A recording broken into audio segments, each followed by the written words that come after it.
Hey, what's up guys? It's Rudy. Figured I had some time tonight to do probably do another variety show. I wanted to also do another drawing demo. I guess I had this in my notes to show this off, but I don't quite remember why. I was like, why did I want to show this off again? But you know what? It don't really matter. I'm just gonna show it anyway. So it's I think it's because Kirk and I were talking about kind of like the goofball, like cornball shit you can get at what's it called? Five Below.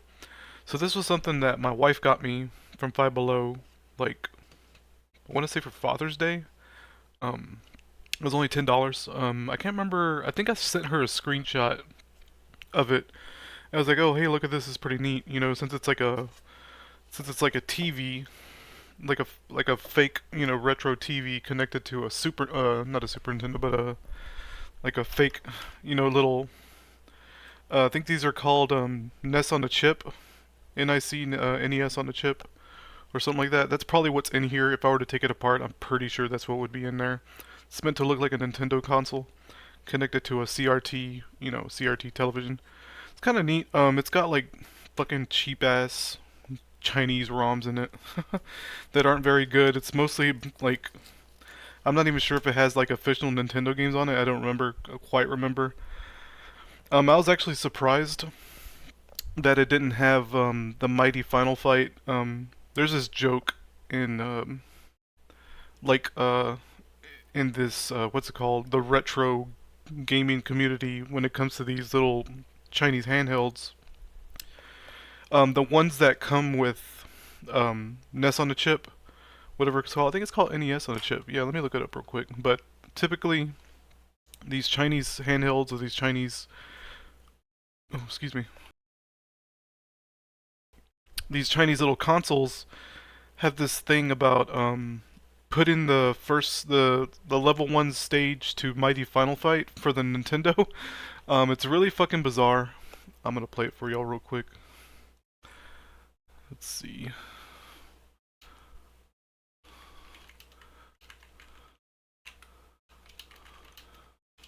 Stage 1. Oh yeah. So this so this music it doesn't have that, okay? It's actually really funny and kind of weird that it doesn't have that, you know? It's a really good song. But anyway, this one in particular doesn't have that, but we're gonna go over that in a second. Let me see. I got my filters off, so you probably hear fan noise and possibly hearing me breathing as well. So that's probably gonna be a little annoying. But so this is what's playing. I'm not sure what that's from. Like I can't identify it. It's a good little tune. Might have been something they just made up, you know. So I'm gonna turn it down. It's real Mega Man-esque. Sounds like a kind of like the beats they use in Mega Man games, like the Capcom beats. I don't know if that's gonna make sense to anybody but me, but it sounds very sounds very Mega Man-esque. Yeah. So I'm gonna go over it. I'm gonna turn my camera off just so I won't look like a jackass leaning over temporarily. All right, let's see here. We're gonna look at a few things. I think Arkista's ring is actually on here, which is a favorite of mine. So Turtles, more than likely, Turtles is gonna be TMNT1. The rest of this stuff doesn't look like anything that's jumping out at me. Let's try Turtles. Oh nope. I'm not sure what this is actually. I'm kind of afraid. I think this might be a case where, oh, it's Load Runner. I recognize the music. Yep, it's Load Runner. That's nuts. That they just, yeah, this is an actual Nintendo game. Pretty good. Load Runner's are a pretty good game. I'm not gonna like try to play all serious or anything. I'm having to like lean over to look at it too, so that's gonna affect my ability to, oops, my ability to play. So yeah, this is Lode Runner. Lode Runner's a decent little ditty, as the cool kids say. Whoa. These dudes are jackasses.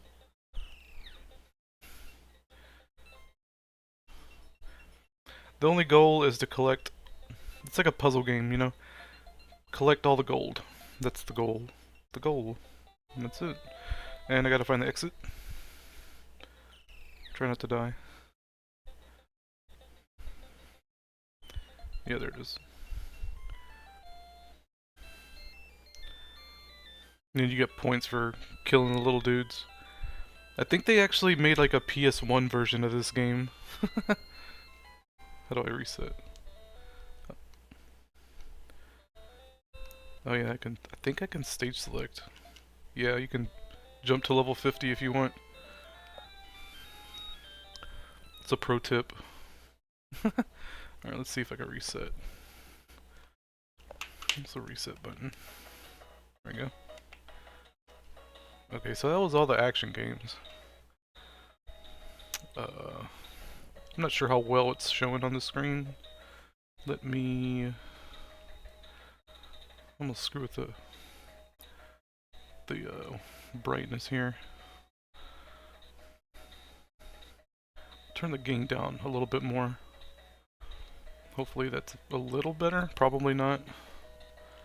So I need to go back. How do I go back? There we go.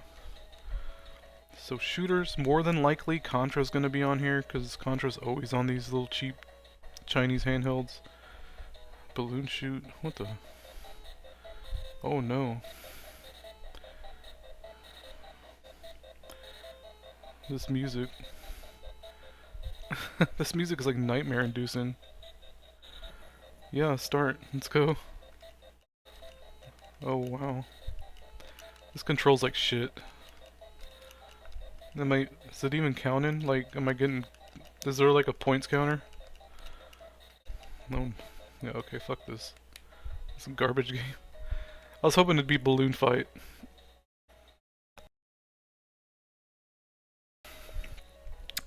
Let's see. It's gotta have Contra, man. Aether resistance. World War II. See, I thought Balloon Shoot would be freaking Balloon Fight. That would be amazing. So let's see. I guess we'll look at fighting. Yeah, I don't think this console or this whatever doohickey has like... I was pretty shocked to see Lode Runner on there.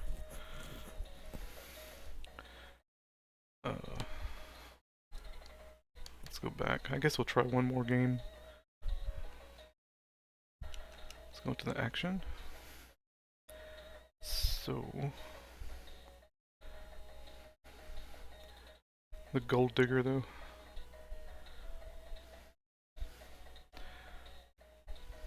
Crystal Blast.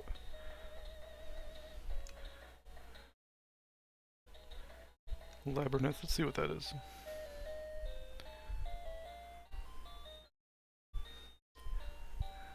Oh my goodness. Okay.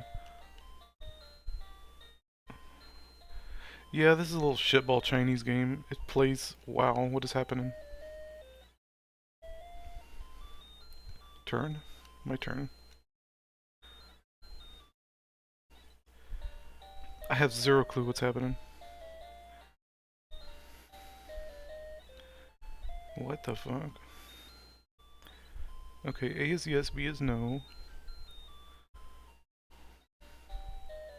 I'm not doing anything, by the way. Okay, so her hitting the wall's bad, obviously. Does she just move on her own? Oh, okay. I'm supposed to control her turning, I guess.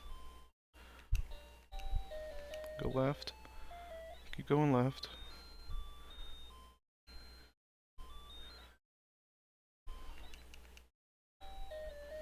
Okay, she hit a wall. I sort of get the idea. Alright.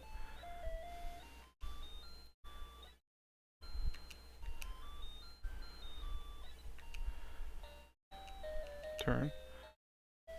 Keep going left. Oh. See, I don't know if I have to go... I'm just gonna mash buttons. She's gonna hit a wall, yep. Okay, there's enough of that. Anyway. $10, I mean, shit. Do I think it's worth it? No. But, whatever. So it's USB powered, it's got a compartment for AAA batteries, I think. Yeah, fucking die. Deserve you have your life ripped away from you. But yeah, it's kind of neat. I like the idea. I don't know if there's a way to reflash. If I had a screwdriver, I'd just... Looks like a Phillips head. Yeah. If I had a screwdriver, I would just take it apart and look at it. It's probably more than likely just a little bitty chip with like a black, that black thermal stuff on it. More than likely, just because that's the way these things tend to go.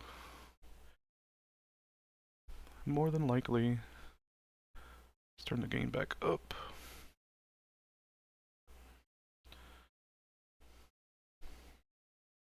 Just default. There we go. I had to turn my gain really low just to get this thing to show. So yeah, I mean, the thing I use is, you know, this thing, RG351P. And of course, you know, of course I got a Chrono Trigger going on in it, because why wouldn't I?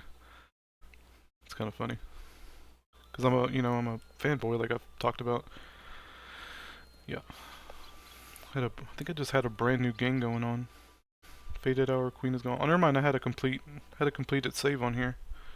You know, I think I talked about this before, but I was actually grinding, at the factory for the Robos quest. You can grind in the factory. That's like the de facto place to grind for, you know, getting your characters, up to par when it comes to skills. Like I maxed out Magus and all that. Yeah. Anyway, it's enough of that. Alright, got that done. I'm just putting this up.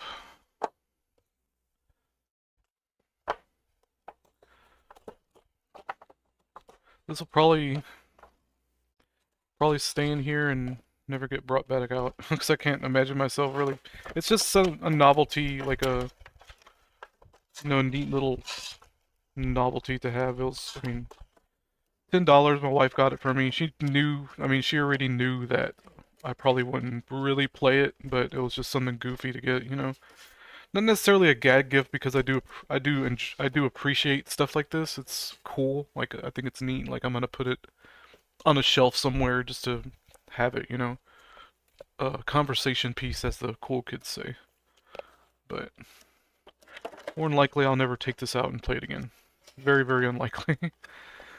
But they advertise it as a, you know, take your video games anywhere kind of deal, so the stupid grandmas can buy it for their stupid kids, you know. Stupid grandkids, because they don't understand the video games. Adjustable volume. Yeah, 3 AAAs. That's nuts. That's fucking nuts, or something like this. What did they, yeah, play games anytime, anywhere. Isn't that fun?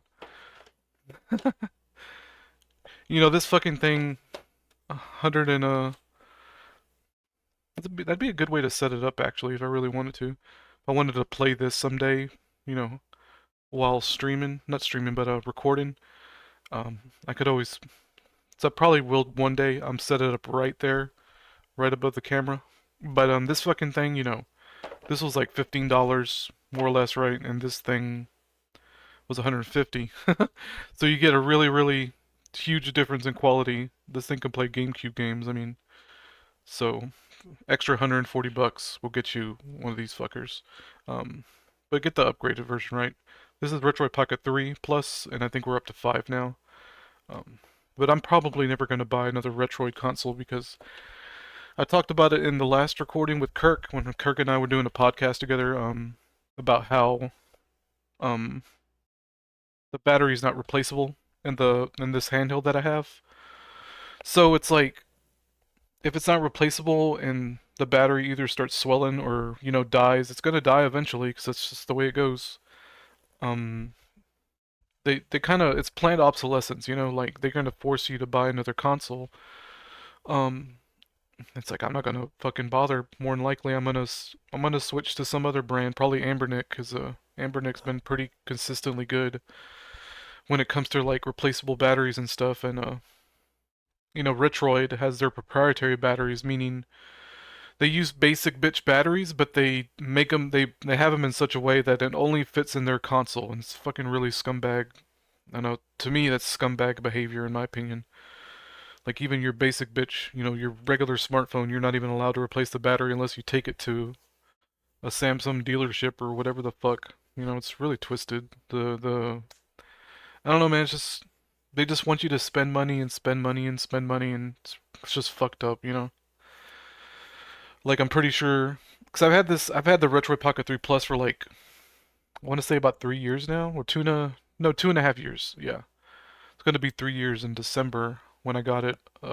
Yeah, I got it for Christmas, and it's been really a really good console for me, and I love it. I really like it a lot. But like I said, it's gonna die eventually, and it's just the way it goes. I know Ambernick for a fact. I know for a fact that Ambernick devices lets you swap out batteries, so I'm gonna probably stick to Ambernick if I do buy, you know, if I do buy another one of these that's similar. It's gonna be an Ambernick device. I don't know which. You know, telling when I'll get another one 2, 3 years from now. Who knows what the bullshit tariffs going on or whatever war on retro games. You know, the ROM sites getting taken down, and that one Italian dude who got arrested for that one Italian dude who got arrested uh for buying these Chinese handhelds coming with preloaded games. And to be honest, I don't need preloaded games because I got my own ROM sets that I can install in these things, and so I don't need the Chinese SD cards. You know, I got those as a backup sitting somewhere in a box, and and I have them backed up on a hard drive as well. So it's like I have all of that shit. So I don't need it. It can come. I think this one, actually, this one, no, this one didn't come with an SD card with ROMs. It came just stock, you know, stock Android, whatever version of Android this has, and you have to put your own games on it, which is fine. Put your own games on it. Set up your own what's it called, front end. Like I use a Show. I don't even know if they've been updating Show. Now that I think about it, it's been like a year since I checked. But running Show, which is like a front end for emulation and all that. So yeah, it's gonna be a pain in the ass when it's time to get a new one of those handhelds. And to be honest, I might not even do that because I'm seriously consider getting a Steam Deck and have that be my like go-to main console when it comes to either PC games or retro video games. You know, probably try to set up emulation station and all that. I know there's lots of tutorials out there to set up your Steam Deck to run as a strictly emulation device, and I might even do that. You know, have it run up to PS2 or GameCube or whatever. Big old chunky handheld that I can lay in bed with or on sitting on the couch because I kind of do that anyway. So I don't know. I thought about maybe later this year getting a Steam Deck, so we'll see. I heard Steam Decks are pretty impressive from what I kind of researched, so I'm seriously consider getting one. Yeah. Anyway, I want to do a demo. If I can even pull this off. So I want to just go over light and shadow. Create from clipboard. Here we go. This idea of light and shadow, and maybe a little bit of perspective, because there's some perspective going on here, right? So I adjusted this. Um, this is a picture of my cat Arki. I took a picture of him. He was standing on something. So I'm looking down, looking up, you know, into him, and I thought it was cool. So I adjusted the brightness and contrast to make the shadows and stuff pop out. So we're more than likely going to, well, more than likely I'm going to show that off. Yep. So let's go ahead. Don't really need a webcam for this, so I think I'm going to take it out. uh, maybe I'll use this one. Alright, so yeah, we're going to do it this way. so I don't have to worry about a webcam here. So I might go ahead and turn off. Yeah, because I don't think I'm gonna do anything physically on a sketch pad today. We'll see. I'll just set up the camera back up if I have to. So I'm gonna turn off my phone. Using my phone as a webcam again, in case y'all were wondering. So it looks like this. I have this connected to like they give you a link. Like they use a streaming service. They give you a link. I'll show you how to do it one day. It's really easy. But you can see the website there, video.ninja. They give you a QR code. You scan the QR code, and you can use your phone as a webcam, you know, and then just plug the URL into your into OBS, and that's how I get it to run. So I'm gonna go and end it. Drains your battery though. Drains your battery, so just keep it plugged in. Got a little kitty cat thing. Yeah. Keep your phone plugged in. It gets hot, so don't let that alarm you. Like right now, it's pretty warm.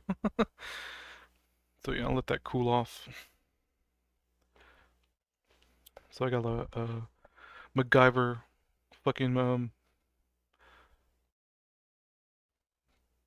some MacGyver shit going on to get these streams going, you know. All right, so I'm just gonna paint over this and match the blacks and whites, and it's just gonna be like a demonstration just to show off light and shadow, and it's nothing. It's gonna be nothing that impressive really or that serious. Um. Oh jeez, something ain't working right. Hold on. All right, I'm back. Had to restart my PC to get my Wacom driver to start working properly, because it was treating my it was treating my my extended desktop going into my second monitor as like the whole thing. So this side of the tablet was going all the way to the right side of my my extended view, and I needed to stay on one. I need to stay on this window, this monitor, and this monitor only. I knew something was up the moment I put my hands on it. um, you know what? I might not. I might take this down only because it's really in my way. So I guess I'm gonna do that. Yep.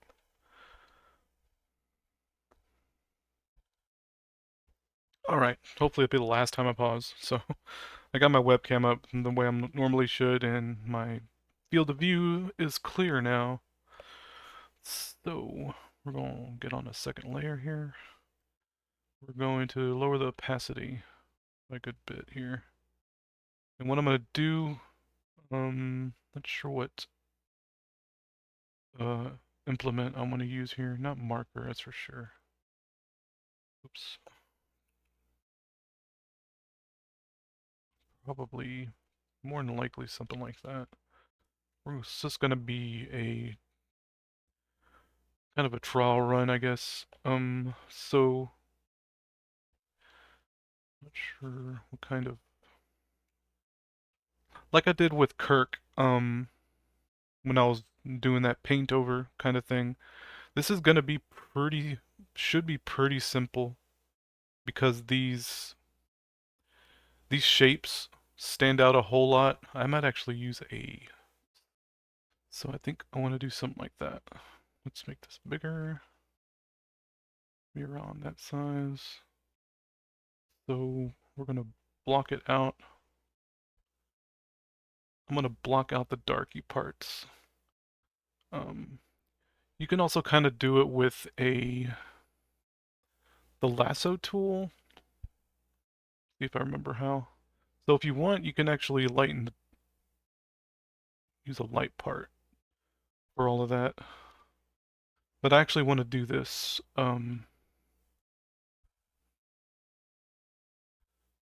by blocking it out more than anything. So it's easier to see the dark parts with this brush. So I'm gonna try to do that. Kind of like the way I did with Kirk that one time. What's the pencil look like? I might use that actually. Yeah, that's kind of marking the way I want it to.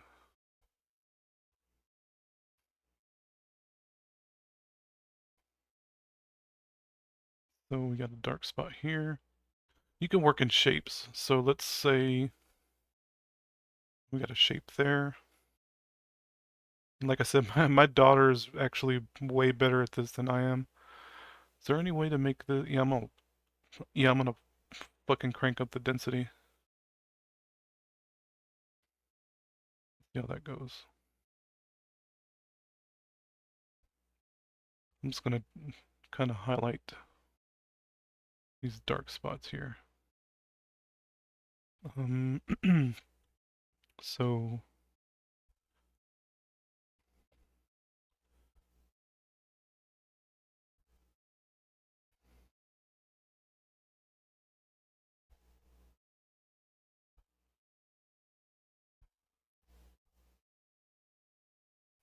shape there to get you used to seeing these shapes, you know, these very obvious kind of shapes going on here. You can think in terms of very blocky shadows, if that makes sense. It kind of looks like that. The shape right there. We're going to shade it in later.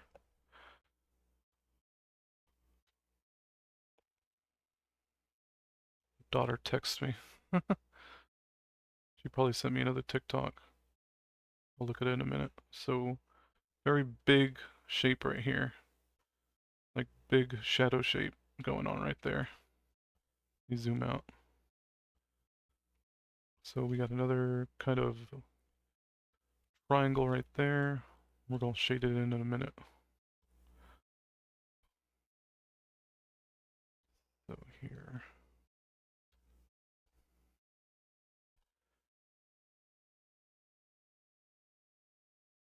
Like that. So this is kind of an obvious shape going here.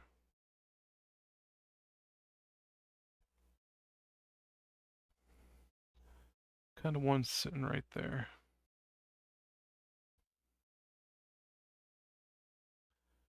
We'll kind of see if I can get y'all to recognize the forms as well. So we're kind of outlining the cat.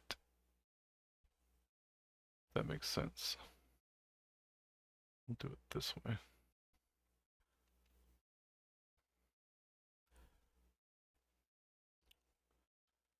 So yeah. Oops. It's not gonna really show. What is this? The bucket. So I'm using the pencil. I just gotta remember I'm using the pencil. There we go. That's better.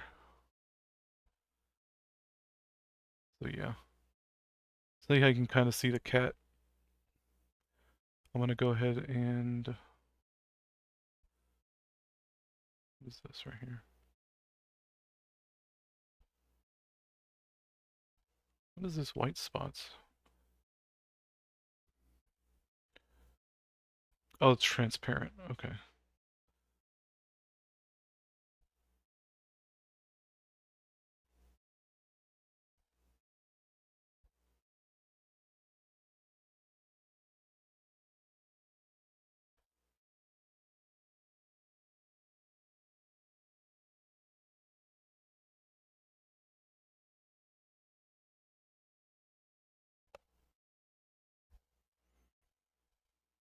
All right. That screwed up my bucket. That screwed up my bucket plastering there, so I fixed it now. So we're gonna go ahead and, oops, black on there. I'm on the wrong layer too. Wait, no, I'm not. Still right here. What the hell? Oh, it's not visible.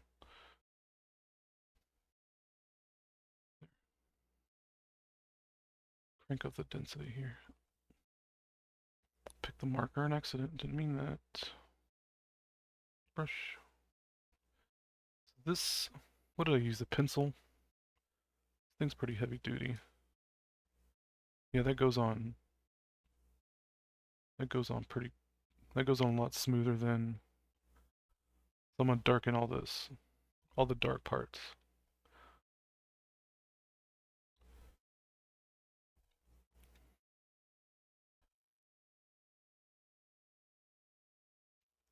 I guess I could use the bucket. Let's see what the bucket does. Yeah, it fucks it up. Let's see. There we go. That might actually... Nope. Using the pencil. Yeah, that's not gonna do. It's gonna be fickle, so I'm not gonna bother with the bucket there.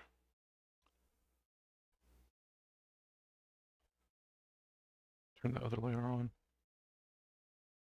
Snip it. Make sure I'm recording. Yep.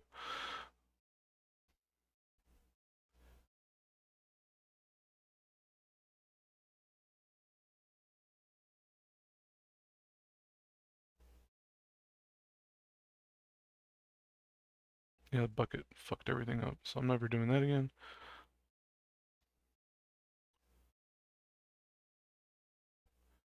And I'll clean it up with the eraser in a minute.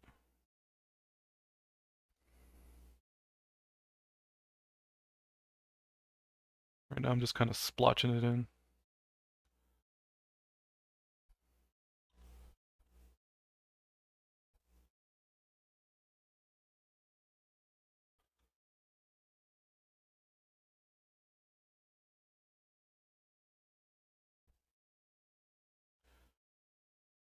I'll speed this up and edit it if I have to.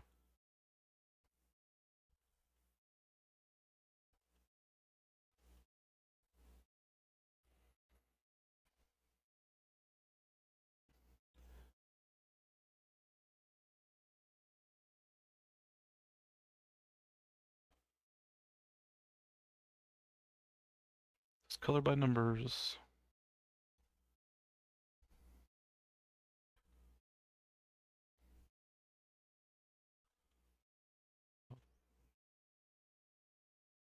Mix all that up.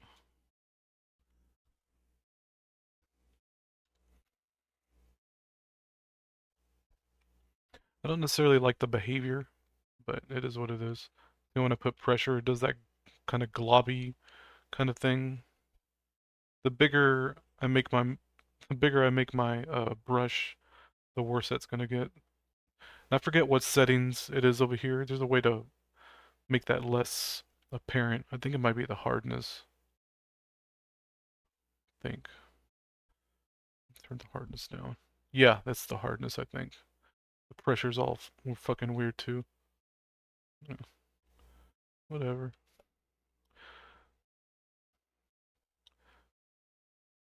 Yeah, I think that was the hardness. So I'm gonna put it back on soft. Yeah, it's the hardness. I was doing that.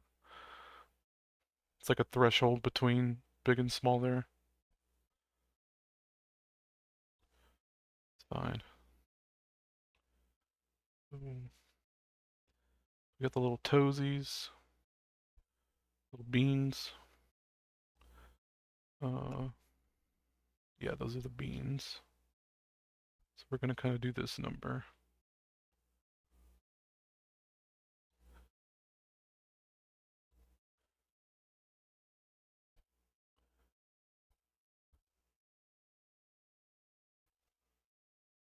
Now, it's cheating in a sense because I'm just tracing over this, right? But I'm just trying to show you what shadow and light does for your drawings. Just contrast, freaking lights and darks.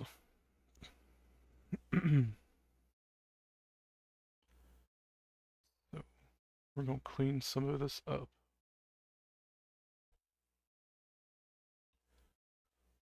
Need this need that edge to be cleaner. But I forget which setting fixes that. See how that's kind of dusty looking? I think that's better. Yeah, I think that's better. So we're gonna clean up some of this. And you can use the lasso tool to kind of do that too. To kind of clean up.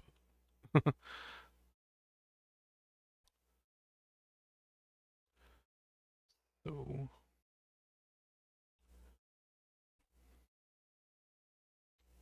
don't know if I got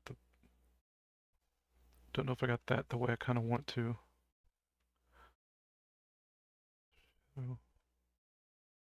So I can't figure out.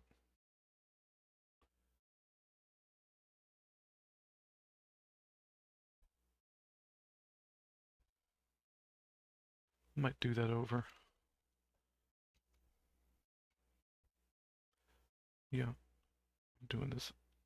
I'm doing all this over in the bottom here. So let me turn down the hardness a bit. Not too much.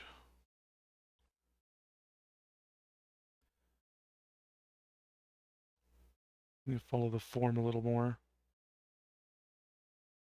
It's really hard to kind of see what's going on with this. So making it look, emphasizing the shadow here is a little difficult because it's there's not a whole lot of contrast. So following the shape is probably going to be my best bet. The form of this leg. So there's a part right here, the leg, that's kind of sticking out. It's going to be really difficult to emphasize that. So I'm going to do this.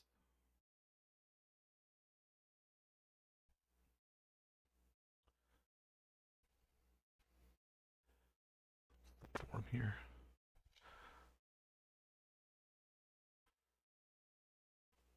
Like that.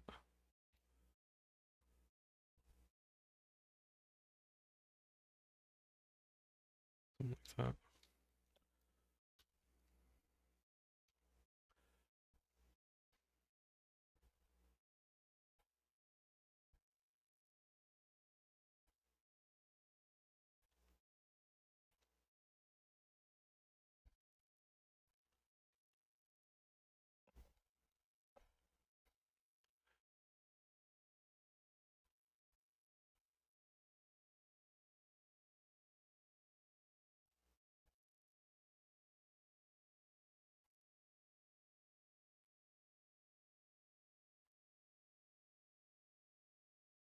My daughter keeps texting me.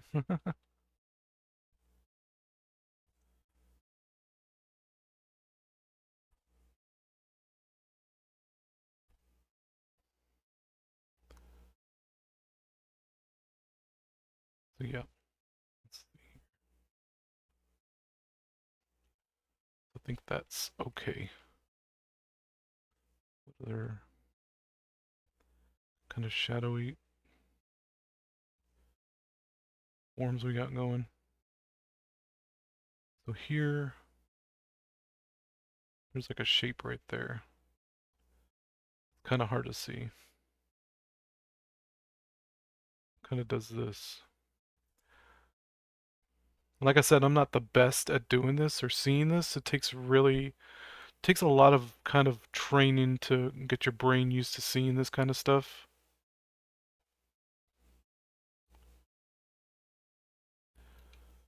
Um, but it's not the darkest darks there, so I kind of want to focus on the darkest darks, like the bridge of the nose. Like the bridge of the nose, the eyes, and on this shape right here where the head is. So there's a little shape right there. Let's follow follow the form a little bit. Just to emphasize the head there. The shape of the cat face. Cute. So,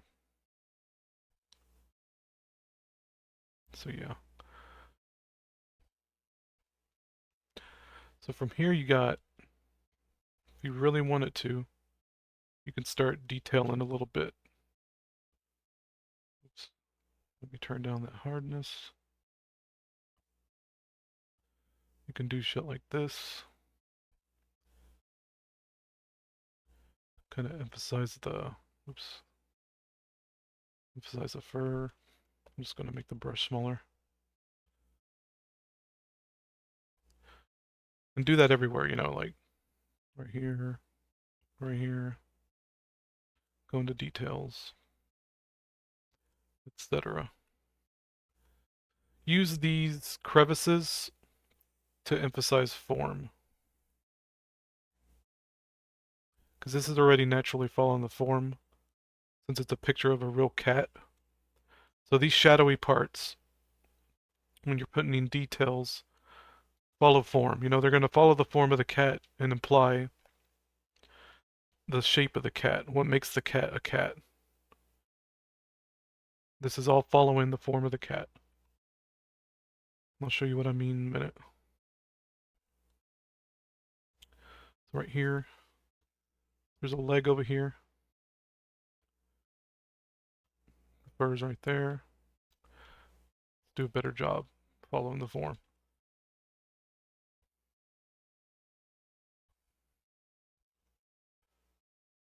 So I think that'll do. Doesn't have to be as perfect.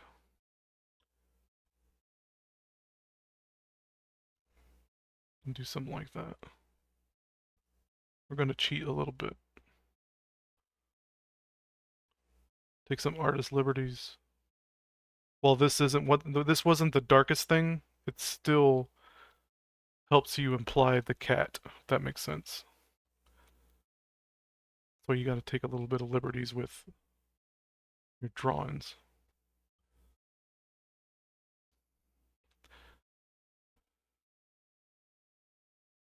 Let's do something like that. Apply the edge there.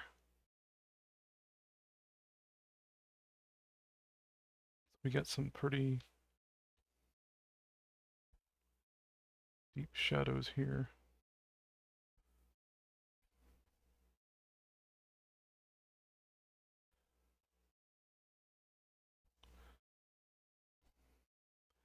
Of course, you got these. Oops. We'll follow, I'm actually going to erase most of this. Actually, no. I'm going to show that, what it looks like. See what I mean? It's already looking like a cat. So that's light and shadow, okay? And all of these details, I should have showed you the whole thing first before adding all these details, but under the chin, you know, emphasize that chin, that bridge of the nose, the eyes, the cat ear shape, you know what I mean? And you can do a number, you can do this. Let's see. Since we're always taking liberties with our drawings. Now the background, whoops, wrong pen. The background is the darkest, so you're allowed to do this. Something like this. Emphasize that cat ear shape. It's gotta be perfect, but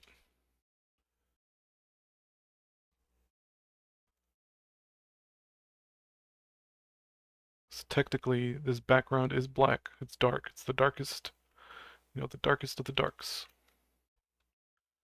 So you can do something like this if you really want to.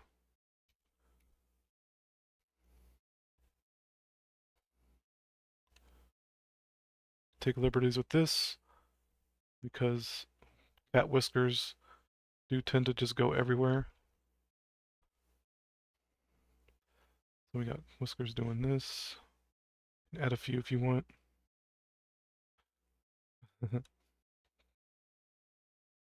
Cute. I like it. Let's turn that off, see what happens. We'll turn that on, see what happens. Yep, see? So we're getting the cat more and more. But, like I said, I'm tracing, or I'm painting over rather. But it's a good exercise. Like you train your mind, you train your brain. Train your mind. You know, train your brain to see these shapes, you know? Like I'm still kind of struggling. And it's like a refresher in a way. And if you want to, you can find a way to emphasize this side here, you know? Since this darkest of darks over here, that's the before and after.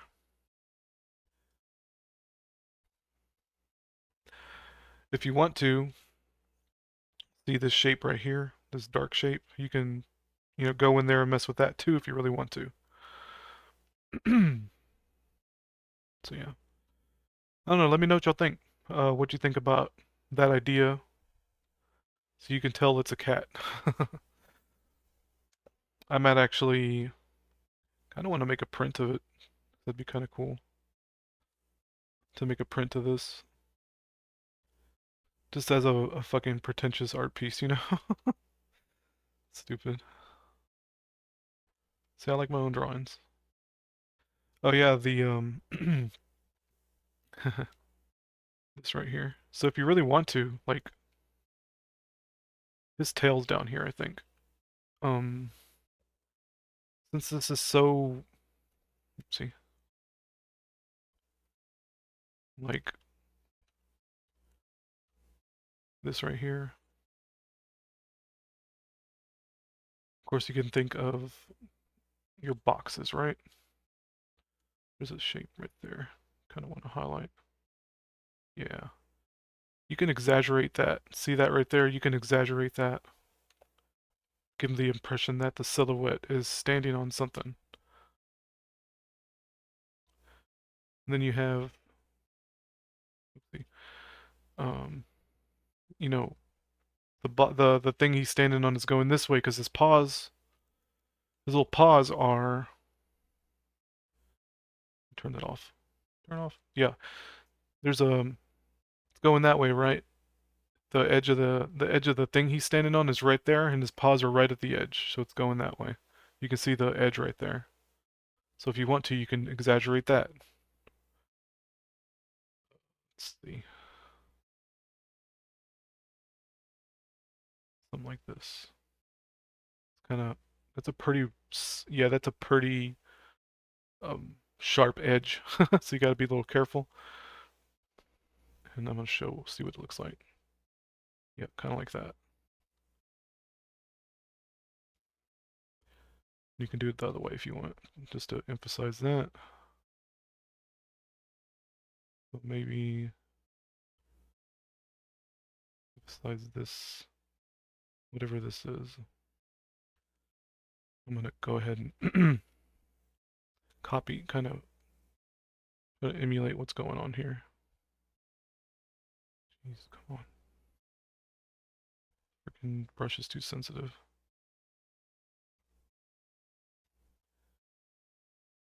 So,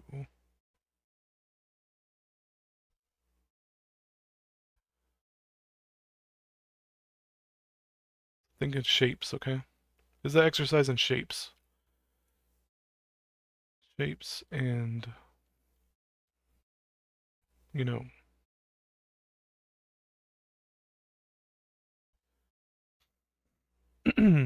shapes and shadow.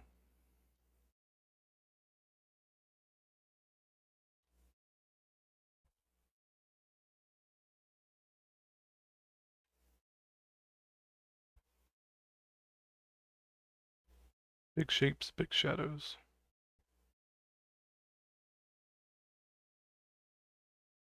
Literally got to train your brain to see in these shapes.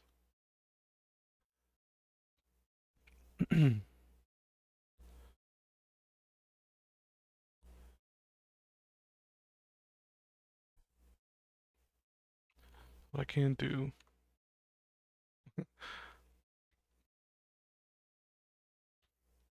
like the bigger this brush gets, the more unwieldy it gets. Yeah, I guess that'll do.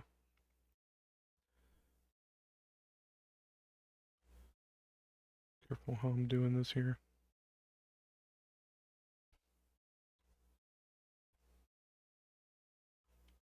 Yeah.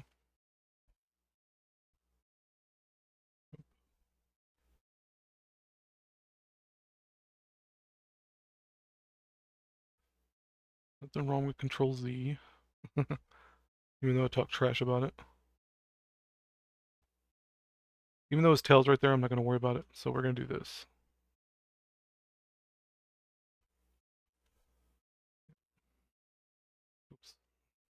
Yeah, let's get all that.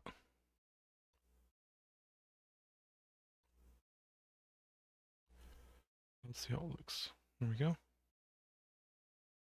Now you have an implication that he's standing on something. In perspective. You know, we're looking up at him. Using these edges right here is the trick as well to get the to emphasize the illusion that we're looking up at this cat. You know what I mean?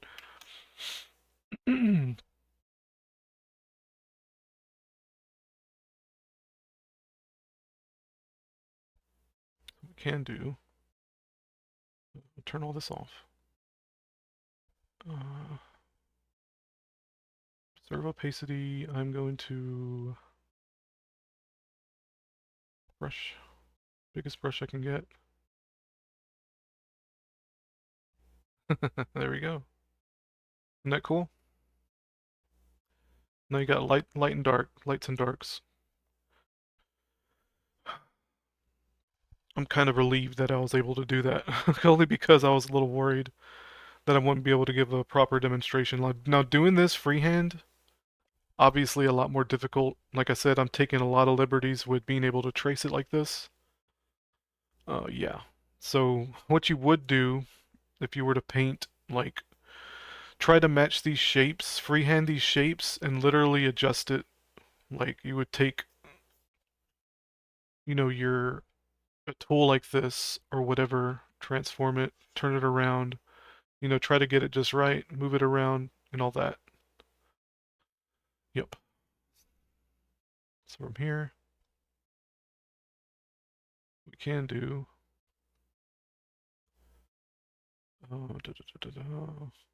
Bucket. Let's do this.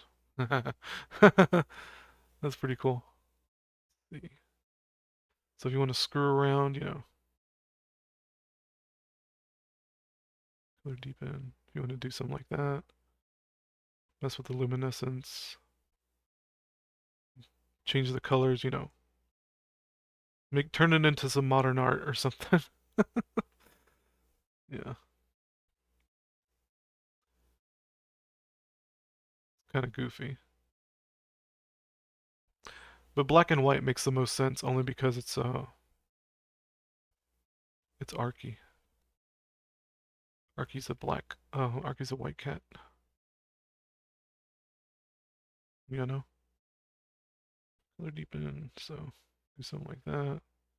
Like to hue and saturation.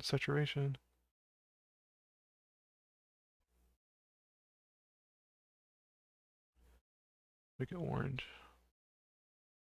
Or a warm yellow rather. So yeah. Yep. That's that's light and contrast, baby.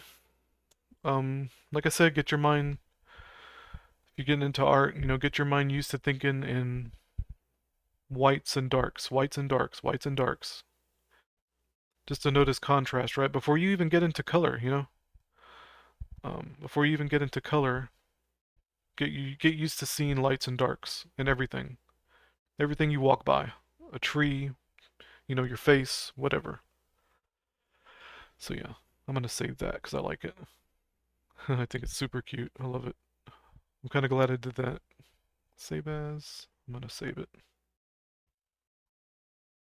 The victory in this. Now, when these games were removed, an organization like Collective Shout came out and said, "Major win, new policy on Steam. Incest and rape games are being removed. Since we launched our campaigns calling on payment processors to stop facilitating payments, some of these games that Collective Shout was referencing also, I guess, involve themes with children as well, too. The gaming platform has added a new rule to their policy. And what is that rule? Content that may violate the rules and standards set forth by Steam's payment processors and related card networks and banks or internet network providers, in particular, certain kinds of adult-only content. Organization. It's a very effective organization, by the way. They've targeted not just Steam, but they've also targeted brands like Playboy. They've targeted Temu, for instance, where they had apparently these, child doll heads, for instance. They're a very active organization. And of course, when I went to their About section, for instance, they apparently are a grassroots campaign movement against the objectification of women and whatnot. And it's a good thing, right? Like, on surface, when you read this kind of stuff, I am actually all for it. I'm against, the objectification. I'm against really bad elements. Collective Shout is for... You know, It's really dumb. Kirk and I talked about this in our live stream, not live stream, but our podcast together, where it's like, I don't know why morons like this have to like say things like that. Like, of course you're against the objectification of women. Like, who isn't? Do I have to like sit here and say that as well? Like, as much as I talk shit about mothers or whatever, I talk shit pretty, I think about 50-50 men and women. So it's like, do I have to literally say here, like sit here and say I'm against the objectification of women and children? And like, and I played this part earlier because he mentions children very specifically about the objectification of women, right? Of course he's all for that, but I think if I'm gonna, the reason I'm kind of saying this because it's like, if you want to think of a totem pole of objectivity, not objectivity, but totem pole of like importance, you know, the trans weirdos are probably at the top. The next is probably women. Maybe children's right there. Maybe that's a big maybe. And then, men is usually on the bottom tier. But to me, it's like if I'm gonna guess when someone has a knee-jerk reaction, they probably have a bigger knee-jerk reaction to this objectification of women, right? Or whatever. Actually didn't see this the first time. This lolly doll thing right here. And that's kind of crazy. Timma removes child sex abuse dolls following our campaign. Collective shout.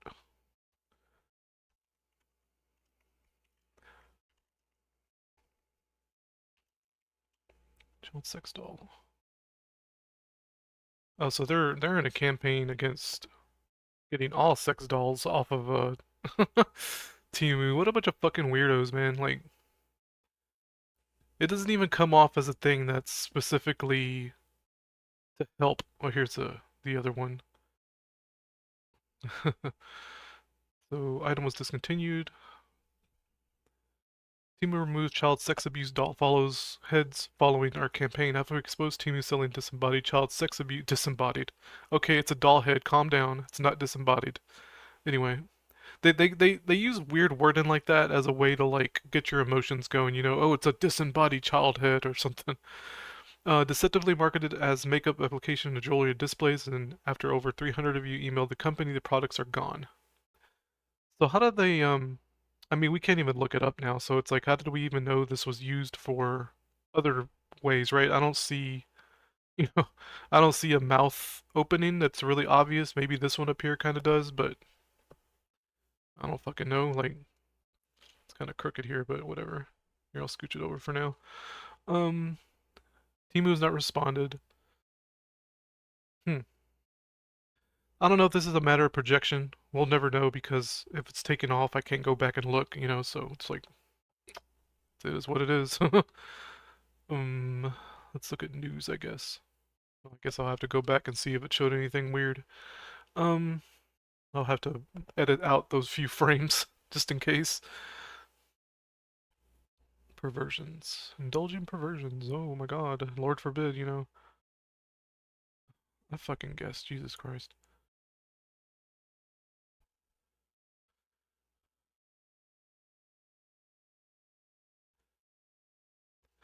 Headless and naked bodies hang from hooks, waiting to be penetrated into those delightfully euphemistic. I'm not sure what that says. Self-care sessions. They are encased in hyper-realistic silicone skin, with cartoonish breasts and feet pointed downwards to slip into stripper heels. Again, we go again with the stripper heels thing. That's a weird. I never really heard that word until I went over that thing on that guy's channel, Displaced Gamers, with Samus Aran and that other chick talking about hooker heels, right? Samus Aran's hooker heels. Let's see. A blue-skinned scientist. What are we talking about? Oh my fucking god. The pop-ups are ridiculous. It's just like an advertisement. Yeah, I thought maybe this was an article or something.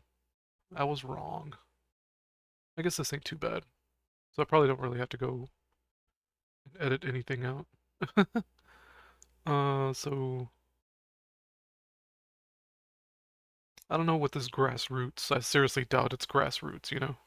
more than likely astroturfed. Steam, but they've also targeted brands like Playboy. They've targeted Temu, for instance. You see, here's the thing. I thought I thought organizations like Playboy were empowering women, quote unquote, right? At least that was the narrative they gave us 30, 40 years ago, that Playboy was empowering women, right? So when they go after places like Playboy or they go after places like Hooters, how do they account for the fact that they're displacing women in those working fields? You know what I mean? Like they're displacing these women out of jobs. So in the end, it hurts women. So I don't understand. I don't understand what kind of mental gymnastics they would have to do to justify that. Where they had apparently these, child doll heads, for instance. They are a very active organization where they had apparently. Let's see. JD Sports removes Playboy from website. Tell them to pull merch from stores. Anti-sexual exploitation leaders call on payment getaways. Yeah, that's the Steam thing. Like, why do you care so much about virtual pixels? Like, just pixels on a screen. If guys or even girls, probably, right, perverted women are having stupid fun with these dumb Steam games, and let them have their fun. It's like no one's really being hurt. That's what's crazy to me. Like, are they gonna ban all movies that, back in the 60s, 70s, and 80s and all that, that would show, children getting stabbed or women getting stabbed or whatever? Are they gonna try to, like, go back, like, not go back in time, but, like, retroactively try to go after the creators of those movies? It's like, y'all have a fucking screw loose, man. These, child doll heads, for instance. They're a very active organization. And of course, And again, I'm gonna point out this fact that he talked about he's against the objectification of women, but he didn't really, to me, if you're going to virtue signal, why don't you at least virtue signal the most problematic thing, which would probably be the child doll heads, right? Which me personally, I don't give a damn. It's like whatever. when I went to their about It's not real. section, for instance, Come on now. they apparently are a grassroots campaign movement The same with against the drawings. objectification of women and whatnot. And it's a good thing, right? Like on surface, when you read this kind of stuff, I am actually all for it. I'm against, the objectification. I'm against really bad elements. Collective Shout is for anyone concerned about the increasing pornification of culture and the way its messages have become entrenched in mainstream society. Who's this presenting person? distorted and dishonest ideas about women and girls. Collective Shout. Founder. Collective Shout founder. Tankard Reese? What kind of fucking name is that? Let's look up who this is. What? What is this?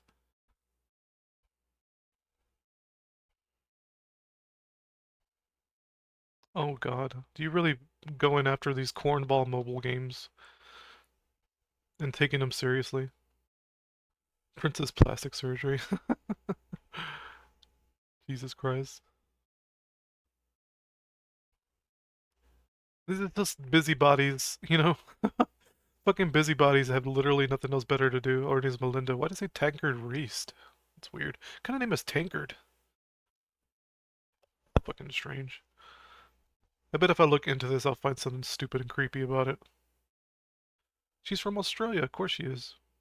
Just called Tankard here. What? Her name is obviously Melinda. Why do they keep calling her Tankard?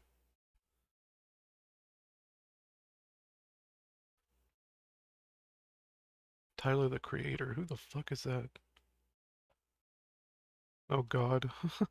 See what I mean by the totem pole thing? Like blacks would be, as a whole, blacks would be underneath women, right? Like trans would be at the top, then women, then probably American, blacks in America, and then so off and so forth. Children are probably somewhere a little bit below that. Like what's it called? Refugees from Mexico would be right above blacks maybe or something like that. And white women in particular are becoming lower and lower in that totem pole. The more this feminism shit plays out, and the thing is, they don't even realize it. Like the white women are literally becoming lower on that totem pole as more of these victim groups, climb that ladder. They're climbing that ladder trying to get to the top, right? Like blacks were on the top for a while, and now it's the trans freaks and whatnot. And I have no idea. Like Kirk and I were talking about a Discord chat. Like, why is it that the trans people are so high up on the victim group list? You know what I mean? It's fucking crazy. Something that I can't explain. I really can't explain. It seems like astroturfing. It just seems so astroturfed. It's fucking wild. I really wish there was a dark mode for this, because this is kind of hard on the eyes. Oh, here we go. There we go. Nice. So,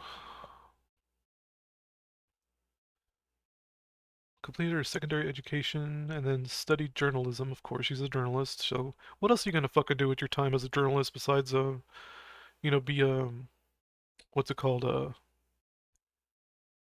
What's it called? I forget the name. It'll come to me later. She lived in Southeast Asia.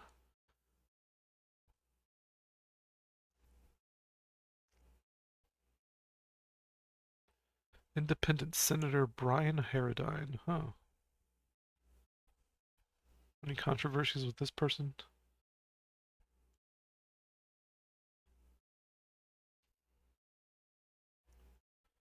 Socially conservative, reflecting his Catholic views. He opposed abortion, still reaches same-sex marriage, and pornography. That's fucking weird. She's really a socially conservative, more than likely the same, the same core values as this dude. If she was like, what's it called, advisor to him. So this grassroots campaign is more of a conservative leaning campaign, more religious, in the line of religious movement, because I thought it was a liberal movement at first. Just on the surface, it seemed like a liberal movement. Turns out it's a religious movement. I was like, wow, that's kind of, these people really are just the same fucking people. Because I like, it's like I said, it's like, at first I thought it was a liberal movement. Because these people really just do act the same, and it's just sad that they don't even realize it. Anyway, I think I'm done looking up this person. So she was actually a co-founder of Collective Shout, world free of sexploitation. Wow.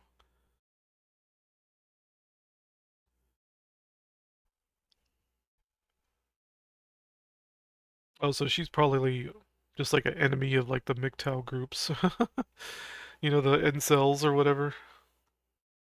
So, looking closer into some of their board members, for instance, looking into this organization, obviously their founder, who is Melinda Tankard Reist, is again a person that is very against gooning, anti-prostitution, anti-abortion, feminism, violence against women. Now, when you get past the surface level of it, against gooning, anti-prostitution, Pornography, feminism, violence. So she's a feminist. So these conservative feminists have no fucking clue. Like they're just gone. If you're a conservative feminist, like your brain is just mush.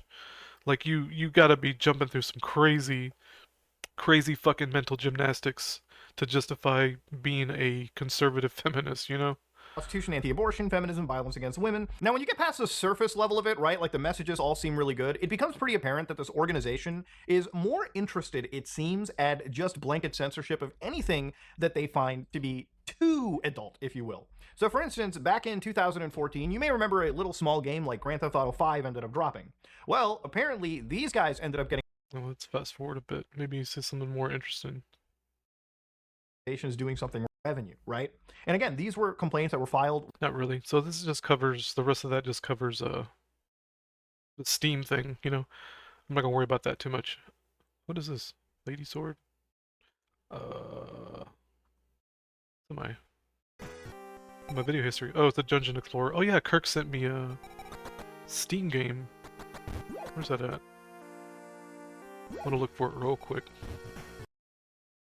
Alright, so this was the game he sent me, or rather just recommended. These portraits are wild. I didn't really get a chance to look at it yet, so I can look at it real quick. Why is this so off-center? Fix that a little.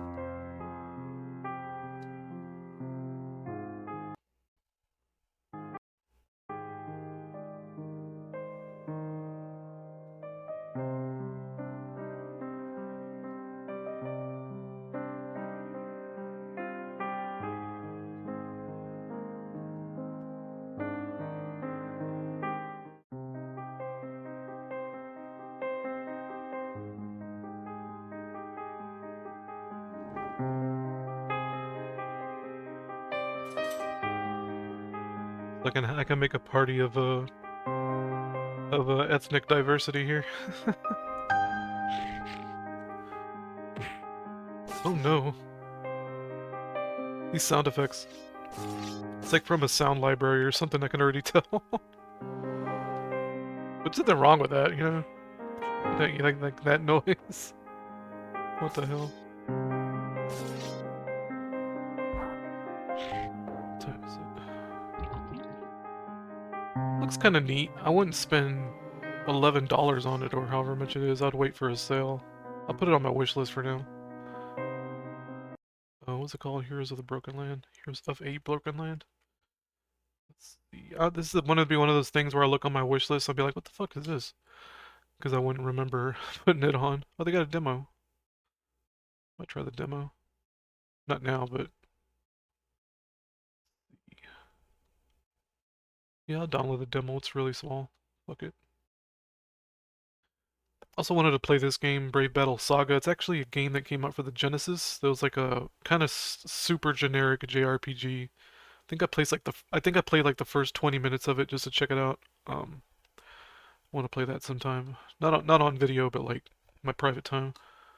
Yeah, I was playing Chrono Trigger for a while. I bought Neoverse, like a fucking Coomer, card battler kind of game. Get the different outfits for your girls and stuff. Yeah, that's that. Had some cute girls in it, so I was like, you know what, fuck it. I've been eyeballing this for a while. It went on sale for like $3. You know, I was like, fuck it. I kind of like card games. I don't mind card games. Um, these card battler games that got real popular. Like what's it called? What was one that got really popular recently? Oh, whoops. I had to edit that out. Or maybe not. That's like a little bit of nipples ain't gonna hurt anybody. What was that really popular roguelike card battler? I actually own it, but I can't think of the name. You had to like climb a tower. I know a lot of these fucking games involve climbing a tower because everybody lacks originality, you know? Uh, if I can find it real quick. Let's go to the store page. Look up Tech Builder, Card Battler. It's probably going to be up top. What is this? Free to play. Free to play slop. Mostly negative. Jeez. People are just blasting it.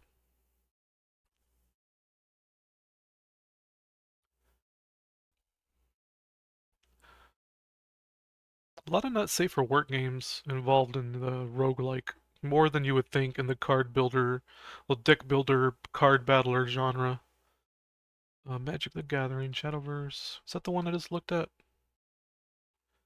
That was, yeah, mostly negative. Wow. The top seller too. It's free to play, so hell, it sounds. Slay the Spire. That was what I was thinking of. Yeah, Slay the Spire came out, and like every game, not every game, but every deck builder after that wanted to be the next Slay the Spire. It's an okay game. I can get into it, but I'm not very good at it, to be honest. I have trouble figuring out the meta when it comes to games like that. So yeah. Alright, I kind of wanted to go over... Kirk will get a kick out of this. So there's this guy, there's this stupid meme on TikTok where it always involves Mexicans, okay? Where they dress themselves up in like stupid, you know, like stupid clothes and pretend to be Dragon Ball Z characters.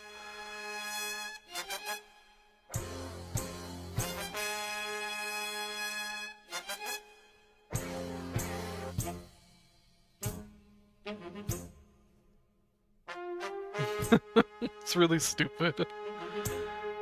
And there's a lot like this.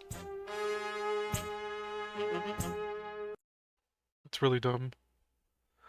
There's probably more out there. Here's another one.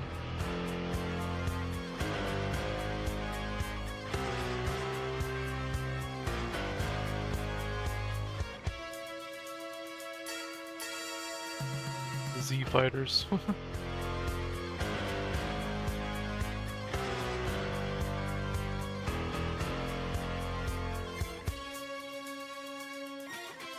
This cosplay's a lot better than the other one, but I think that's all they did, whoever this uploader is. I don't know what I would look for.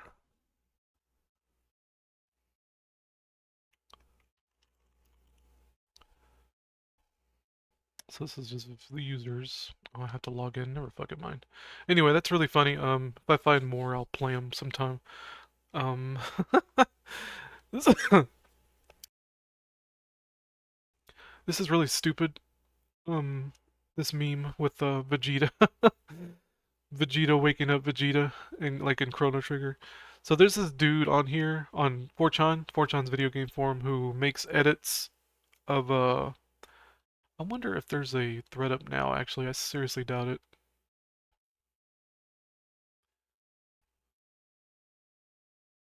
Let's see, where the hell's the video game? There it is.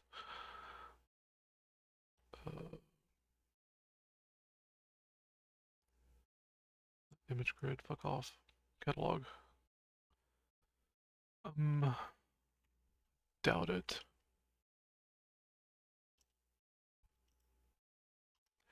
Yeah, he doesn't post as much as he used to, but this artist who does these Dragon Ball edits using Chrono Trigger characters, you know, stuff like this. I've been wanting to share this for a while, so finally get around to it. Oh, this is a Kirk will like this one's Ed, Ed, and Eddie. I think that's Flea. I guess that's supposed to be Bulma throwing the finger, more than likely. Flea throwing the finger there.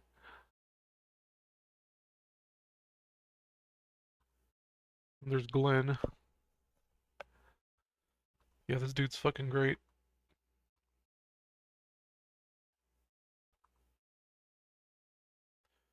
There's Flea, the lady boy. Lady boy with big breasts. What sense does that make?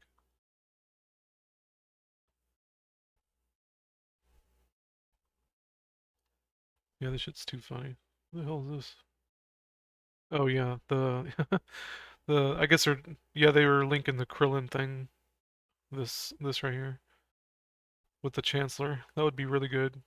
I don't know if they did it, guess we'll see. Is there a way to look at images only on the archive version? I don't think so. Yeah, that sucks. Oh well. Or to expand to all at least. Is there a way to expand to all? Gallery. It's just gonna take me out. No, it doesn't look like it. Oh well.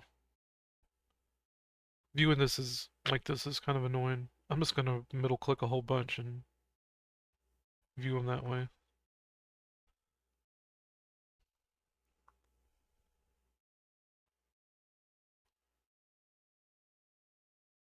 It's the one where I think Vegeta was about to, like, right before he smacked the shit out of Kid Gohan.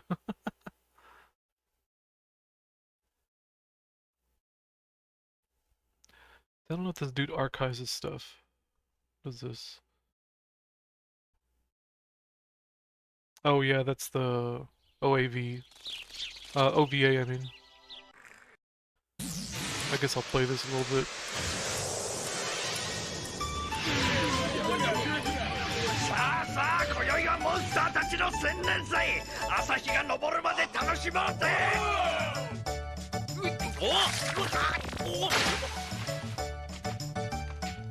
I particularly like the part with Gato, or Gonzalez. He's called Gonzalez in this version. There's a new with the cat doll. The little doll that plays music. I forgot the name of it in game. It's got a name and everything. Piozo doll or something like that. Some weird shit. Hey, look, it's what's his name? Johnny.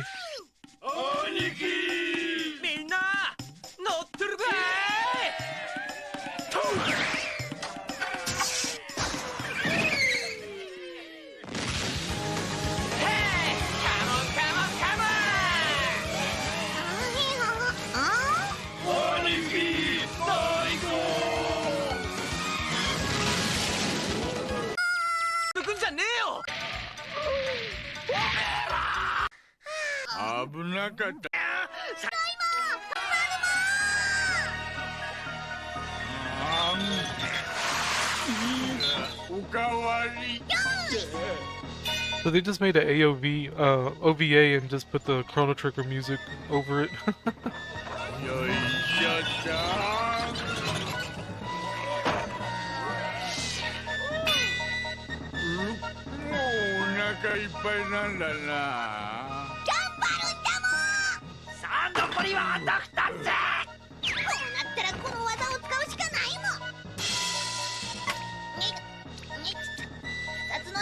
That's stupid. Where's the part with Gonzalez?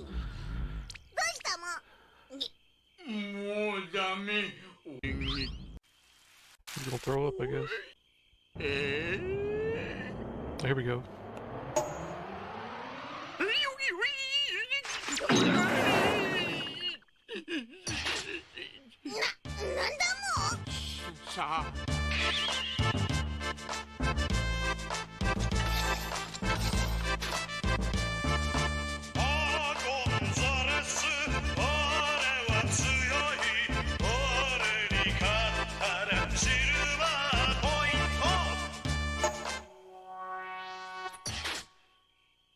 Yeah, I'm not sure why they changed his name from Gonzalez to Gato.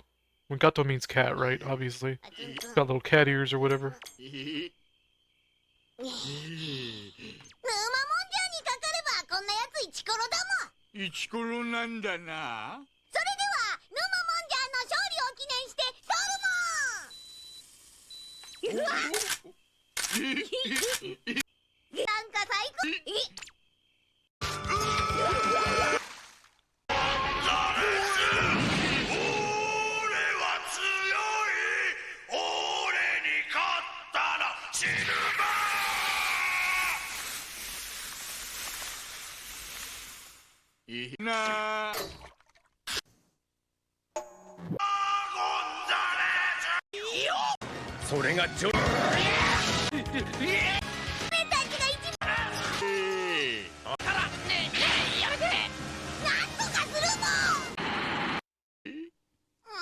Anyway, that's enough of that. Okay.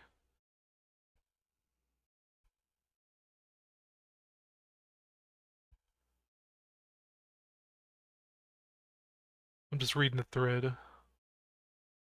Wondering if this dude has an archive somewhere. Supposedly he has a Twitter, but I never did take note of it. The fuck is this? Same thing. Oh, it's a screenshot.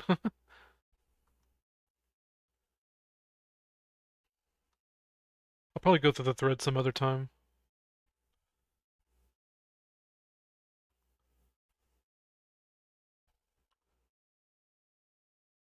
These are pretty good.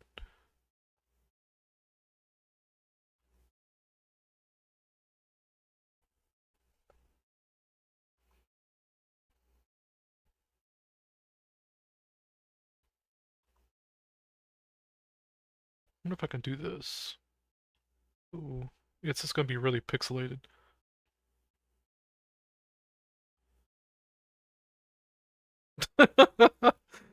There's a good one. Chrono gets the dick slap. The dick slap from Flea. That one's too funny. How nice is that the Chancellor? Oh, cool.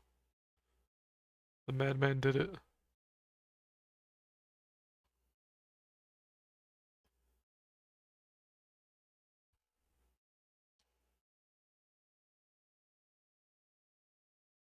Yeah, we need that with Chrono standing in front of Lavos.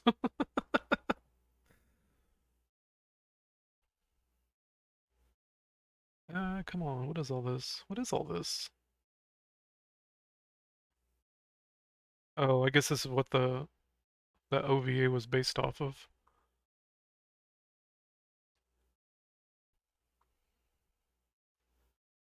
They've given this guy's given more characterization to Chrono and the company way more than Square Enix ever will.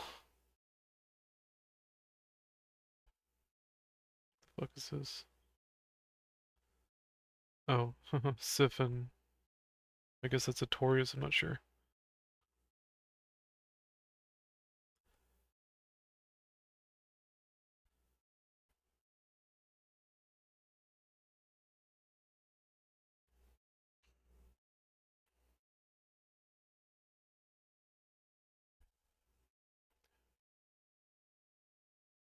Oh no, Marl gets cooked.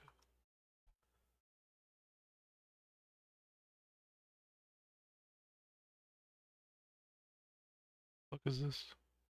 Well, middle click is double clicking lately. I'm not sure why.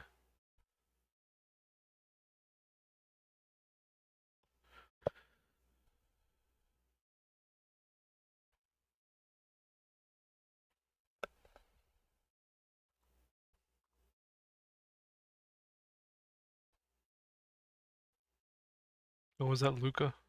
I just realized. Oh no. What is this?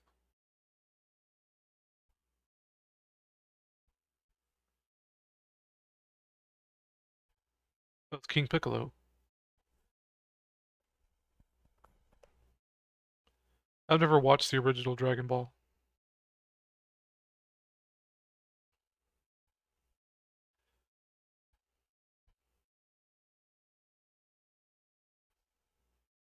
Jeez. It's pretty brutal.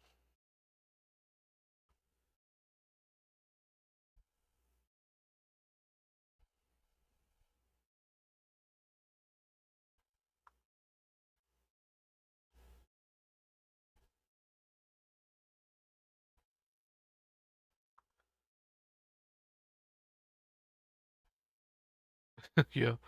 That would be the wooden club that Ayla has, or at least in at least in the fucking concept art. I don't know why the fuck they gave Ayla a club in the concept art. It's really weird. I got like no explanations for that. Oh, there we go. Nice. That's really fucking cool.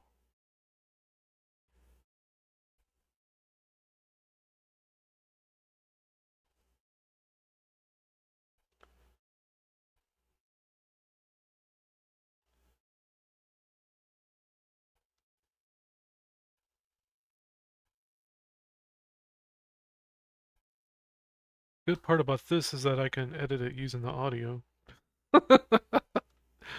When Goku fucking punches Jace in the nose.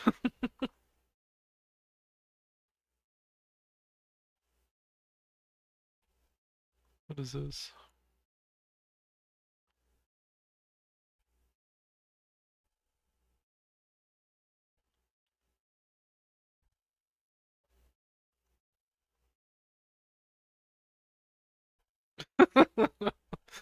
That's fucking funny.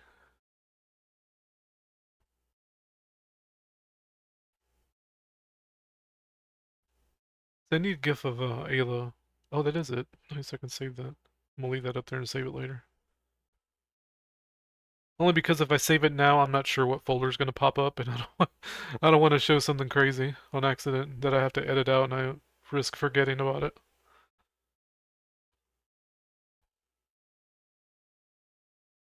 Oh my god. I can see Jen is saying something like that. Chrono, you have to fuck my sister.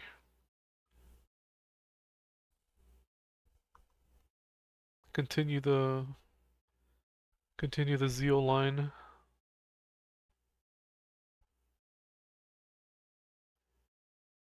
What? Not sure what that's a reference to.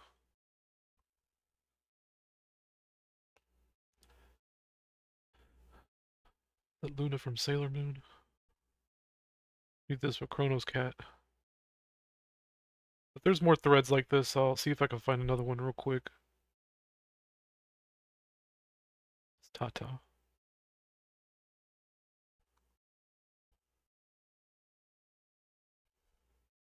that Bulma's mom? Bulma's mom was stacked, man. Oh, here we go. Nice. Jesus, fleas stacked, man. What the fuck? How the hell does that make sense? She's supposed to have a penis. It made more sense with Tata. Tata and somebody else. Is that supposed to be Tata? Yeah, it is. It's Tata. Alright, let's see. Something I already searched for.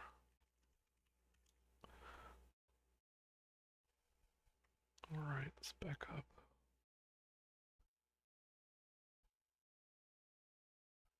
What date is this? The 18th?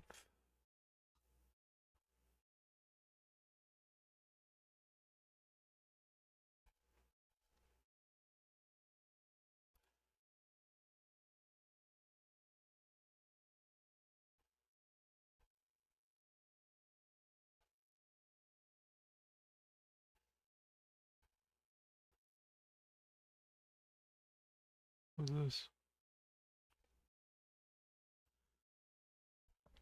Well, this is pretty cool.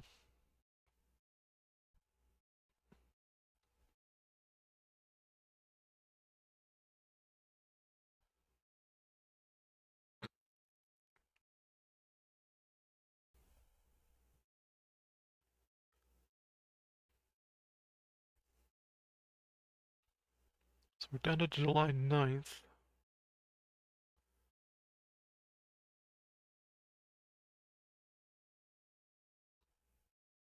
Hey, it's Chad Warden.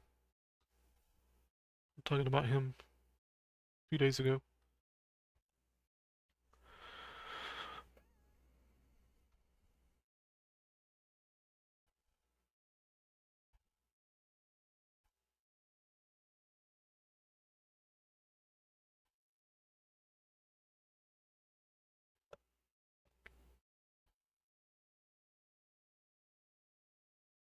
So we're down to July 2nd here.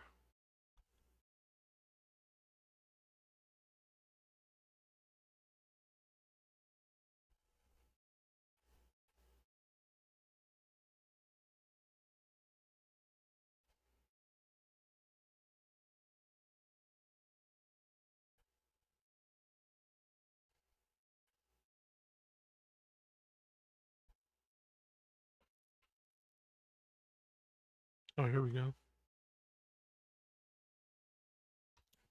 How do I open the thread? Okay.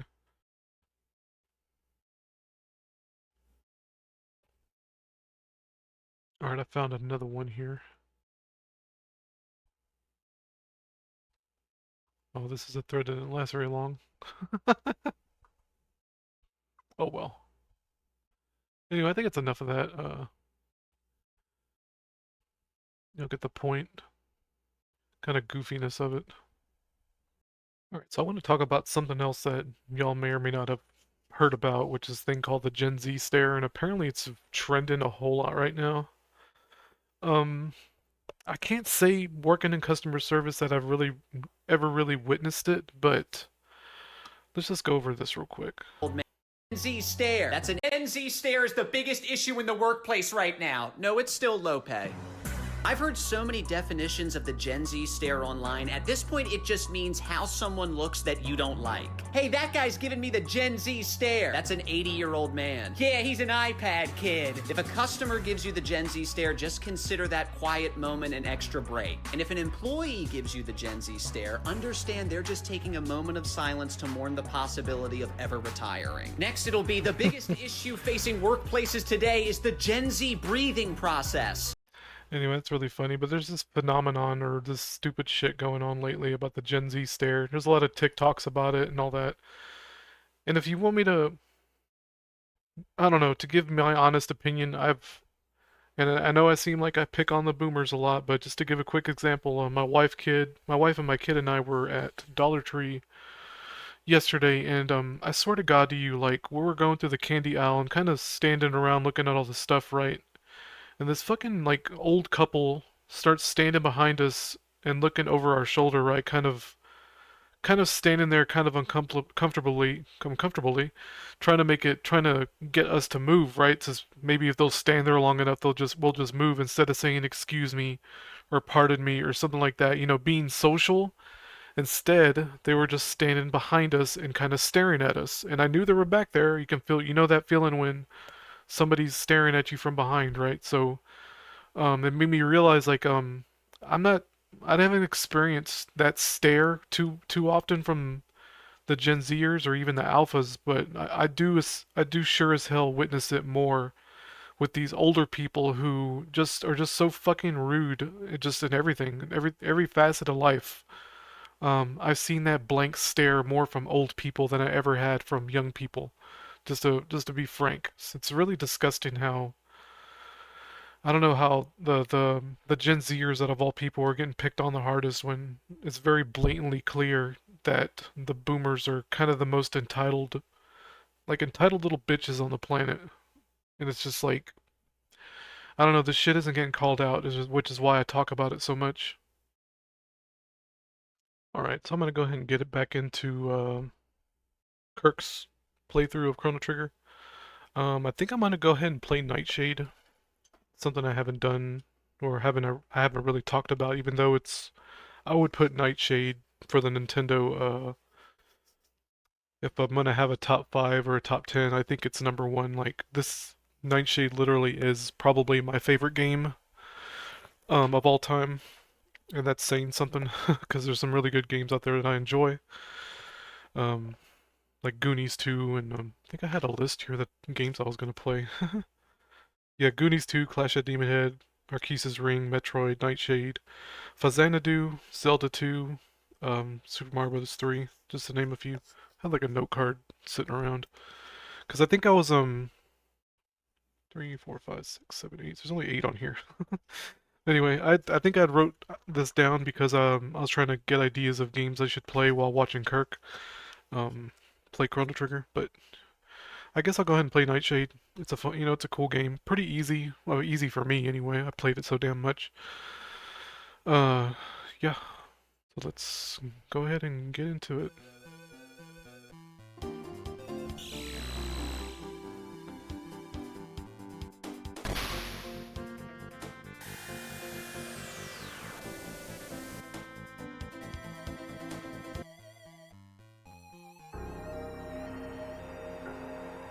It's gonna reset.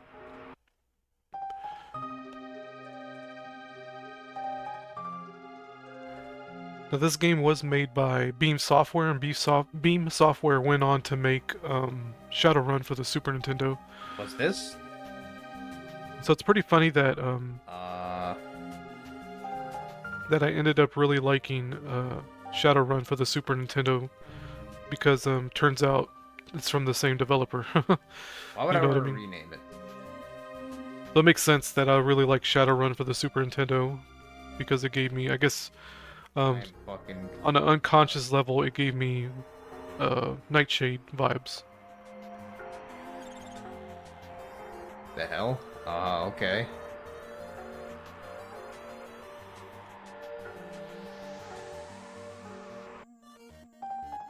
Alright, let's go and get started. Let's reset again.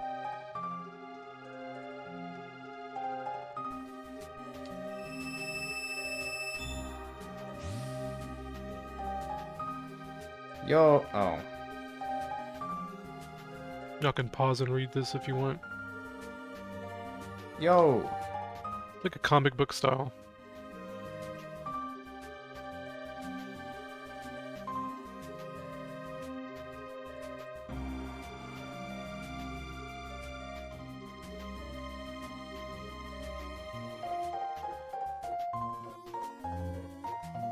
And the part of the joke is that Nightshade is kind of a schmuck.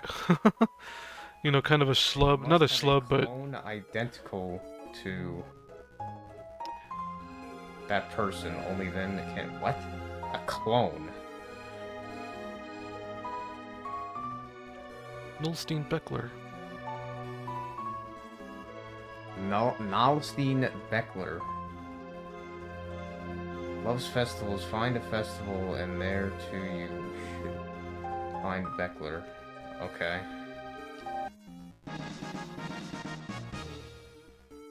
Yeah, so Nightshade is kind of like a... almost like a everyman in a way. Who just put on a trench coat and a fedora and started fighting crime, you know? Vigilante kind of character.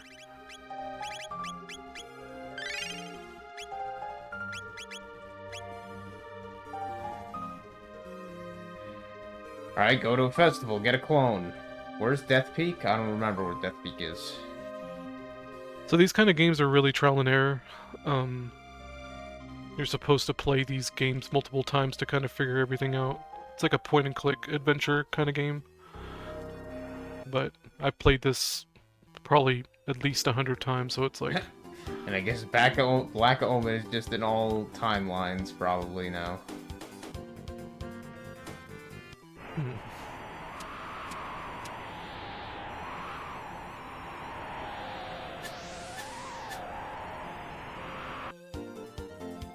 Okay then. So let's go back to our time. Back to 1000 AD or whatever. So we got an Egyptian coin, we're gonna need that for later. Can't examine it, unfortunately.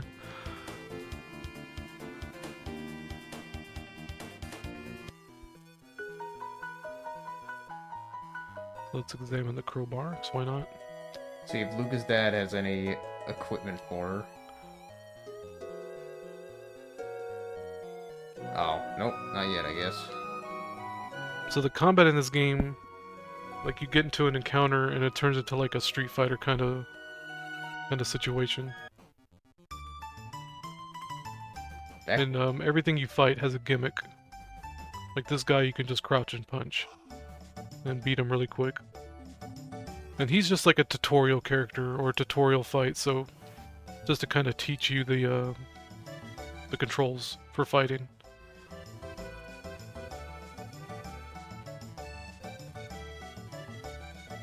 There's a hole in the rug right there.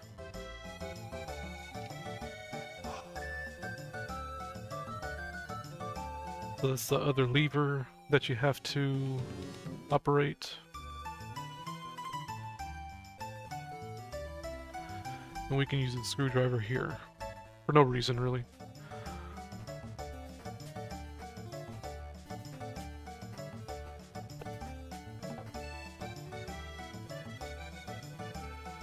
And we can examine the wreckage. River Spirit has eaten many secrets. There was another lever here that I operated already, so one of those, I think that lever in particular causes the waterfall here to stop, and the other lever causes the sewage to drain. That's down below, because you can't go down there unless you hit one of the levers. I forget which. Well, Magus is right here. Beckler. We examine the bones, and we get a bone. We're gonna need that later. So yeah, this area would normally be flooded.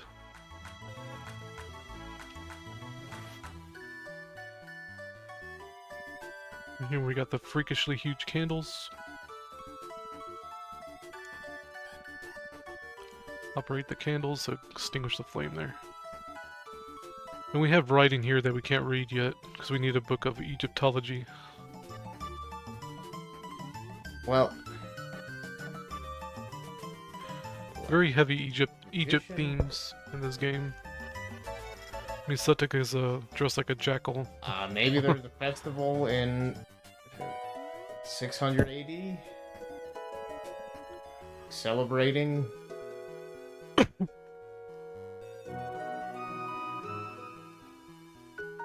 I remember them saying something about that. We can go and talk to the old man, even though it's not necessary. Hold up.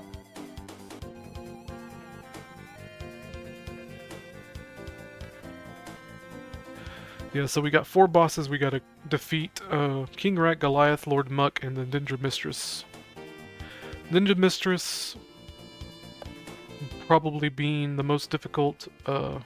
King Rat's kind of on the hard side as well. Goliath is really easy. Lord Muck, Lord Muck's a pretty hard fight as well. So we gotta defeat one of them before he'll talk to us. There's more hieroglyphics we can't read.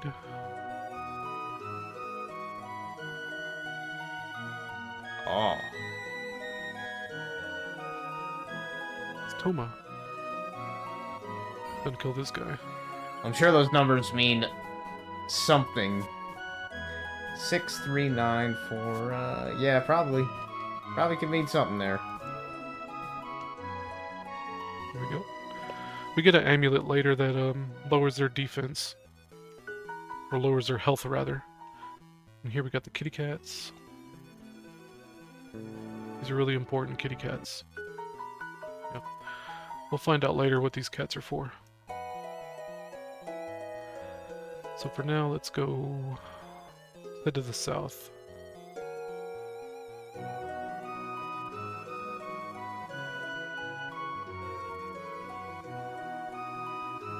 So we got a brick here with a V on it. The V stands for vortex, and we're going to need these force gloves eventually.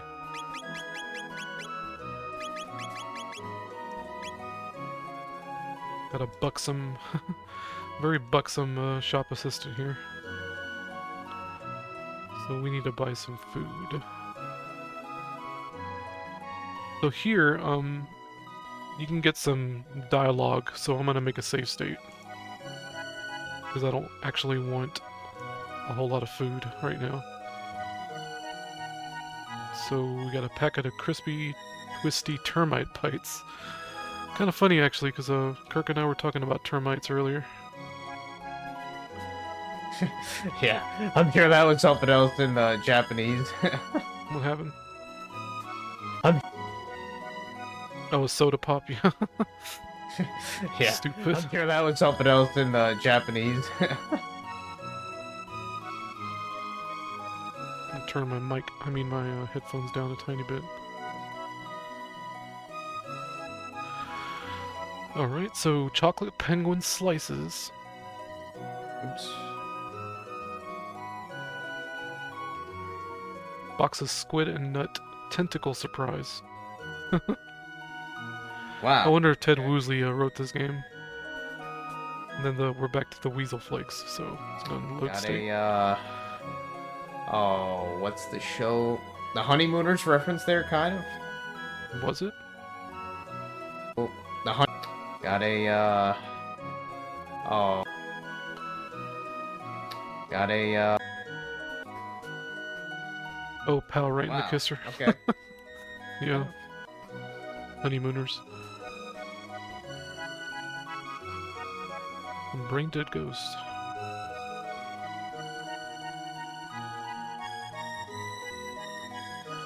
Alright, so let's go ahead and give the food here to this, whatever this is in the pipe.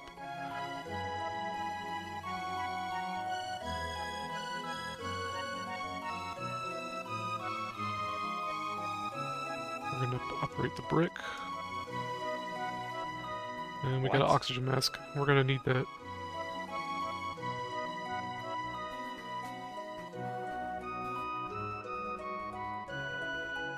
Here's a quick way to get popularity. So I didn't explain this earlier. There's a popularity bar on the top there, right above my health bar, and we need to raise that to the blue in order to continue with the game. It's almost inevitable that you're gonna get hit by fire. Yeah, so the black, yeah, so it's in every timeline or whatever. Just like the moon. Right where Malchor lives, that's nice. Hey, you notice that fucking giant fortress above your house? Look to the sky. Here we go. My hero. What does it portend? So we don't want to find any ninjas yet. Yeah. Because we're gonna get yeah. an item that helps us, that lowers their defense. Kind of like the rat amulet that I'm gonna pick up in a minute.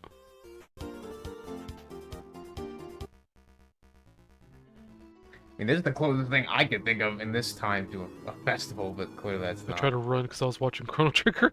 I was holding B trying to run. I'm so stupid. So next thing we gotta do, let's go and head north.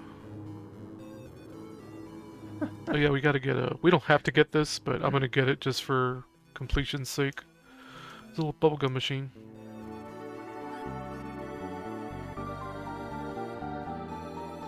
And we can't go in here yet, but once we get our popularity up, we can. SOB. I think they meant sob, as in crying, but anyway. Son of a bitch. Alright. So this is where I wanted to get food from. That's why I didn't want to buy I it didn't realize last time from the that, grocery vendor. that time gate you just had to open the fucking cabinet or whatever. There's the gum. Some hot, tasty nuts. So we can talk to him real quick. Extra tasty nuts. I'm gonna go to the Middle Ages. Hey. Fuck. Okay, I guess the epoch doesn't follow. Maybe I'm just dumb. Yep. Whatever. So now we can get into the Pyramid Club. And here's another V. So we operate it and get the first aid kit. So we can come back here now if we need to. But we're not going to do that yet. Yeah, I guess not. Whatever. And there's See a what bar this here. asshole has to say. The Magus. Probably nothing. Can't go in there. Nope, guess not. There's a cool bird right here.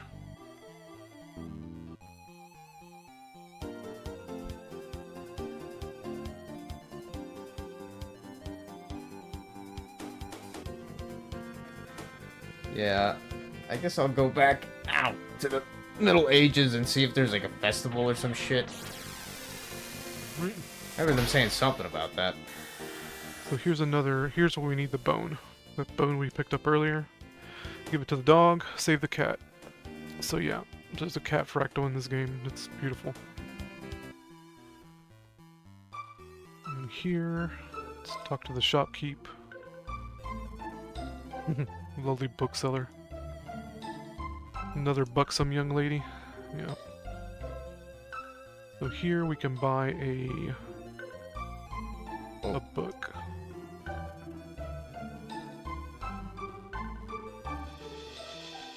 Desert Cave. The Egyptian Book of the Dead. We don't need to do this part, but just for the sake of completion, we'll go ahead and do this.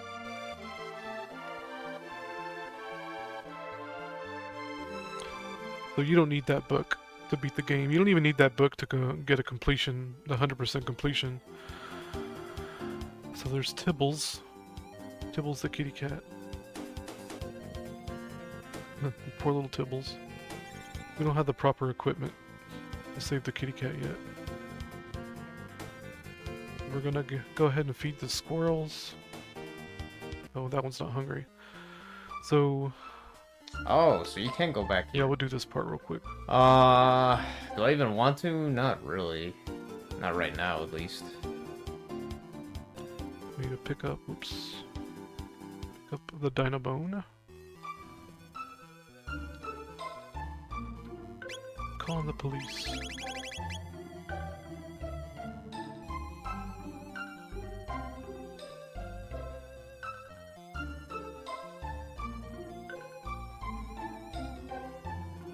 Pogosaurs. So we got our popularity in the blue now. So that's the simplest way to get your popularity up by the steps I just took. So now we can use the food on the squirrels. Just let them do their thing, I guess.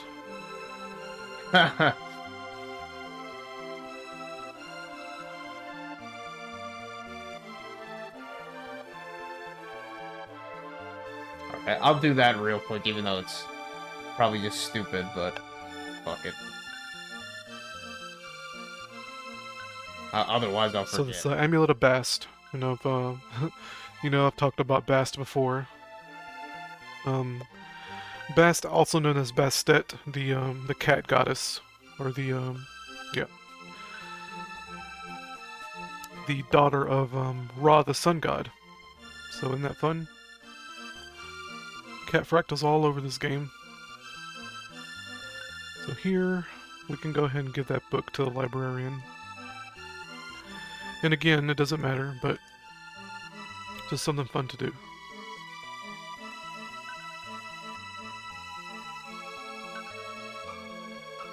So you get more popularity there. We'll come back here later.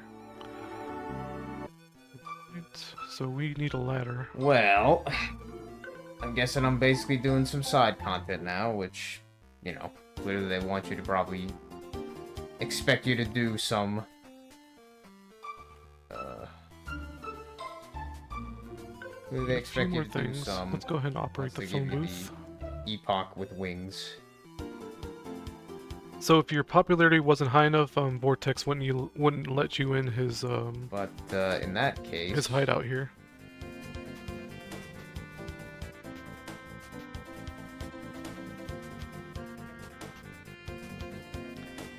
yeah, I'll go back to that time because I'm gonna forget. I'm gonna forget otherwise. I always imagine him talking like Foghorn Leghorn from fucking Looney Tunes. I say, boy. A cleaning lady comes by. She's probably Mexican. Let's just be honest. So these little domes is what we need to hide. We gotta find the 4 relics that Sutek is attempting to steal. And if you put these domes around them, when you defeat a boss, the bosses won't be able to steal them. So when you defeat a boss, the idea is that in order for Sutek to revive the bosses again at the end of the game, they need to find these relics, right? So the idea is use these domes to protect the relics, then kill the bosses, Northwest. and you won't. That way, you won't have a rematch with the bosses later. Giant's Claw can find the shell there. Okay, it's gonna show me anyway. Cool. So our next step is to go ahead and use the domes on all the relics. All right. Thanks, Uh, dude. Is that Toma? Did I miss Toma? I guess we'll do that. So yeah, let's go ahead and Side way. content time. Any change? Yeah, I guess. Let's see. I think you get a tiny bit of popularity. I saw the word pal, so I had the weird pronunciation in my head. No. Steaming pile of rags. Almighty night pants. I guess I'll turn the volume up a little bit. The music's really good. Music in this game is really good. Is it this? So there's another phone booth over here, but you can't do anything with it. No, it's not that.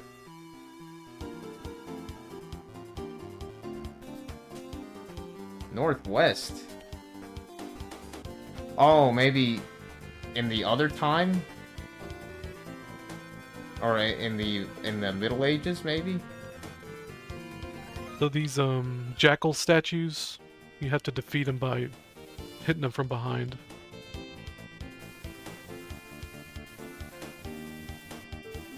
Yeah, you can do a kit by hitting up and B. Does a little more damage. If not, I'm a little confused, but that's what it's kind of seeming like.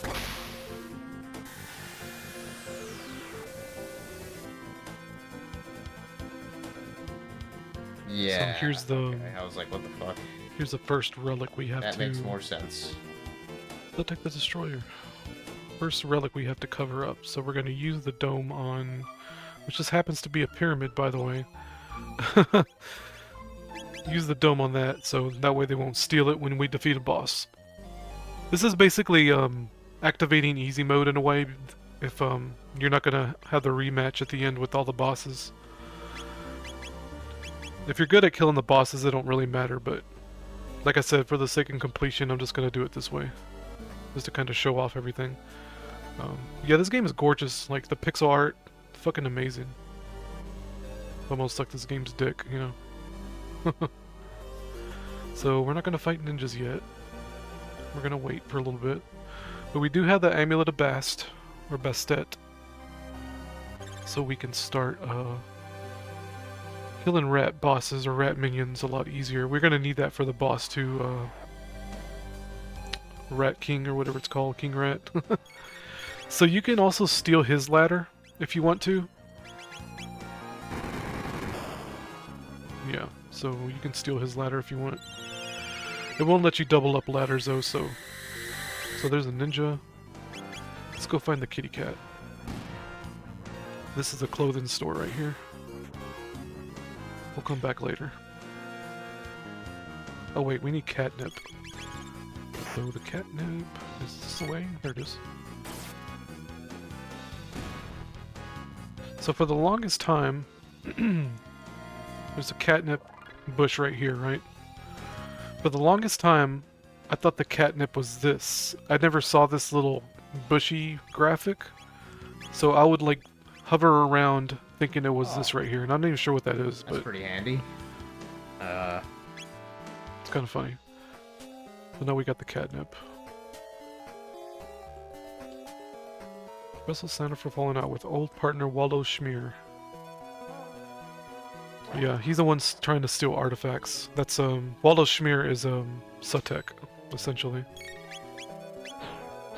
Well, not essentially, he is, in essence. So we're going to... Oh, you're coming here first. Why would you do that? Giant's Claw. Yeah. Well, maybe not. I would figure you'd want to save Chrono first. He hasn't learned any, so maybe he does learn something, but I don't know. Oh, you're having trouble finding the fair, huh? I'm going to skip to the next one if you don't mind. Let's go ahead and go there. So you went through Giant's Claw.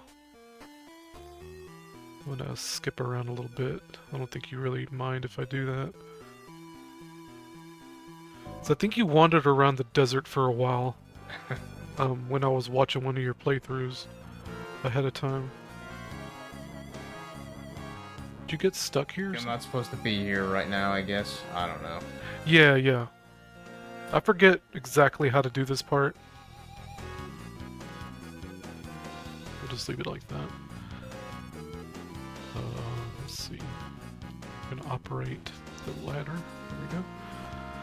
And use the catnip on the big cat. Oh well. I'll chalk it off to maybe I'm not supposed to be here. And pick up the cat. Because otherwise the ladder would...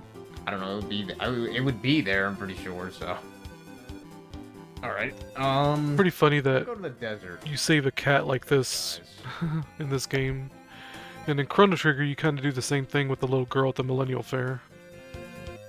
First, And, rest at the inn. I talked about it before, but one of my first, not first, but when I was a teenager, I think I was maybe 15, 16, I told this story before, but I guess I'll go and tell it again.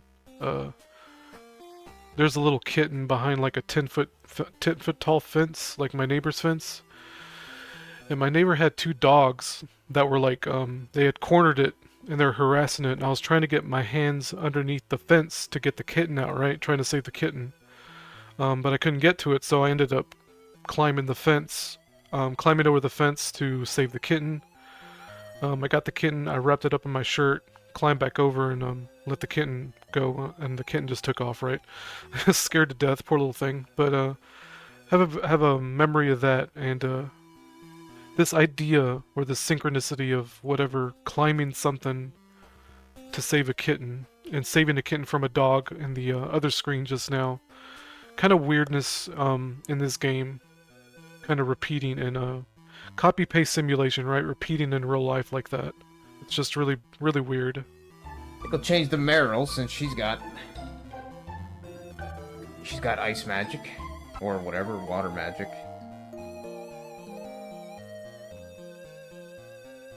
You know what? I need to go to the east here.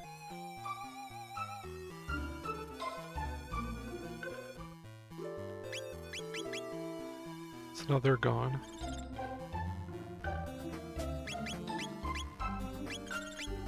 I don't want to fight that guy. I'm not going to bother fighting him. There's no real reason to. Well, there is no reason to, rather. So let's go ahead and kill, not kill, but fight the ninja mistress. I mean the, this chick right here. Spoiler alert. Leo.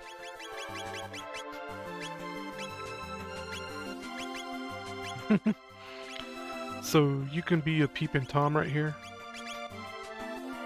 I'm gonna inch over. Oh, there we go. There's your fan service. You lose popularity for it.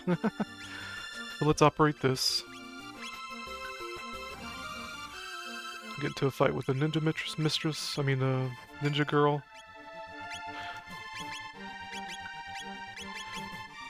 Got sexy ninjas, you know, in leotards.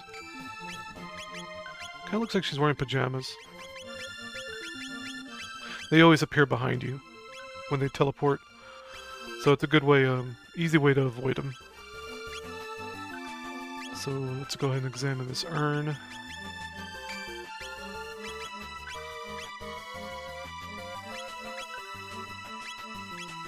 Let's fast forward through some of this.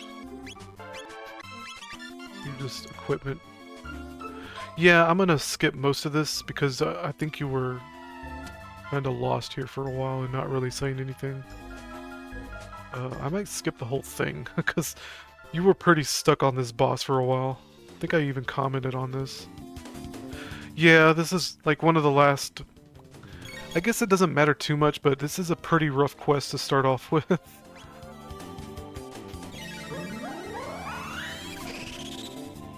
Yeah, let's go and skip to the next part, just because you spent the whole time on there. Let's see here. I didn't say anything here. Okay, this is part 21 or 22. I think I'm gonna go to that castle or whatever and see what's up there. When did you save Chrono? Because I kind of want to just fast forward to that. Oh, here we go. Boss fight. So did you get stuck on this part too? Actually, With- no, I'm gonna see if the forest changed in that area or what. I guess I'll let it play. Fuck it. See what happens. I'm sure it did something. So, from now on, the ninjas have reduced health, including the Ninja Mistress boss. See, she always appears behind you. See, look how easy that was. She went down in 2 combos. Mad Bomber. So here's another spot we can do. Well, not after 400 years, apparently. We'll show this off first. So we got a 2001 Space Odyssey reference. And we got a checkerboard floor. If anything, it might just show it as a side thing. We're gonna I'm not use the seeing it forest now, gloves yeah. on here. So we deactivate the Explodo brick, and I'll go ahead and examine it. When we move the brick, and there's your Corona. But Isn't that who's the fun? one who mentioned Fiona? This game's chock full of symbolism, man. Somebody. I'm gonna check somebody mentioned her. So the Corona, checkerboard floor, right? And 2001 A Space Odyssey reference. What the fuck ever. Somebody mentioned her, I know that.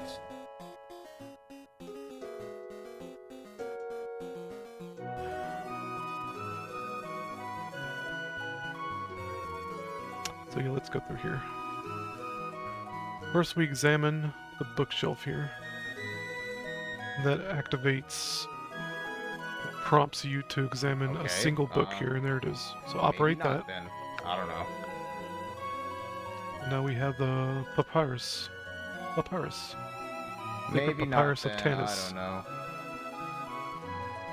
Fuck it. We're gonna use another dome on that. And again, Let's go to examine the Spooky bookshelf. Castle now. Reveals a book that you can move. Another hidden passage. And this is where we need to get the Book of Egyptology. Okay. We got that done. So we got three of the 4 relics covered up. So we need to go cover up the final one. This is Star of Cairo, I think it is. Let's see if I can go here at the Dark Ages, but I'm kind of doubting it, but fuck it. See what happens. Yeah, so there's your hint right here. This right here. That's your hint to get the last scarab. It's probably technically the last scarab you're supposed to find. Nope. Figured. So we can go ahead and try to pick up the diamond. We get in a fight with the mummy. And you have to attack the mummy with your uppercut to get it to unravel. You gotta get in kinda close to activate that uppercut. There we go. And that's it. So we're gonna cover up the last relic here. Alright, yeah, I'm gonna switch off of Meryl now. There we go. Because... So we got all 4 I don't relics. think we need all that ice anymore. Actually... Let's...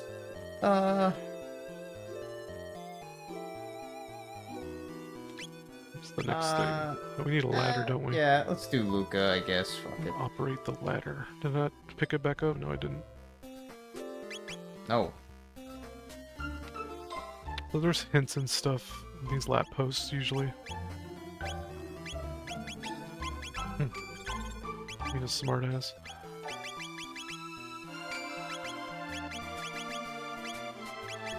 So we can go and start killing bosses next if we really want to. Let's go and pick up our ladder.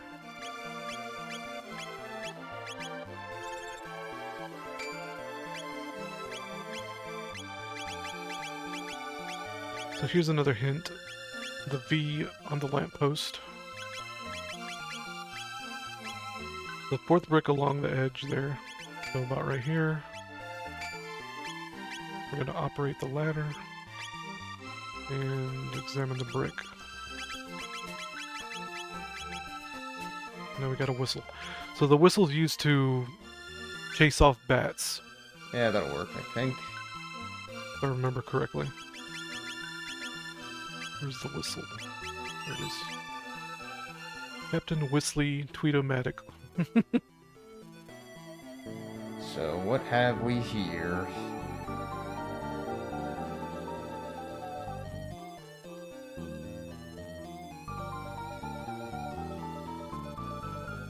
Here's a section of the game that has no purpose.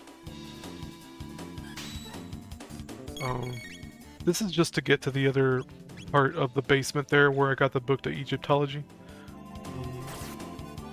Maybe we should go talk to the cats next. So it's a red herrings. The box full of red herrings. Yeah, those dudes hit hard. Oh yeah, they're unkillable. I forgot about that.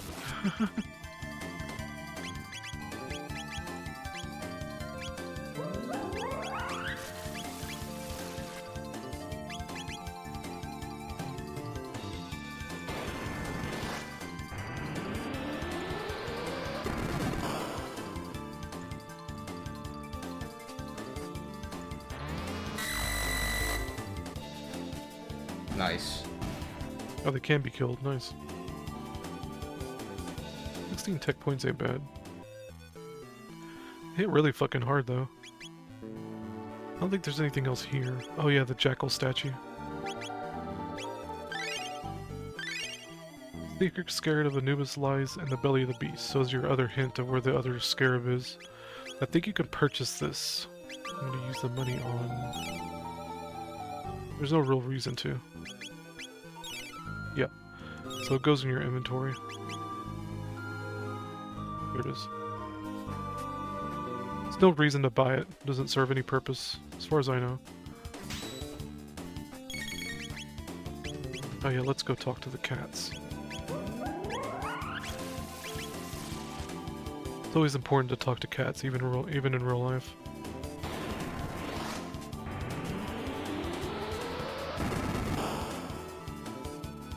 Oh yeah, now that our popularity's up, we can check out the newspaper archives. You can examine each and every one of these. It's got silly, you know, like silly lore and stuff in them. So here's some lore.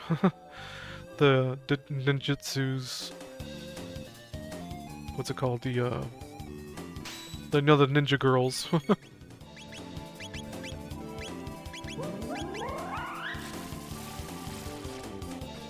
So we'll go ahead and examine all these just for funsies. I don't think that thing can be examined up top, can it? Nope. Not in the right spot.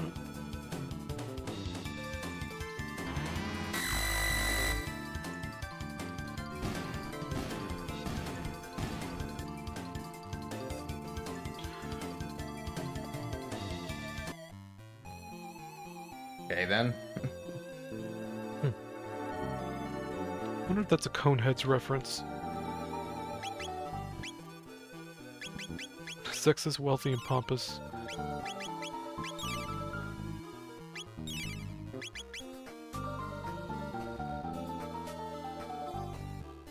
So yeah, there's some, you know, feminism Alright, shit so in I here. can't do anything here, I guess. This game was made in the 90s, so... You know, the rich and Maybe I wealthy can. sexists or whatever. Of course, it's gotta be in a game like this Does as not well. appear so. Just can't help themselves.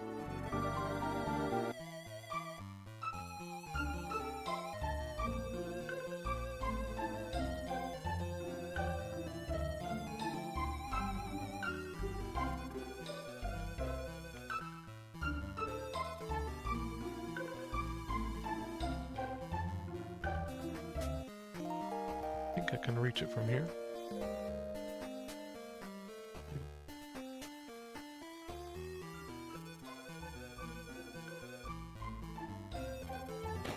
That's it.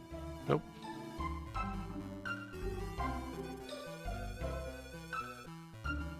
Yeah, so you can visit So him. we'll go in 400 years from now. Can we talk to her? Instead. Looks like we're done there. So we can talk to... No, we haven't defeated a boss yet. Oh well. Let's go talk to the kitty cat. Yeah, we can start reading the glyphs. Well, that didn't change Lure the Nile, anything, as Guardian of the kind Stomach. expected. So we're gonna read these. Hey there, buddy. Hiltabas, Lord of the Cats, or Goddess of the Cats. Nobestet was a female. So now we can start talking to kitty cats. So here they give you the stuff of Ra, or the headpiece rather of Ra. Chicken head of Ra. Oh, Cyrus? Huh. Huh.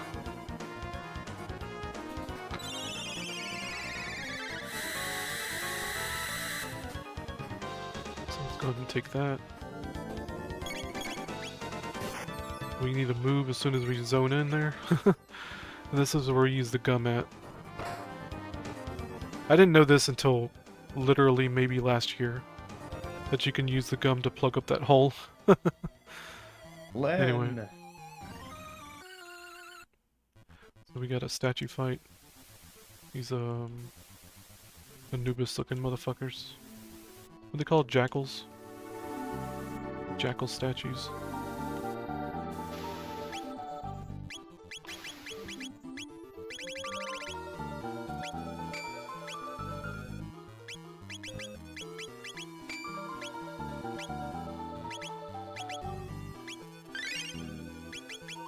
So this is supposed to be your hint.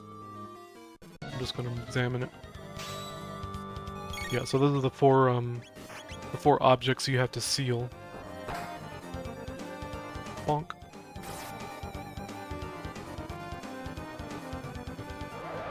So now we can start talking to all the kitty cats.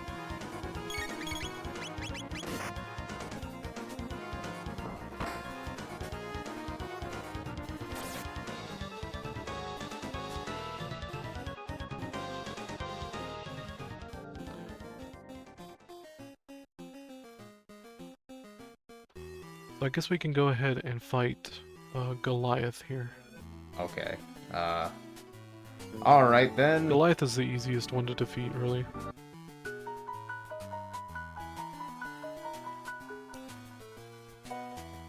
So I guess let's go to... Actually... Go back to the end of time. See what the hint guy has to say. Probably nothing. Probably nothing different. But we have to activate that switch in order to stop the machine guns here. You cannot tank this, by the way. Find a magician at a festival.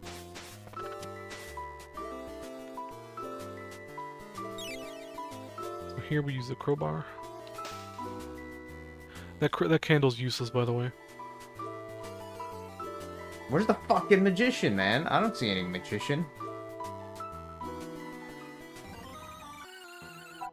This boss is fairly simple.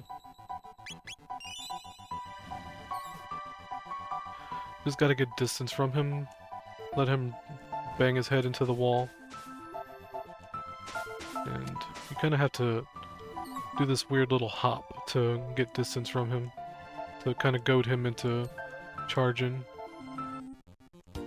Okay, I'm too close. He's too far away. Oh, right there. Just need to do it one more time. There we go. That's it.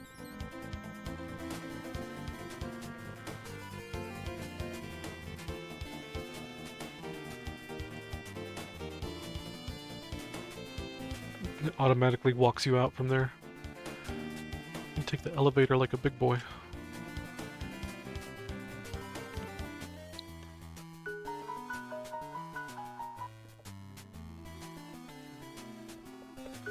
It's pretty comical the way you jump on the elevator at first to get up, and then you ride it back down like a normal person afterwards. So yeah, let's go and save this guy.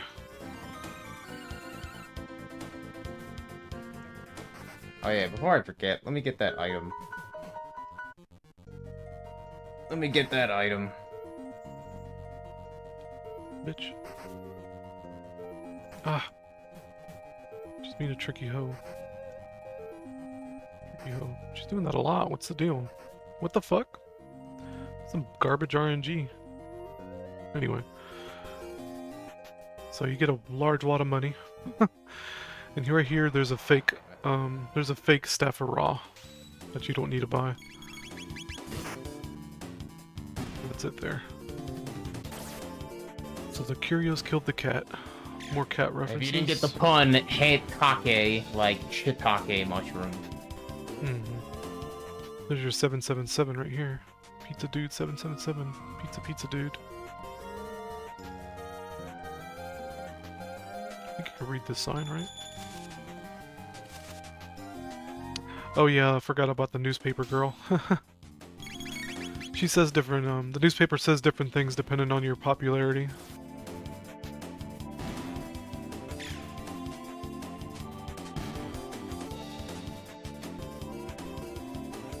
Oops. I'm not sure what that's a reference to. The Ides of Cricklewood? Whatever. Huh. So you can go into the sewers for the next Okay, boss, but I'm maybe not gonna do that yet. The chest isn't there. I don't know. Well, let's go back to the fucking castle and see what happens. Oh, okay. Okay, yeah, so you just can't even go fucking back there. Nice. So here's the Professor What's-His-Face. So yeah, it's kill the ninja and talk to the professor. Oh my gosh. If I die to her, I'm gonna be really mad. Here we go.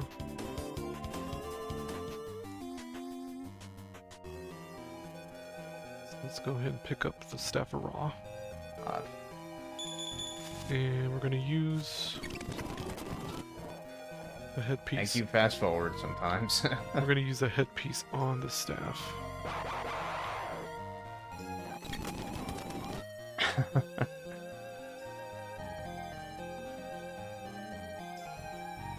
The cat's got a hold of the head of the staff for some reason.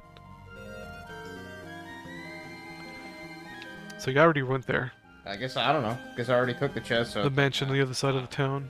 The east side of town.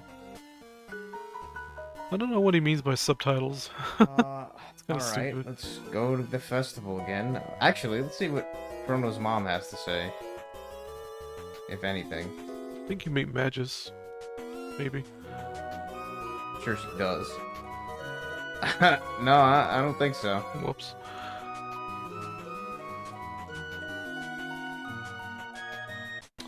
Yeah, so the Ninja Mistress is actually in here. What fucking magician? But we're not gonna fight her yet.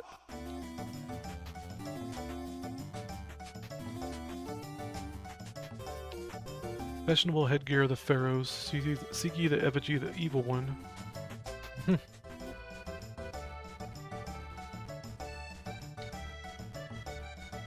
Yeah, so this game gives you a lot of hints on what to do.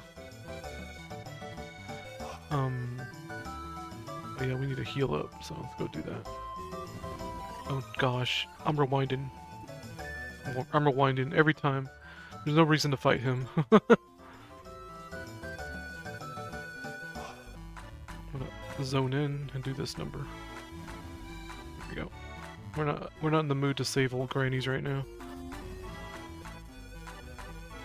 I run into him almost every time on accident. I would have definitely got a game over right there. Because it's almost inevitable that he'll hit you. So this thing heals you. Yeah, so you can use this. Well, I think you there's can the use girl that up to cat. 5 times. And along with your first aid kit. So you have 5 full heals, your first aid kit, and you can buy a whole lot of food using all that money that guy gave you.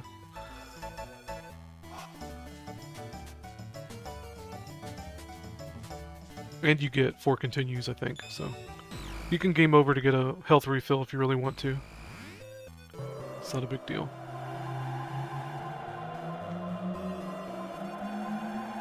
Yeah, so little kitty's just telling you about the hieroglyphics.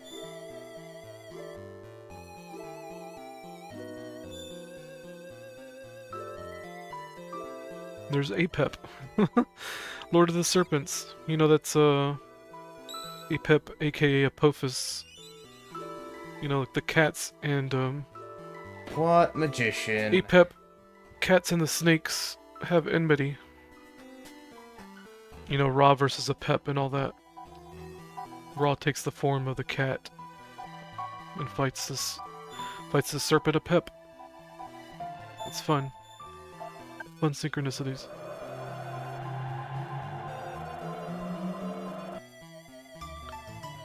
I think I'm gonna kind of call it here, because I'm like really tired. It's 2:13 a.m. Let's find out where. We'll go end this here. Save state.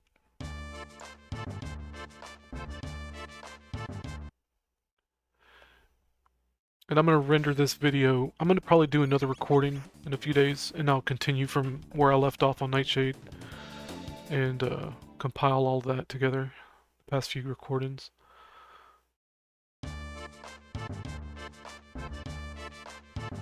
Yeah, so Kirk found the Kirk finally found the Nordstein Beckler.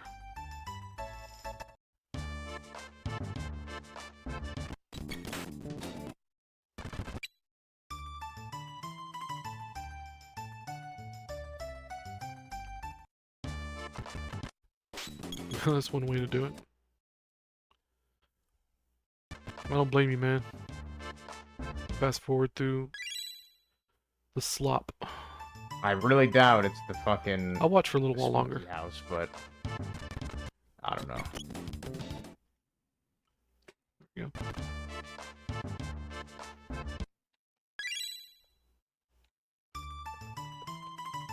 I really doubt it. I got 7 more minutes before the recording hits the hour mark, so I guess I'll watch for a few more minutes. Like I said, I'll continue on playing Nightshade in the next recording, and I'll just compile it all together.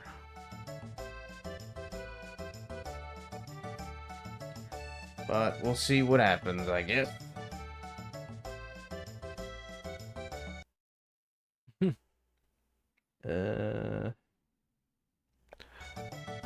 And you can get, what's the interesting part about this is that you can get dolls for every character if you take the time to do it all.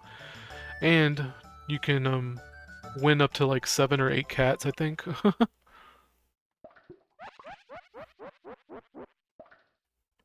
Oh, it is. And I think, Oh man, wow. I feel dumb now. I mean, I kind of had a feeling, but I was like, yeah, I guess so. and I think you can earn the Piozo dolls or whatever they're called for every character that plays their theme when you visit certain locations. Like the Piozo doll for Chrono goes into his room. you can get another doll. I think for Marl that goes into her room, and you can get a doll of her, and etc. Wait a minute. I Mimic forget where or Magus goes though. exceed? If you do get one for him, not even sure if you can. LR A Y. LRAY. So that would be B and X for me. And the cat grind is probably the most time consuming. X. Because Right arm, left arm. it takes Okay. time for the cats to start breeding. I think they breed, I'm not even sure, because you have to keep at first you get a cat, you get an extra cat, and then you start getting cat food after that, and you keep filling your cat food up. You keep the cat food up, and the cats start breeding, and that's how you get so many cats. Okay, well that didn't... Whatever. 30,000's like fucking nothing anyway, but... Or you can lose that? I Whatever. thought you had to win.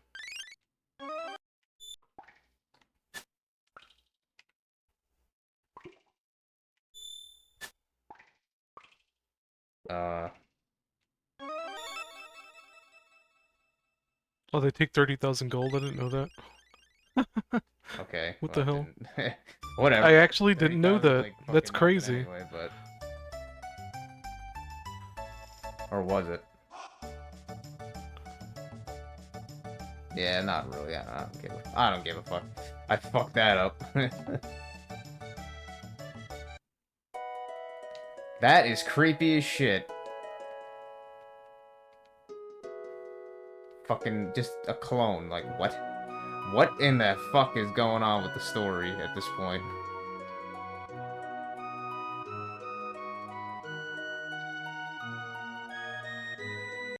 It says, hold on a second.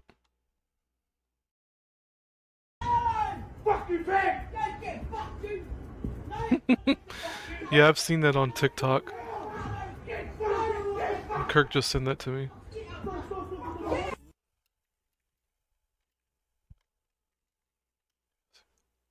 That's really funny. A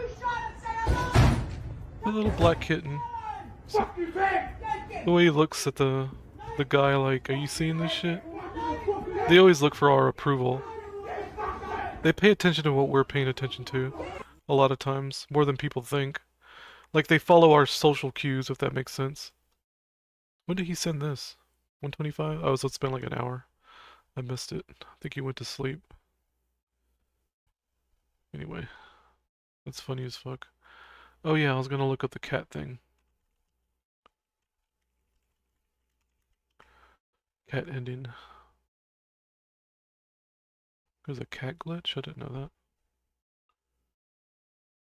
Yeah, so there's walkthroughs on how to get more cats and stuff, but I'm looking for the ending. 11 cats. What do you mean song? Fuck off. Let's see. Follow that cat. They did this. What the hell? What happened? Why is it all glitched out?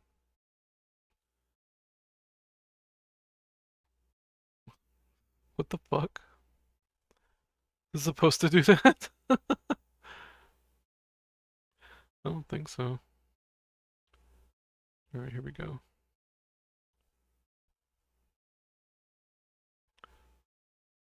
Let's see.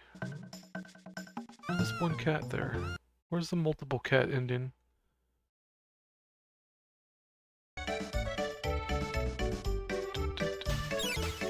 I like the ending. I thought the little dancer girls were cute. That's the only time they ever used the sprite. Here we go.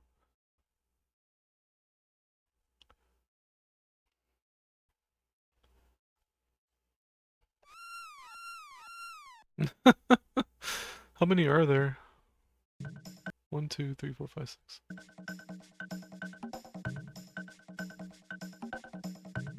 Naughty thing, come back here.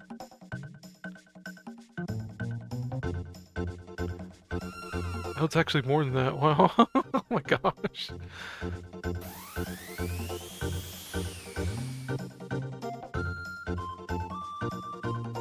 time to save Mama.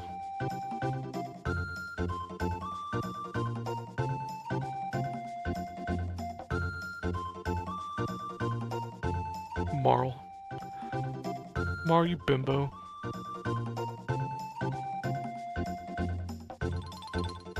She's cute enough, I guess. Kind of allowed to be a little dummy when you're cute like that. Anyway. Pretty good.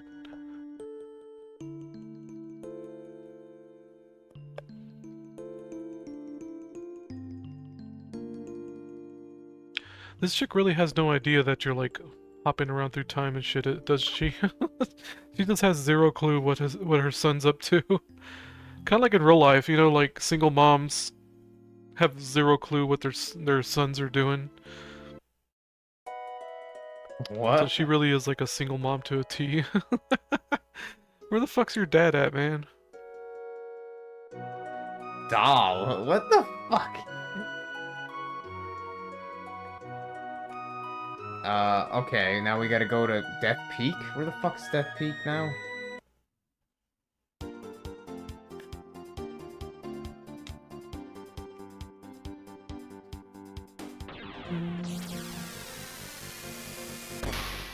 So yeah, I think I'm gonna go ahead and call it here, and Sunkeep.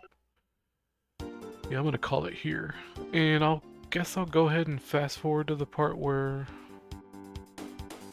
he figures it out, rather than stumbling around for too long. Yeah, we'll do that. So, yep. Oh, see you next time in a few days, where we'll continue on. Alright guys, how's it going? Been a few days since I've done a recording for this anyway.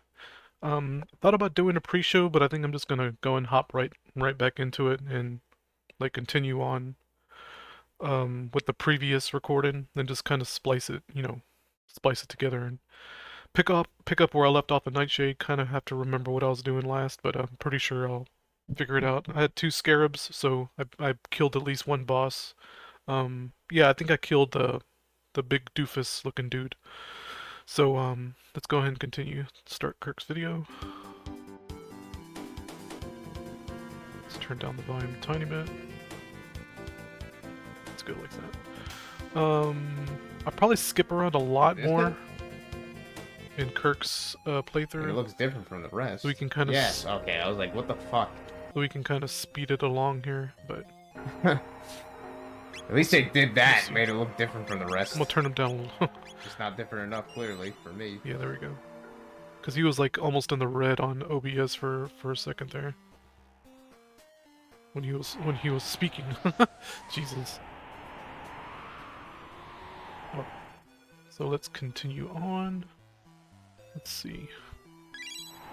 Yeah, we got 2 scarabs, so we beat 1 boss. That extra scarab was from the belly of the beast, or whatever the hell it's called. We got the Staff of Ra. Yeah. Alright. Let's go ahead and... I guess we can go fight Lord Muck, which is the gentleman, or whatever the fuck, from this little pyramid club over here.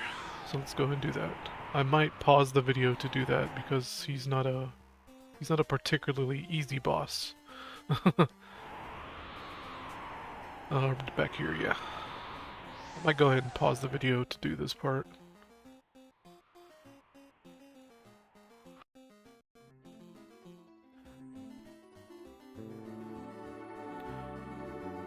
Don't talk to these dudes.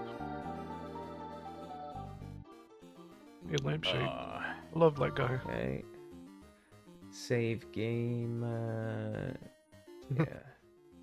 Turn it up a little tiny bit. 11:30. Well, this is definitely my last video for tonight, I think. That's for sure. Or Nightshade. They're always getting his name wrong. Almost save state here. I'm probably going to start using save states before boss fights from here on out.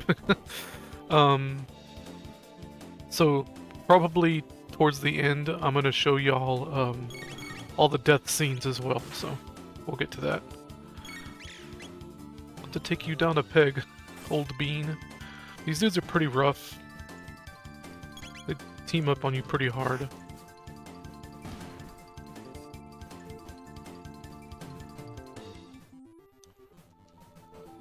Yeah, I might die. Yep. Yeah, these dudes fucking suck.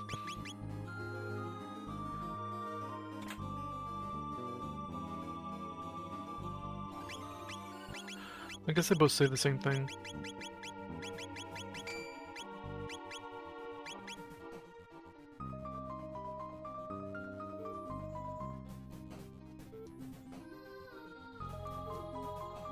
Yeah, they take up a lot of health.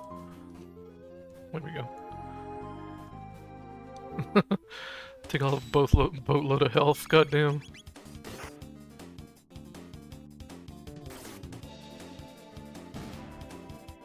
Oh, the fucking, oh my god. I had a few synchronicities in a row. This is so dumb, with the moose and the antlers thing. What did I watch? Oh my god, what was it? Oh my god, it was the, Happy Tree Friends. I'm gonna look it up. I wasn't looking at porn, guys, I promise you. It was a fit girl website. This just happens to be what's on the front page. Let's see. See if I can find it. Alright, so I'm gonna show this real quick. Let me, let me crop this a tiny bit better. There we go.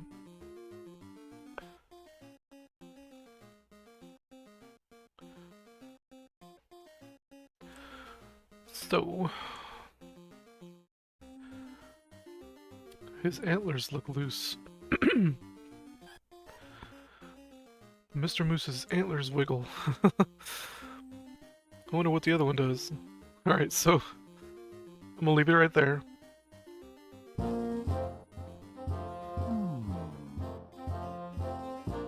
So I clicked on this random video, this was a few months ago, this random video of this moose with his antlers, you know, pretty much the same way in this game. And I was like, what the fuck? And I think it actually happens at some point.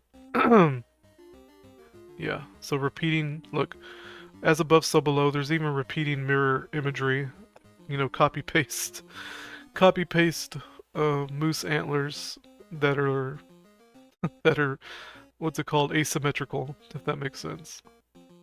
I think that happens in some part, yeah.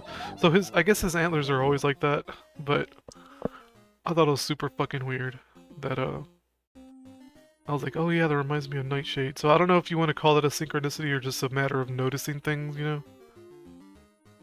But I thought it was pretty fucking strange. Anyway, alright, let's get back into it. Let's show that stupid shit for a second.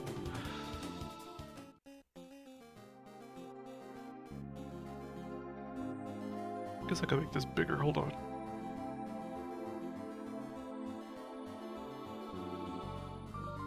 Something like that.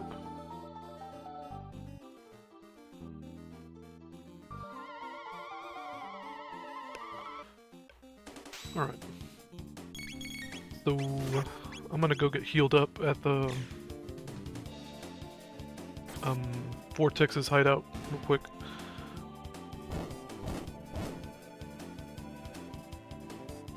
So I might go ahead and load up on food too. No wait, I don't need to do that here.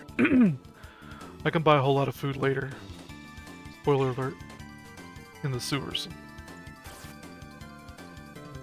Alright, so this is gonna be rest number 2, so we got 3 more charges left.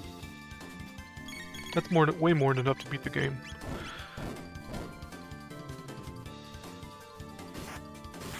Damn. Okay, Rage Band seems pretty good on Frog.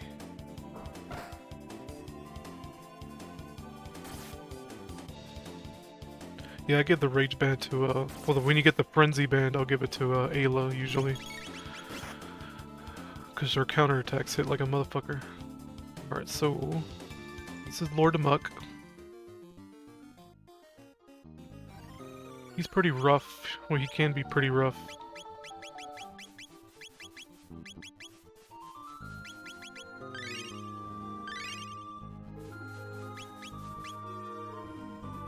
You basically have to watch out for him raising his cane like that. So like my eyes are on him the whole time. Kind of always keep moving. And as soon as he drops it, jump forward. And he'll do that sometimes. And he can quarter you. It's pretty rough. Yeah, I got him. There we go. Whew. I made that look easy. It's not easy, okay? Jesus, that went way smoother than I thought it would. 2 knickknacks, a geehaw, or a geehaw, and a thingummy bob? Thingummy bob. Alright, so 2 bosses down. 2 more to go. So I can go talk to the old man now. After we killed Goliath. Oh yeah, we can read the hieroglyphics now, so let's do that. Oh yeah, that's APEP, so we already read that one. Never noticed APEP before. Let's talk to the old man.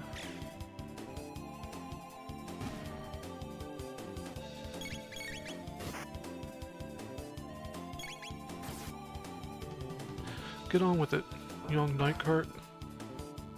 Yes, get on with it. I'm not gonna fight that guy. That dude's random as fuck.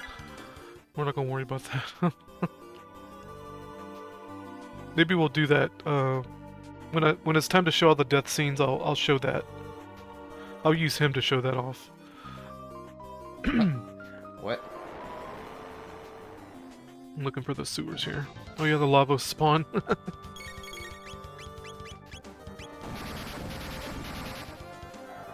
So let's examine the crate. Ow. So we're headed to the next boss. We're gonna skip this south section there. There's nothing there. Move, move, move, move. Oh shit. What happened? Oh, did you attack the shell?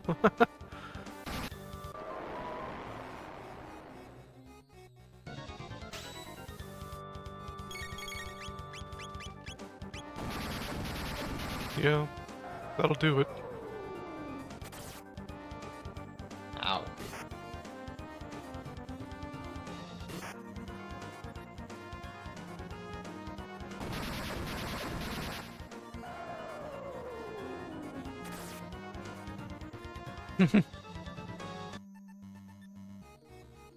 Wow.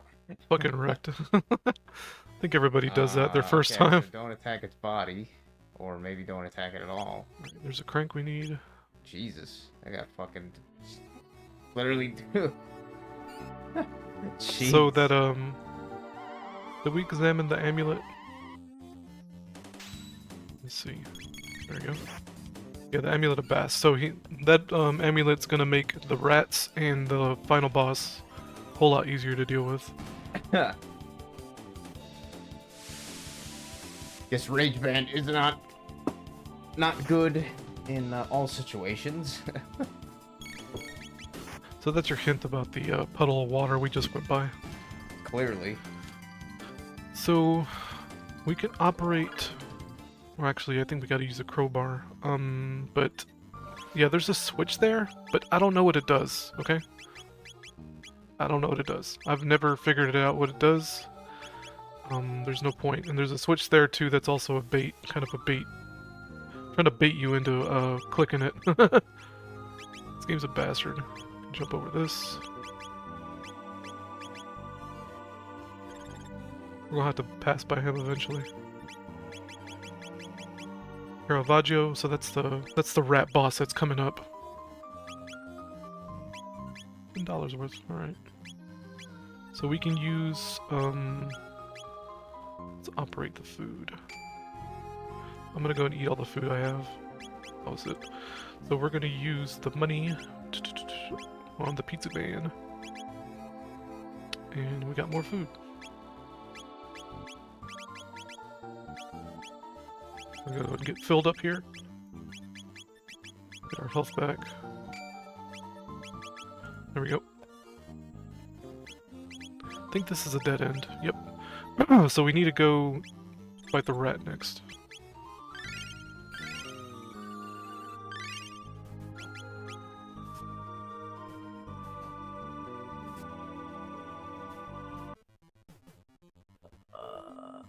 It's kind of hard not to take hits there with that boss. I mean, that enemy.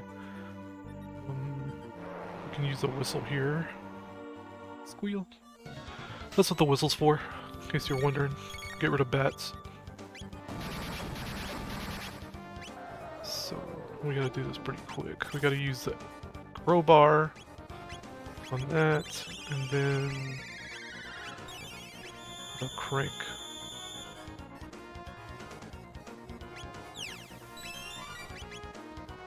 And real quick, we gotta use the oxygen mask here. And there's Vortex.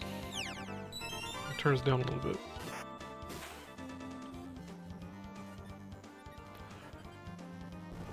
Here, I'll actually I'll leave it up and I'll turn my volume down. How about that? I have my volume cranked up a little too high. Let's bring that back up. There we go, it's better. Dead as a door now. Ring-tailed rock wallaby. Yeah, poor guy. So they captured, Sutik captured, Vortex. He didn't leave the amulet on him? That's weird. You know the amulet he comes with? So Vortex captured him. Basically, left him for dead in this gas-filled room. Like a real villain should, you know? So Sutik got shit done. Gotta give him credit, you know? There we go. Oh, one more hit.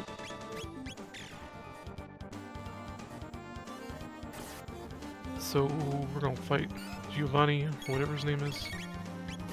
And he's can be pretty brutal. I think he throws snot at you.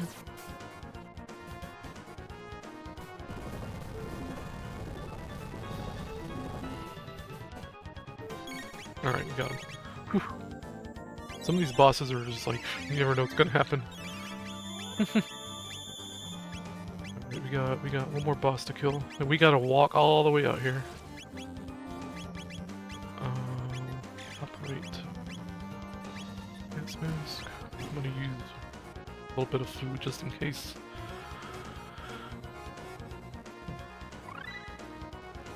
Magic wall. Magic wall. Yeah, shell's pretty good.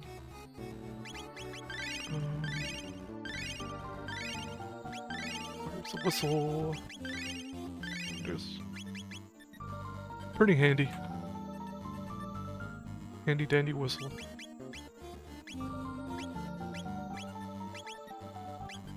We're almost done. Quite a trek back. I guess I can show you what's down here. I think it's just I think it's just a crank that won't operate, yeah. It's a stuck valve, so whatever. And then we're done in the we're done with the sewers, so let's go and get healed up.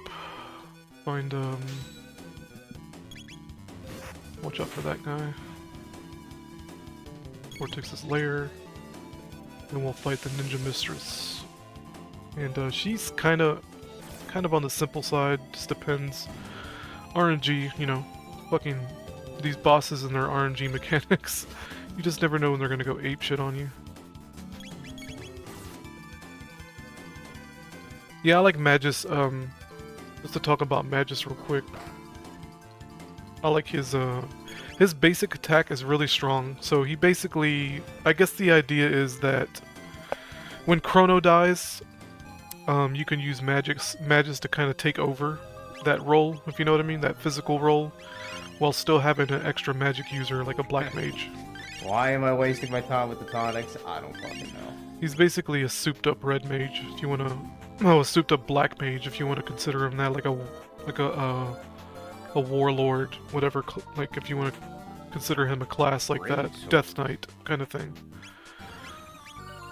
Fight the ninja. Oh, I had the wrong sword equipped. Whoops. Well, at least technically they kind of weaker. Nice. So we can talk to him now that the ninja's dead. Whoops. Yeah, Mistress Kichiku, was it? Something like that? I don't remember if that sign says anything, actually. Yeah. It's just a restaurant. I think you can actually order food. Let's see if I can remember. Some food real quick. Let's get full health here. Typical Oriental waitresses with notebooks, aprons, and shirking pouches. That's quite a bit more damage. Got sexy ninjas. So, let's see.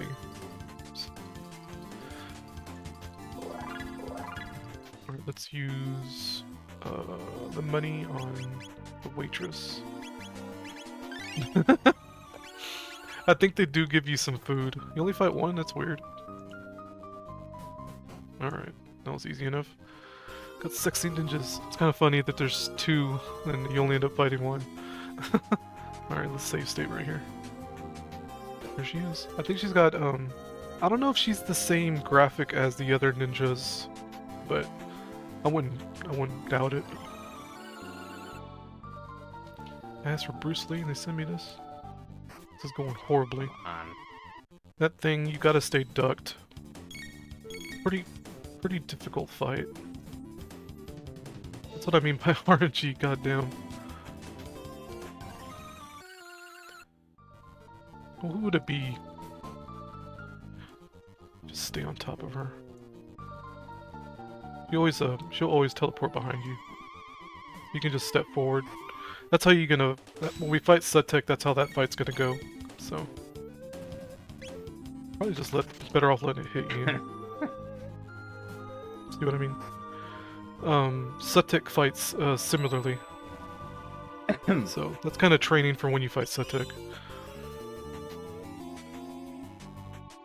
You want to think of it that way. So we got all the scarabs. Yeah. Okay. All we gotta do is beat the game. What an encounter. So let's go ahead and I guess I'll show off the death scenes. I'll go find that honkin' lug, whatever his name is.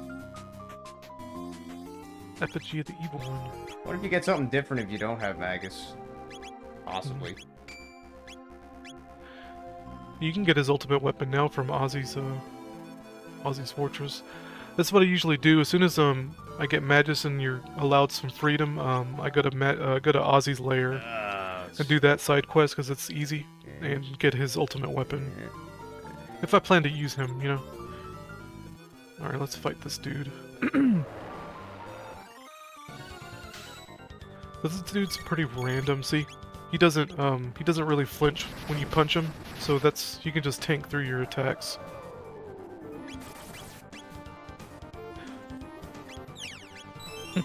So he just kind of spams that, but I'm gonna let him beat me. So kill me. There we go.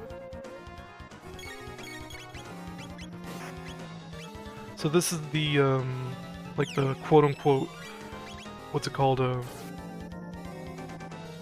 What do they call it? Inescapable and trademarks quotes. Inescapable death trap, kind of a Batman situation, you know.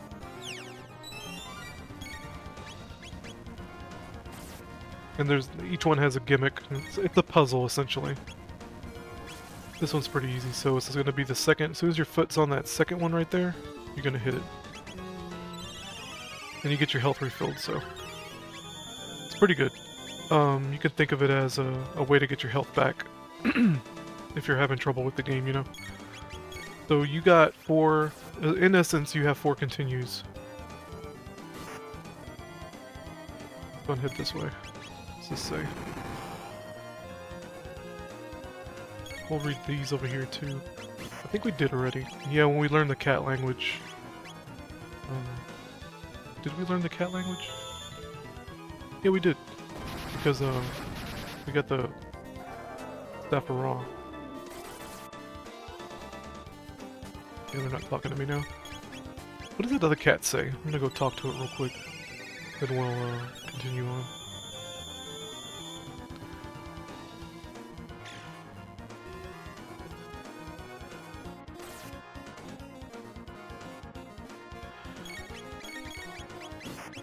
The other kitty cat's up here. Ended up not using that first aid. Oh well. For the walls for wisdom, I think we did talk to him. But you can talk to the other cat when you save it, if you have the cat power up by then. Whatever you want to call it. Alright, let's fight these guys. I'm gonna let them kill me. Kill me.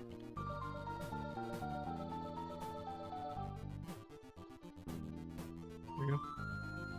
Well, that's why we have save states. So, we're gonna pick Oh, up that's this starting pipe. over bullshit. Pick up this pipe. Yeah, and exactly. We're gonna use Exactly. on the other pipe by hitting back. And that's how you do this. Took me fucking forever to figure that out when I was a kid when I played this game. Oh, yep. Yep. No thank you with that. What happened? Rewind it. Yep. Yeah.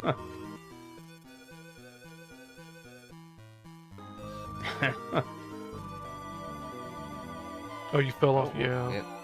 I would. Yep. Fuck that. I would No just thank you with abuse that. save states for that part. You have to walk through there. Walking's the best way to do it. In other words. All right, let's let them kill me again. Oh, you lose reputation. Huh? I didn't know that. Pretty funny.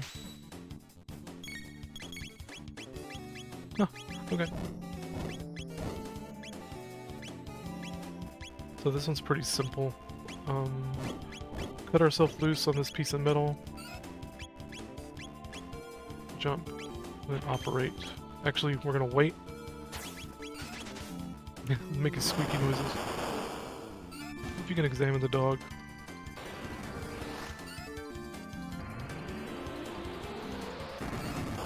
There we go. Let's examine the dog. What a pretty woofums. Dark mist? There we go. That's how you do that.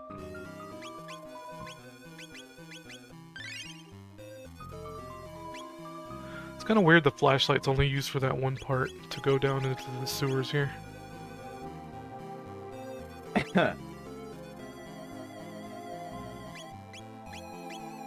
Sounds interesting. So let's go ahead and die again. I don't think there's any more ways to get my reputation maxed, but whatever. I don't know if that's going to affect my percentage at the end, but I don't really care by this point. Guess that's So- for Chrono. Over here. Do I have food? Yo, I have food. That would have sucked if I didn't have food. Keep a rat. You have to do that right away or this will kill you. There we go. You have to do that Push the immediately. shell, climb the shell. So that's all of them. I could show out the last one. But the last one's a game over. Like, you can't... There's no solution to the last one, but I'll show it off. At the risk of my popularity. Oh, let's save state here. Actually, no. What was my last load state at? Here. Oh, right here. I might load up that one, What? and then I'll kill off the mistress again. That way I don't lose all I don't know that what the fuck you mean, reputation. dude. Oops. Yeah, we'll do that. Oh wait. That is a ladder. Kill me. Fuck you. That is not obvious enough. These things hit pretty hard. Freeze may remove you from my life forever. So this one's permanent, like... There's nothing to examine. There's no escape. You're like, you're dead. It's game over.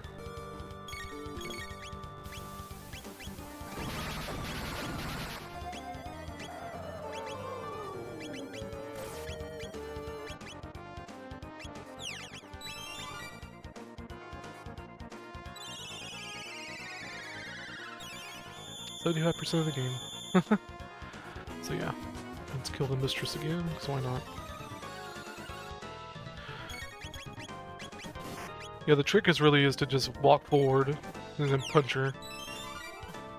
Huh.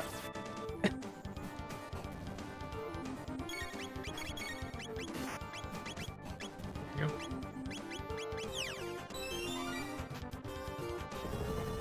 He's a misogynist. Should have let her win. I'll use the first aid after I fight those statues. Since we'll be at the final boss anyway.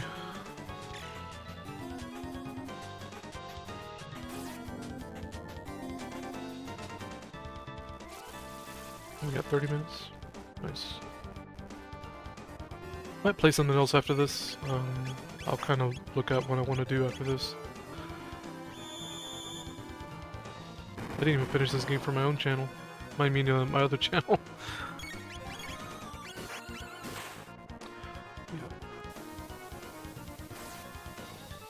I'll probably die to Sutek a few times, but we'll see how that goes. You can use the Staff of Ra in that fight. Whoa. Let's be a little more careful. There we go. I'll teabag him for good measure. I think you can sneak by those guys. It's a bet. Hey, Frog Splash. Frog Splash, Frog Flare.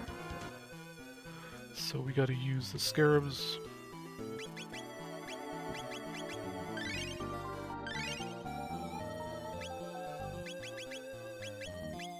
Ah.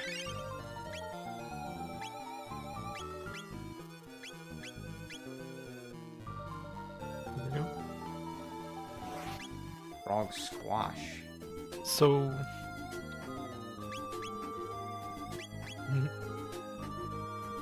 I think they all just say the same. Yeah, beware the Staff of Ra. So, I think you can get shocked by these eyes, if I remember correctly.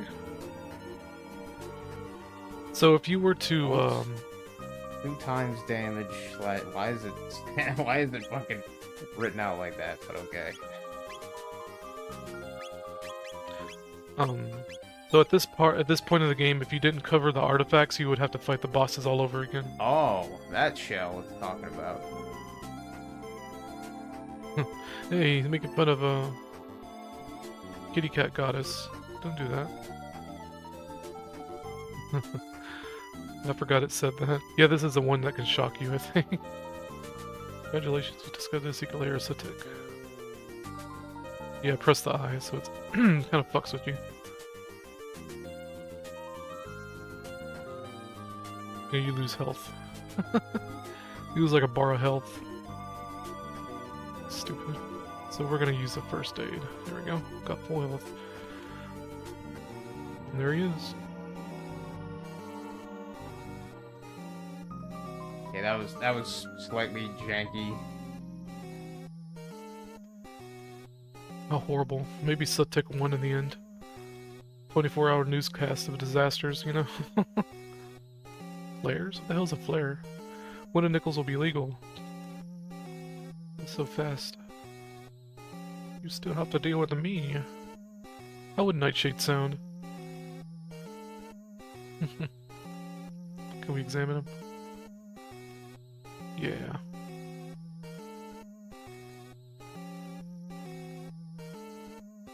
There's some dude wearing a mask. Kind of like a Cave Story where the dude at the end just puts the, puts that thing on his head. How'd I defeat you? I got the Staff of Ra. Can I use it on him? I don't think I can. Yeah. Alright, let's boogie. So, you kind of just have to keep an eye on where he teleports and walk forward. Then you have to fight some minions in between. He summons the jackals too.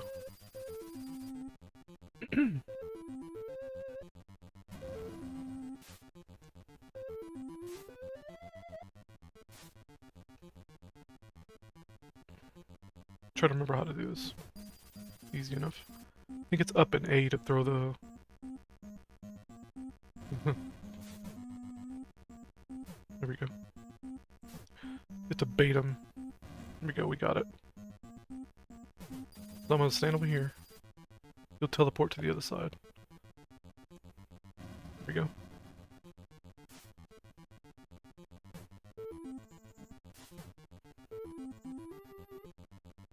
There's a jackal. Thankfully, jackals are pretty easy to deal with.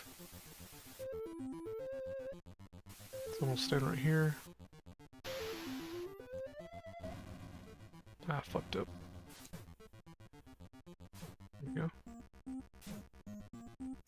There we go. Whoa. He skipped a... That was weird.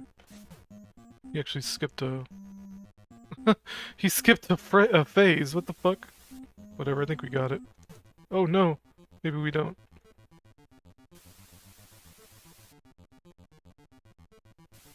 Alright, we'll stay in the middle this time. So I think we're out of shots. Oh nope.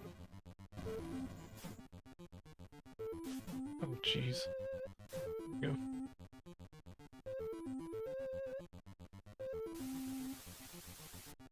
I had a shot left that I fucked it up. Oh well. Just for the off chance that I have a shot left, I'm gonna stand right here. Fuck. Alright, we got him. You gotta punch him in the dick. Dick punch. He's like, ow, my groin. The streets are safe.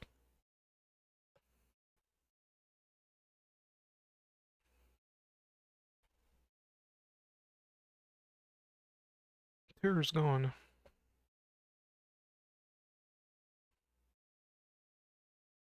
He punched Sutek in the dick.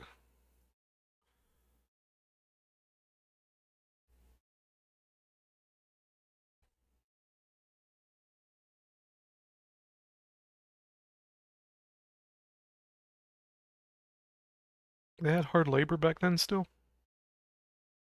He'll be on like a year. Yeah, never got a sequel. It's kind of a shame.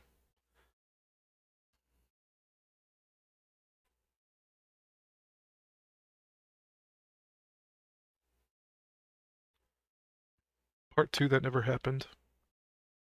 It's kind of bullshit.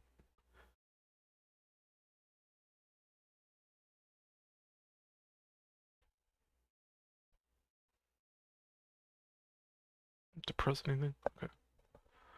100%, yeah. Bonafide legend, baby.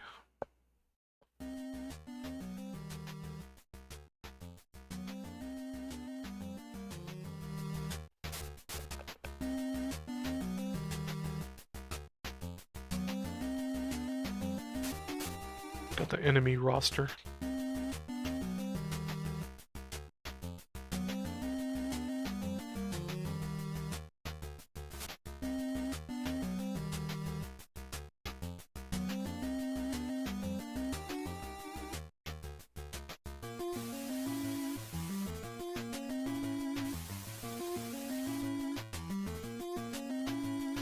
This is a very American game, huh? I think strictly American game, kind of like Secret Evermore. Sexy ninjas.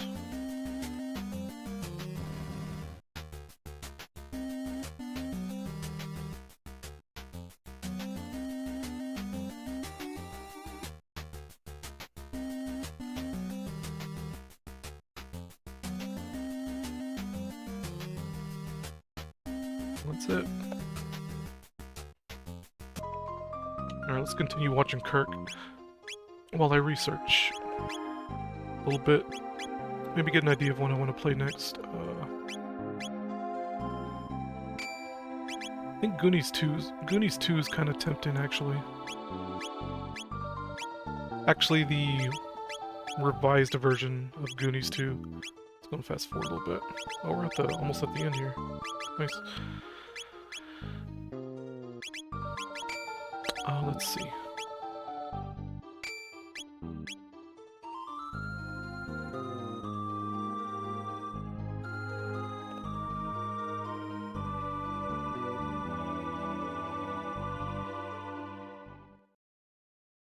Oh yeah, I want to watch this part. I don't think alright. I haven't seen it with Luca in a while. I don't know what's gonna happen, so...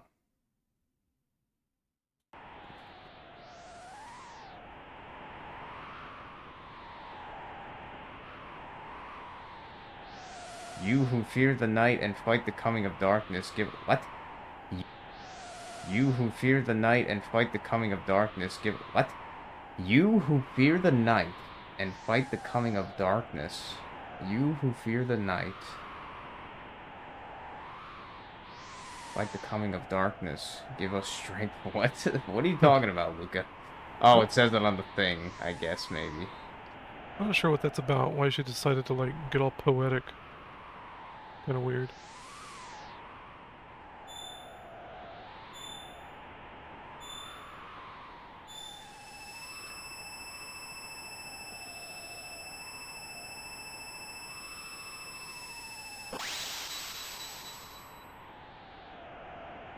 Comes the 88.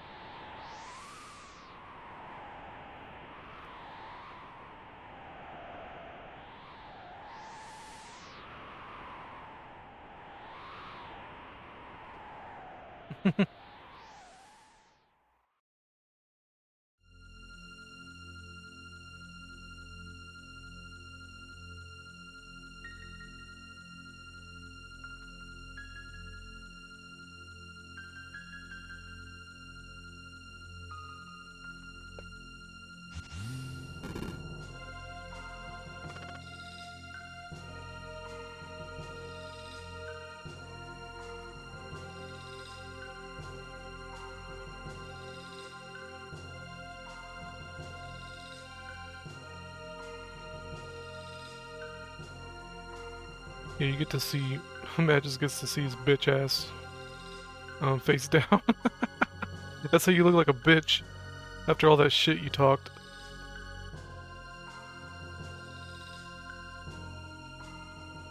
Is that how that works?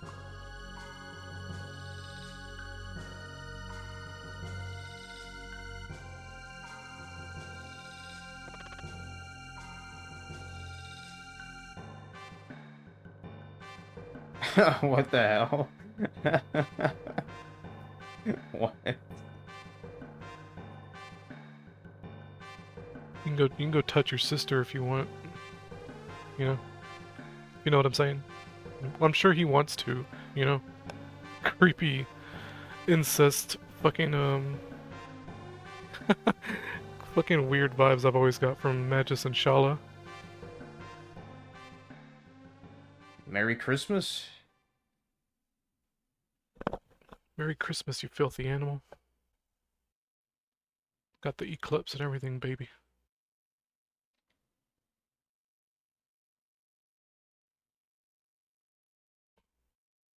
Chrono's like, what the fuck?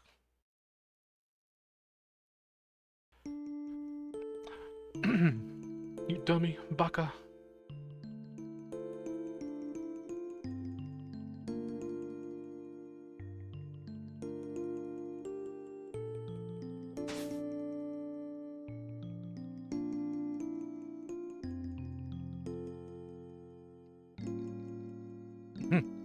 Now, I'm guessing that would have been slightly different if Meryl was, in the party.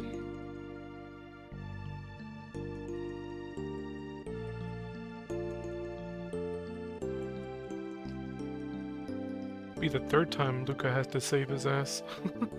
It's really sweet. That's curious. What if you, yeah, what if you had... I think Magus, Ayla, and Robo would be the most interesting trio to save Chrono with. Okay, yeah. Now I want to see what the difference would be depending on your party members in that, because You can always load stuff, state, and check. that seems like, I mean, I definitely don't see Luca. Luca, as you said, is more of a bro than anything, but, Yeah, I never got the impression Luca was kind of strange. romantically, like, interested in Chrono. He was just like, you know, girl next door, childhood friends, tomboy kind of person. Even though she probably would make the better wife and make the better wife and the better mother, you know. It's because Merle's such a wild child.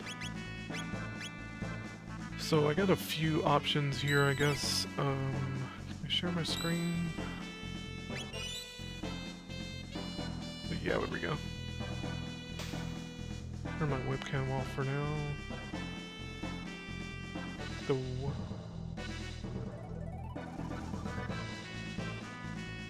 Fasanadu.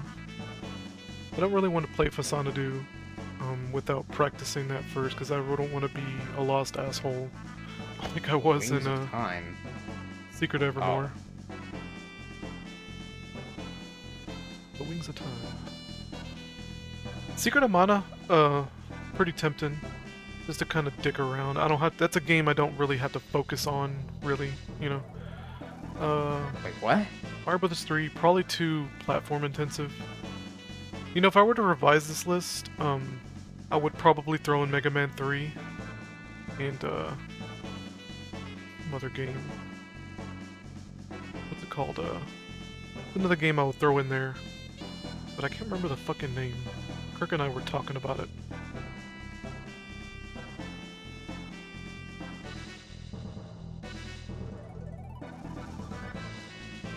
Let's see. Which one did I say? Him and I were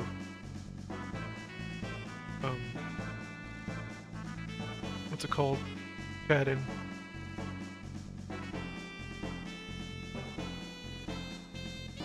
Yeah, Rygar. I would add Rygar to this list if I were to make it again. Top 25. Rygar and Mega Man 3 would probably be on there. Yeah. What else? What would I take out? Just out of curiosity. Since I'm sitting here thinking about it.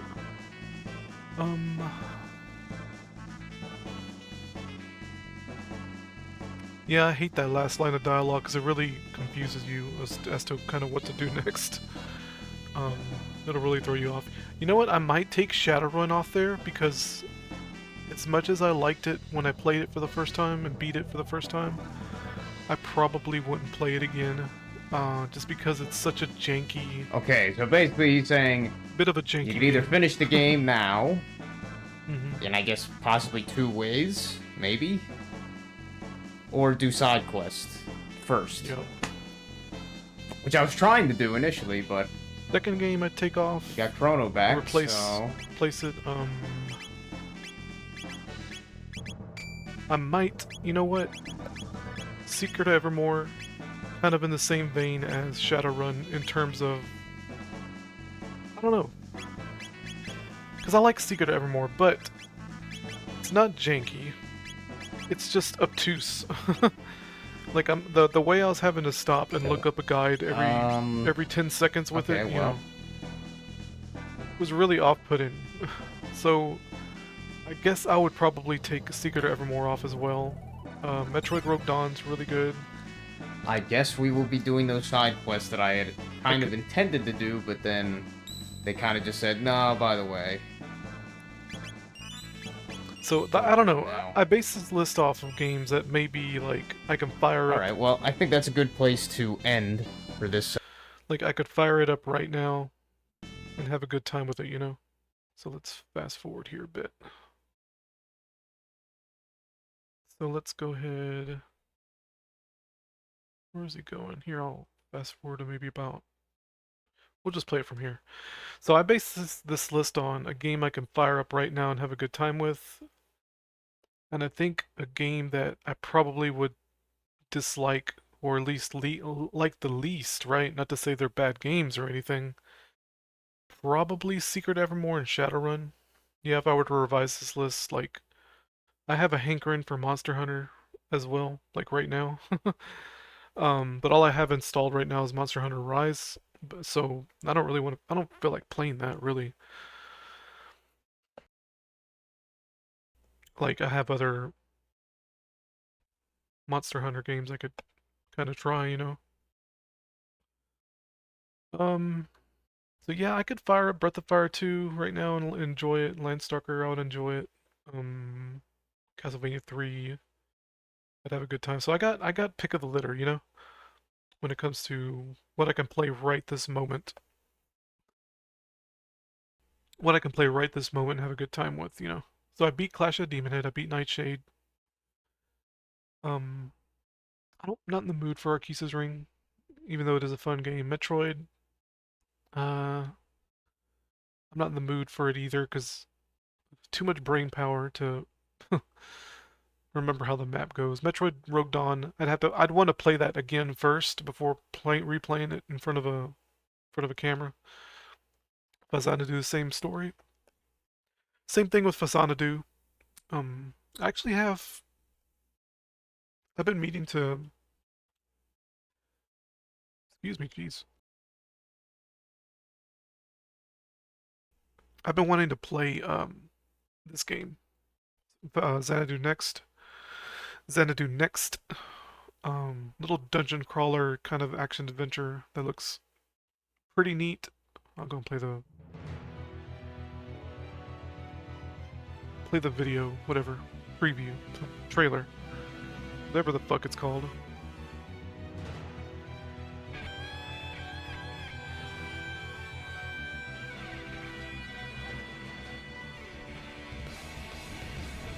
So the Xanadu series, I believe, let me turn down a whole lot. Xanadu series, I believe, is also called Dragon Slayer, the Dragon Slayer series, I think. And it was primarily a Japanese, what's it called? A Japanese IP, Japanese series. But this game in particular got ported to PC. Looks really cool.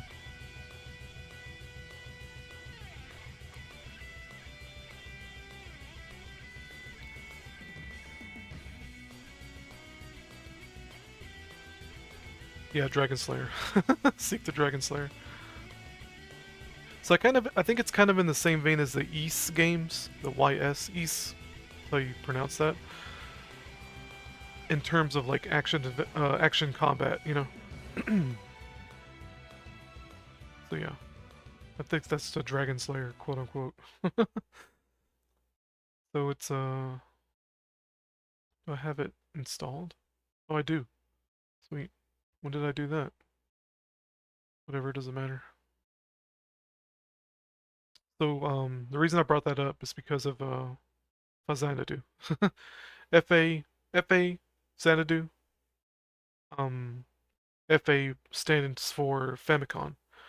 Basically saying Famicom Xanadu, like a Famicom version of Xanadu, which is a completely different game, like separated from the series. It's a standalone story, standalone, probably not even in the same universe, right? If you want to consider that. Yeah, Illusion of Gaia. I love, man, Illusion of Gaia is awesome. Really cool story. Kind of a love story, sort of, with the main protagonist, William or Will, and Kara. Kara and her pig. Her pig's name is Hamlet. Super Metroid Classic, Breath of Fire 2 Classic, Landstalker Classic. Landstalker is one of my childhood favorites. Pretty difficult, actually pretty difficult 3D platformer. Y'all can't see it. There we go. Pretty difficult 3D platformer, or it gets difficult later, like the final two dungeons or so are fucking ridiculous. Castlevania 3, Dark Souls 1, yeah, one of my all-time favorites. But one of those games that was kind of played out, I think, personally for me, to where I played it so much that if I were to play it right now, like fire it up right now, I might get bored pretty quickly, if you know what I mean. Yeah, Final Fantasy 4 and 6. I want to add Final Fantasy 5 to this list, but I got to get around to playing it. I want Final Fantasy 5 to be a classic to me, but I can't. I'm having trouble getting into it. You know, it's one of those things where it's like I wish I liked a game, but I don't kind of situations. That's stupid. It's kind of stupid. Monster Hunter series, yeah. Monster Hunter. I want to say Monster Hunter 3 Ultimate is probably my favorite. A game that came out for the 3DS. I think I have well over 500 hours in that game solo. Like I never played online, and this game also came out for the Wii U. Secret of Mana, Secret of Evermore, Trials of Mana. Secret of Mana is second in Setsu 2. Trials of Mana is second in Setsu 3. They're both really good games. Secret of Mana a little more on the jankier side. Second in Sensu 3, a lot more polished, but has its issues. Like it has bugs and stuff that you need to use a ROM patch. Because I think the agility stats bugged and some other stats are bugged. So Resident Evil 1, not the remake, but the actual PS1 version. One of my favorites. Just cause how dopey and cheesy it is. Same with Resident Evil 2. Resident Evil 2 is a lot more polished in terms of like voice acting and stuff, but it's still kind of goofball, corny dialogue, you know? And I love it. Mario 3, classic. Zelda 2, people shit on Zelda 2, right? But I think it's a really good game. Fasanadu. There's also another game called Battle of Olympus that I tried to get into, which is like in the same vein as Zelda 2 and Fasanadu, where side scroller kind of action, hit things with your sword kind of game. Obviously, Nightshade, Clash at Demon Head. These two appear. These three appear probably 1, 2, and 3. Top games to me. Goonies 2 would be maybe. Yeah, these are pretty much in order. Like Nightshade, Clash at Demon Head number 2, Goonies 2 number 3. Like fucking excellent games. To me, right? Personally, that's just me. Number 4, I don't know what would number 4 be. Fucking A. Shoosh. Number 4, you know what? I'll give that to Chrono Trigger, Number 5, probably, gosh, probably Metroid 1, because I love Metroid 1. It's really good. I prefer that over Zero Mission. After that, it's kind of whatever, kind of jumbled, if I would have named 5 through, or 6 through 25, pretty much any of these in order, excluding the top 5, excluding Secret Evermore Shadowrun. It's a shame about Shadowrun, man, because it's a really good, fucking great atmosphere in Shadowrun. I love it. I love the, I don't know, I love the atmosphere of this game. I love the dialogue. It's really, really good, but it's a bit on the jank side when it comes to combat. And, it's easy to get lost in. Trying to figure out what to do next kind of game, Kind of the same issue I had with Secret Evermore, like I said. Like, these two games you get lost in pretty easily. So yeah, Landstalker would be my top 10, I think. Yeah. If I were to name 1 through 10, Landstalker would be somewhere up there. Yeah. I had a physical list too. I'm going to play Kirk's Find video. this person fast.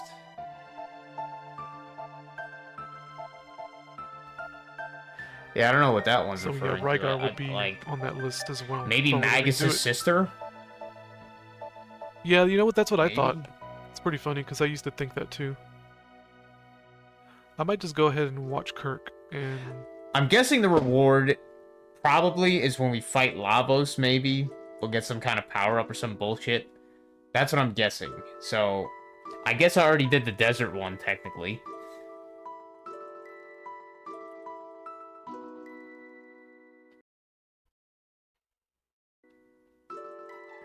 So I'm not gonna worry about. I'm I'm not gonna worry about playing a game right now. In that case, I guess the next I'm just the gonna next one we'll continue go watching to Kirk here. is I'll do this. There we go. I might skip around. I'm sure you don't care. because he mentioned where machinery originated. Oh yeah, that's what I need. There was a door that I forgot. But since he's one of the talking, amulet doors or whatever. I'll let him talk pendant first. doors. Before I start So let's skipping go around. back to the let's go back to the dark future.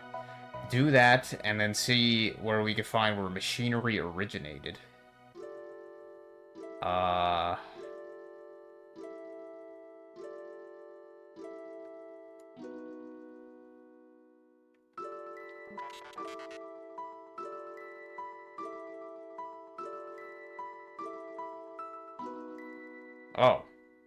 Okay, that's one way to tell me that. Oh, I forgot he does that.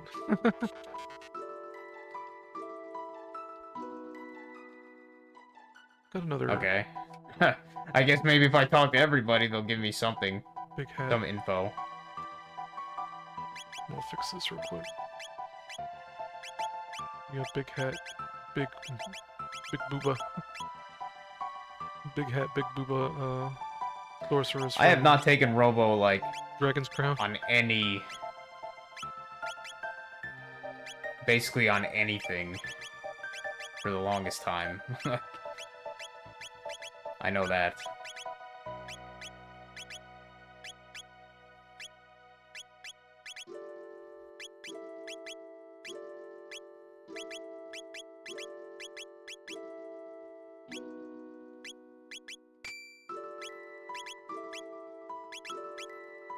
Oops. It's huge. Let's go fix that.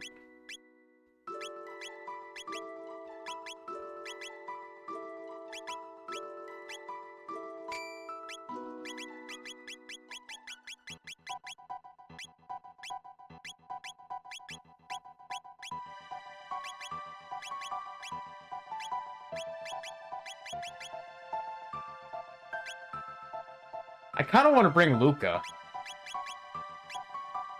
Because I think she would make possibly the best conversation, or maybe to this machine place, so I think we're gonna bring Luca and Robo. I think it makes sense.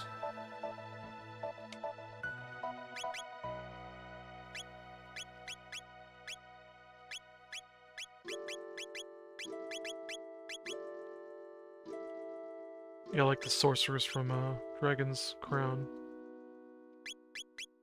She's got a big hat. I like big hats. I like big hats. Big booba. She's got big boobas too. But I like her hat. I like her hat the most.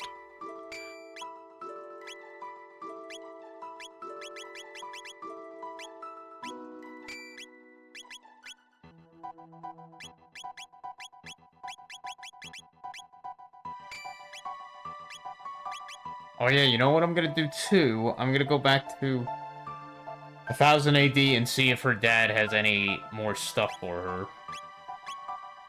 He might. I don't remember if He also might not, but, you Yeah, I know. don't remember if he keeps giving you stuff.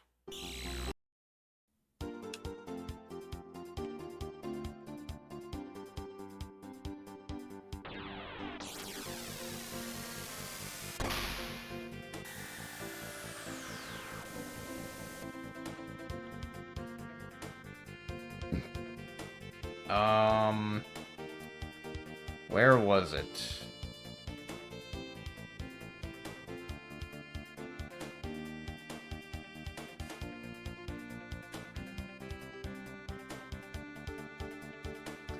It was in the place that had the computer about showing us about Lavos, which I think was this one.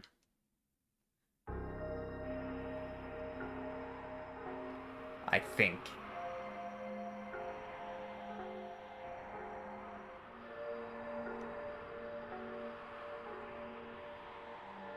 I'll skip around.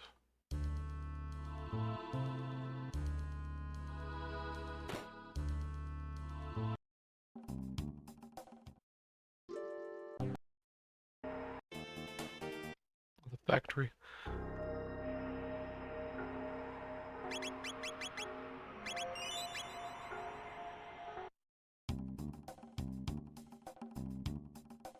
I heard this music so much.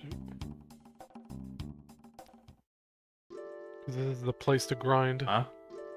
You I don't need to replace anybody. gotta put them in the front, yeah. Okay, I heard this song so much grinding levels because this is like one of the best place to grind.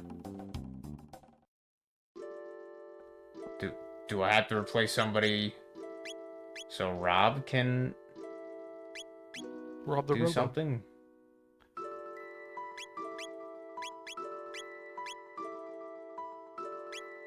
Maybe?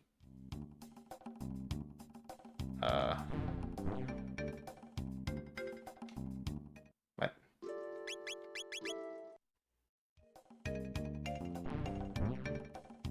Okay, I don't know. I don't fucking know.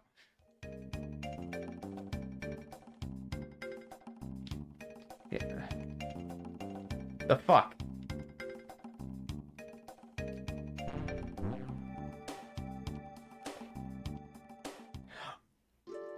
Oh. I guess he's gotta be the leader? Maybe? Okay, I was like, the fuck? Unbidden? The fuck does that mean? Prometheus. Prometheus? Well, I don't know the Prometheus movie, but I know Matt has mentioned it a bunch of times. Prometheus. You dare to defile this place with humans? See, Rudy, you mentioned in the other video something about Mother, but I didn't know any of this stuff. So I'm guessing this is what I'm going to learn about that. Oh, come on.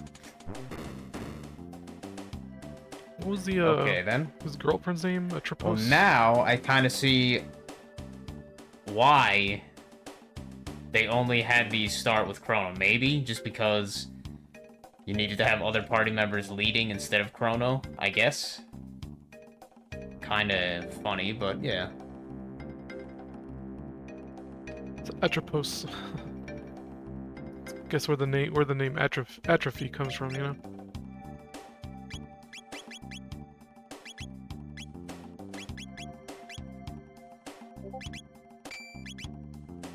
Discord noise.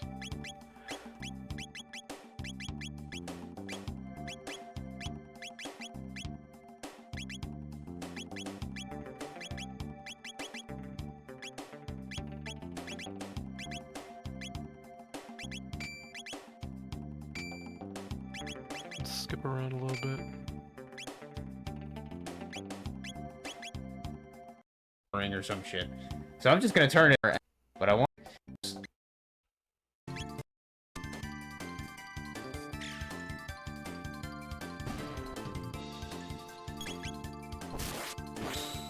So this is actually the group I used to grind.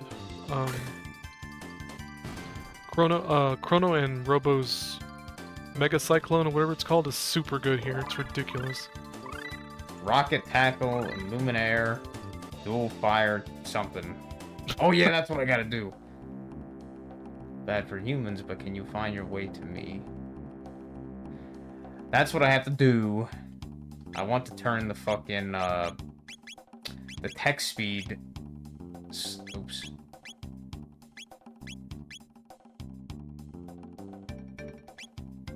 Oh. Does that actually do something?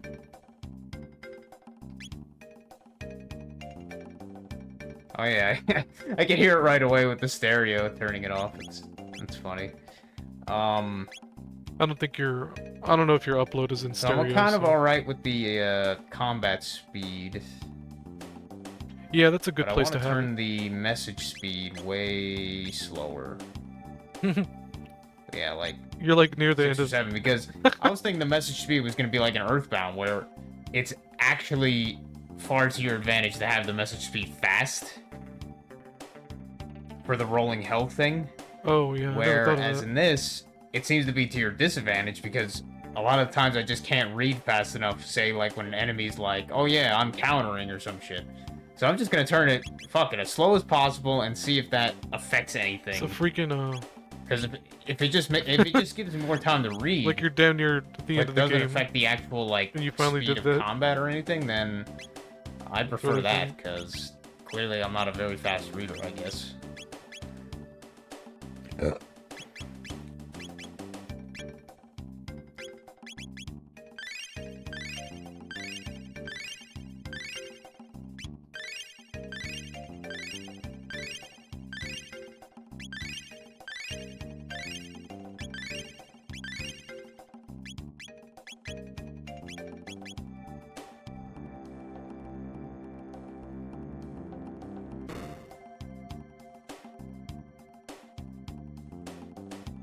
I don't know if you actually go through the whole thing. I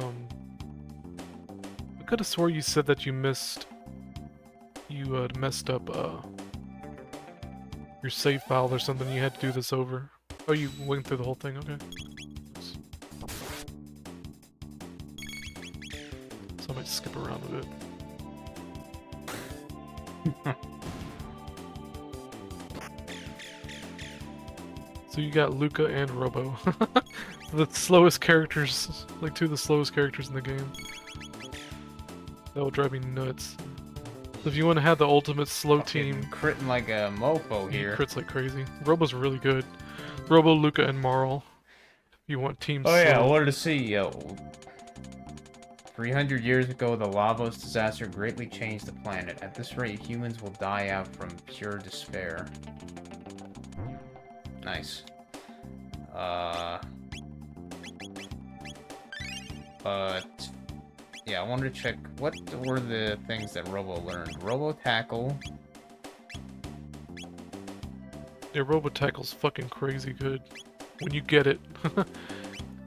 It might be on the weak side and now. Fire Tackle. You got Luminaire too.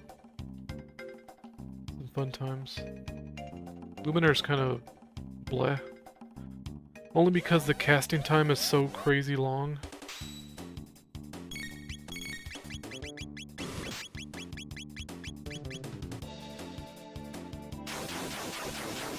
Yeah, that move.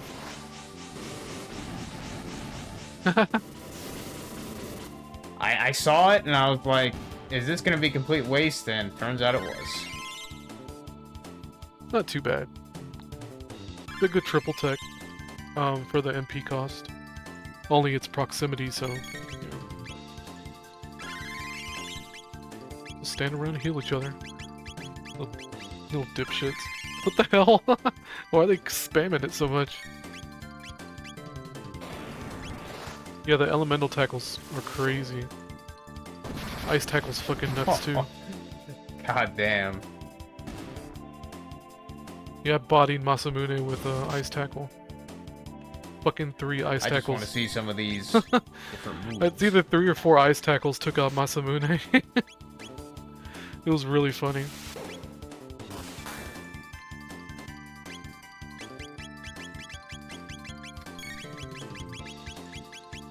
So...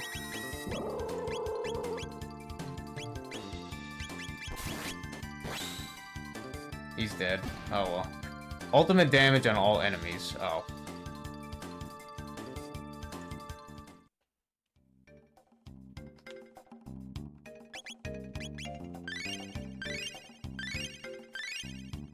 Trying to find more gifts. All the gifts I have are too lewd.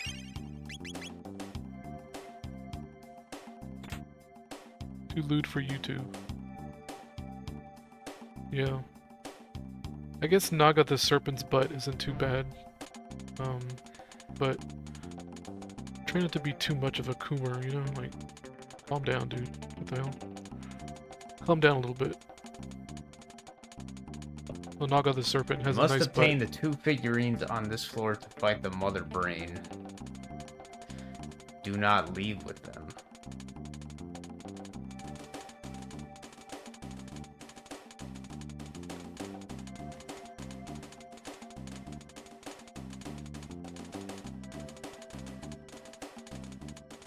How do you do that? If you place 2 guards in front of each other, they will short circuit.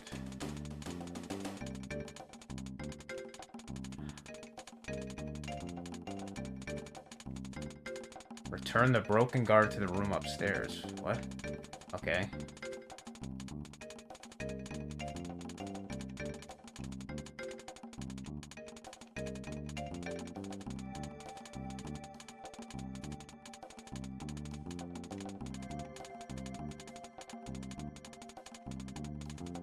Energize first. In the pod to your left, then enter the pod.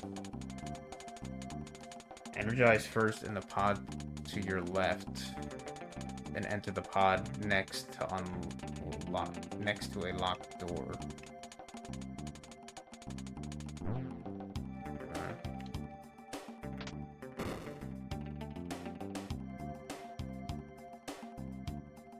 Oh, okay. Yeah, it's time to bullshit, essentially. Hey. Did it work? Oh. I see. Oh, excuse me. Fast forward here a bit.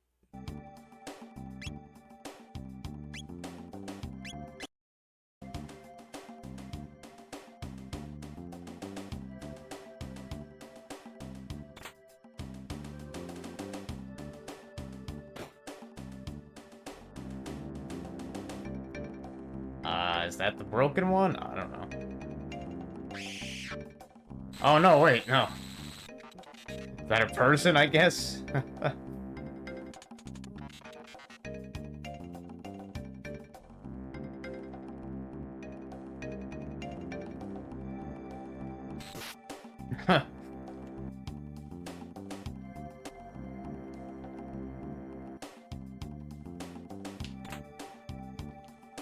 That's pretty effed up.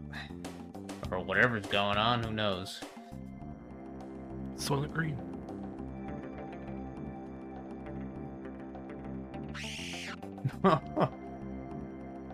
Oh, yeah, what the fuck?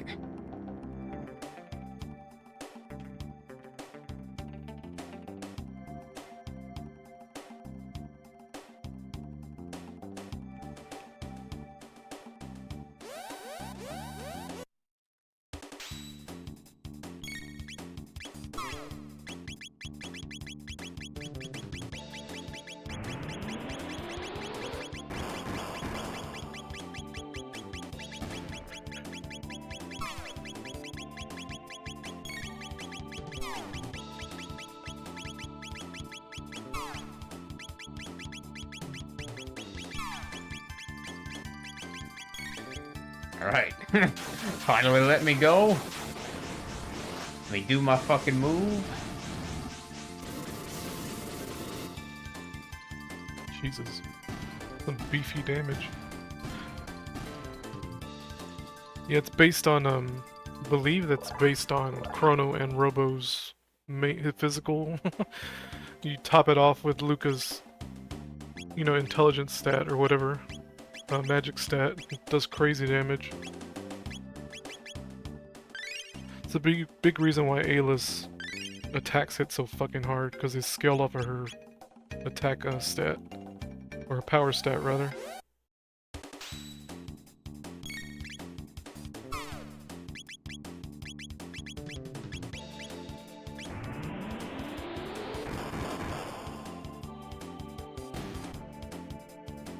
Fast forward a bit. Damn.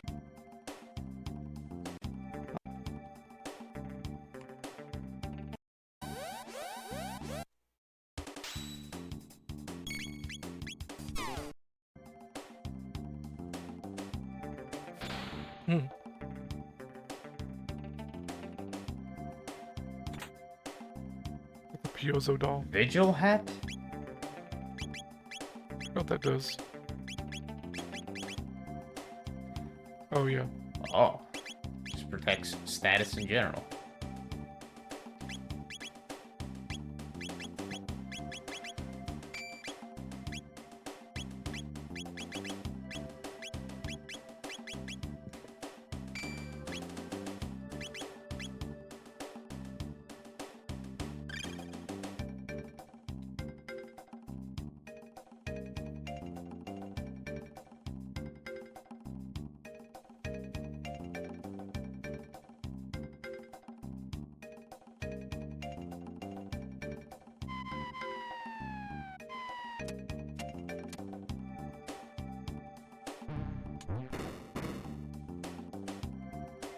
Yeah, this is why it's a good place to grind. Oh god. Because you can keep doing this part over and over again. I don't blame you, man. Like one of those things where it's like you played yourself kind of deal. My fault. Forward, right? What do you say?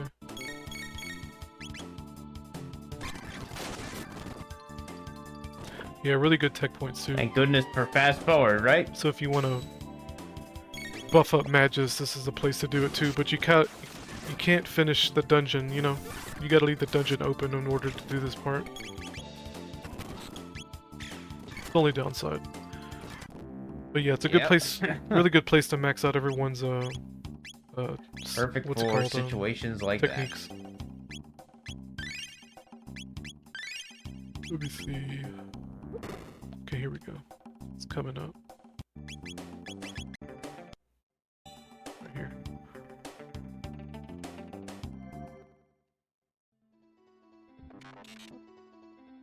that. Oh, what?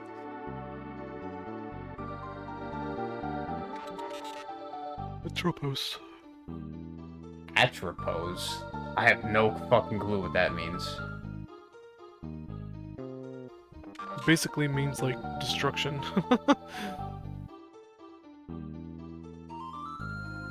Atropos? They just give it a bow.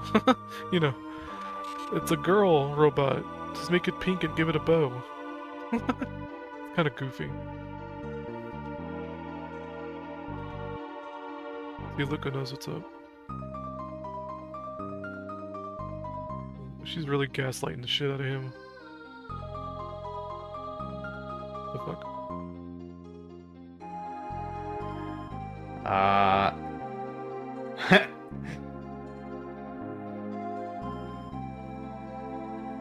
Alright, do I have control of this somehow, or what? Okay, I just have to press A. The fuck?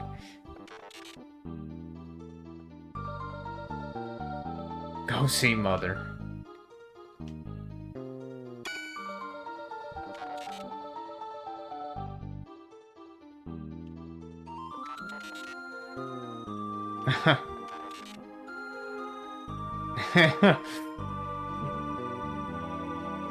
I'll fix your wagon.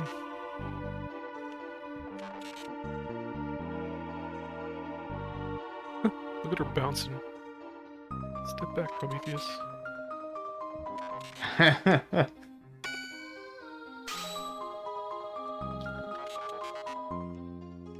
Solo fight.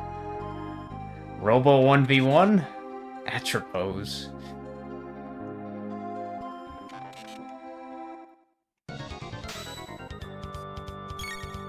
Just take turns bonking each other. Yeah, Robo Tackle I think is the best, most efficient move to use. Fucking tackle. Tackle, motherfucker.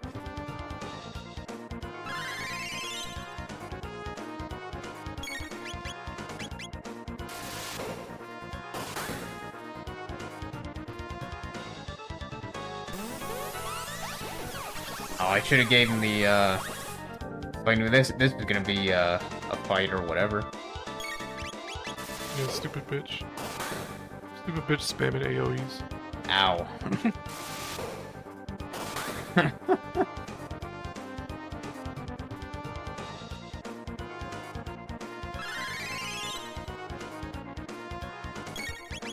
Yeah, no way in hell she can keep up with that damage. Oh yeah, I forgot she has Uzi Punch.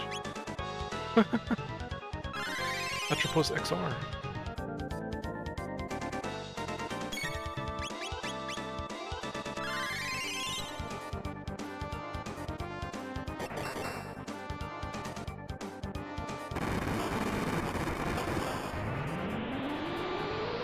Yeah, they put you that close just in case you want to use area bomb.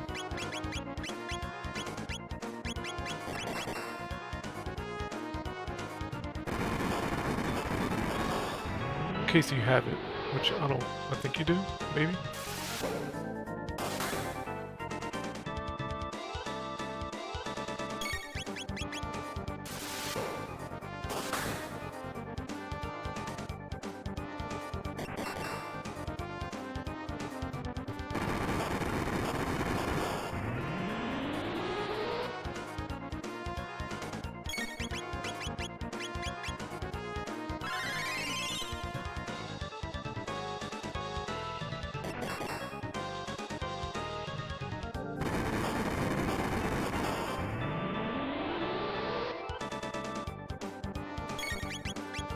To be honest, I would just be using what are they called? Full tonics. When else are you gonna use them?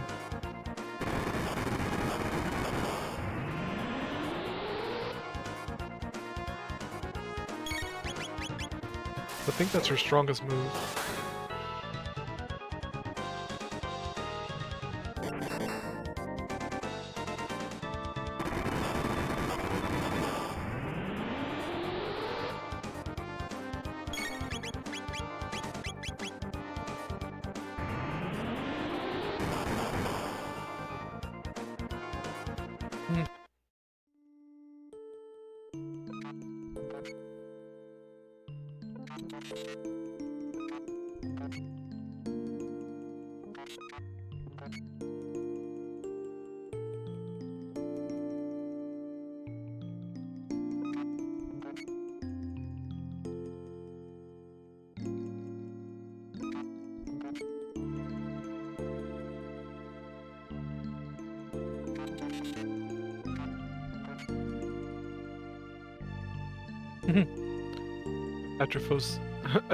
Atropos's butt plug just disappears. What the fuck? Even ups robo speed by 3 and magic defense by 10. It's That's a really, good. really good accessory. Less sad. I mean...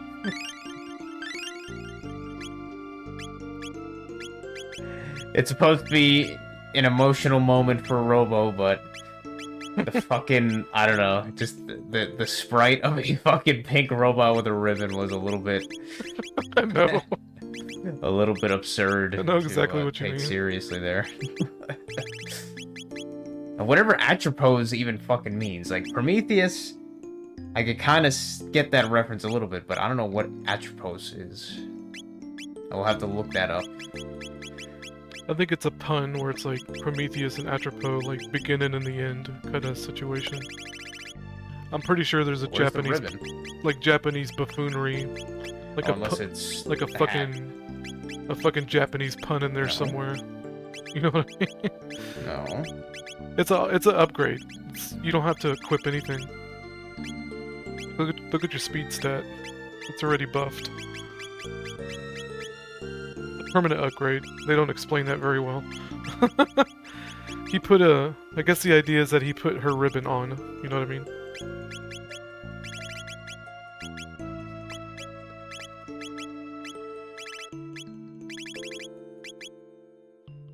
No, it's not that. Where the fuck is it?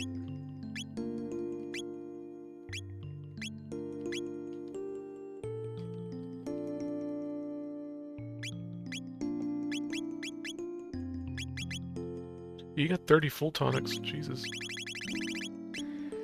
Where is the supposed ribbon?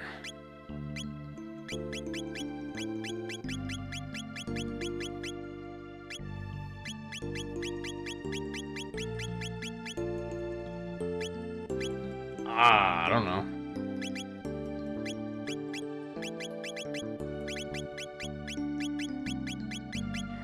I don't know. Whatever.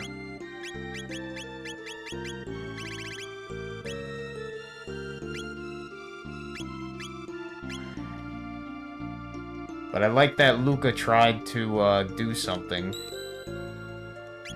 I don't know what. Maybe any character would try to do something. I don't know.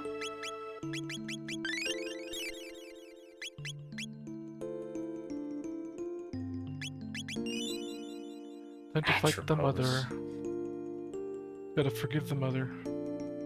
Then destroy her. Such a fucking weird word. Kind of in real life. Kind of like in real life.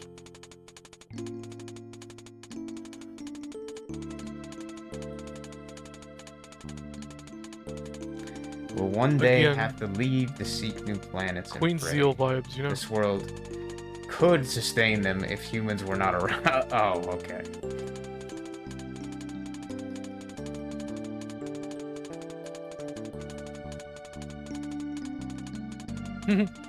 That's something familiar.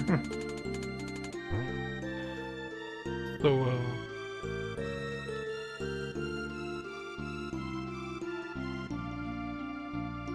Queen Zeal vibes, you know? Azala, Queen Zeal, and Mother.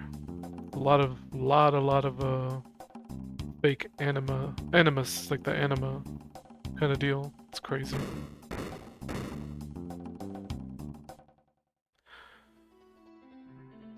A lot of what's it called?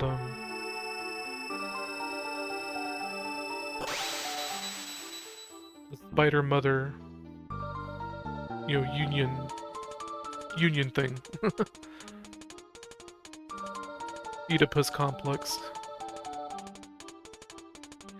RY9666.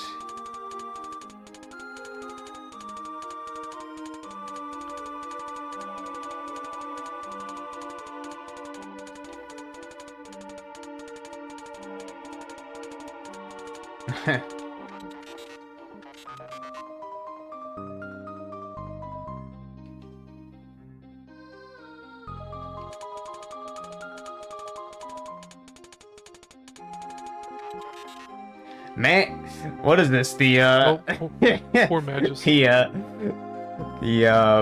dysfunctional family. Yeah, What is it? pretty much. The blood is thicker than water shit, but in robot form now. Isn't that crazy? She didn't mention Magus. Fucking robot. Oh, Oh. oh, foo ha ha. What?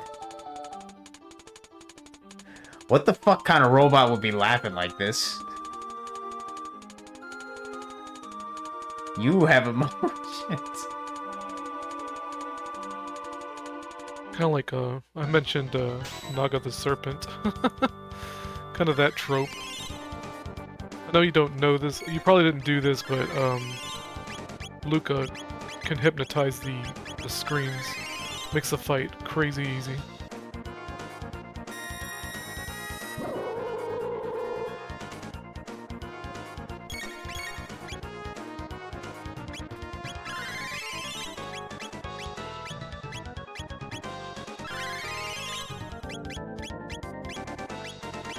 Yeah, dude, I'd fucking put this on weight. Jesus.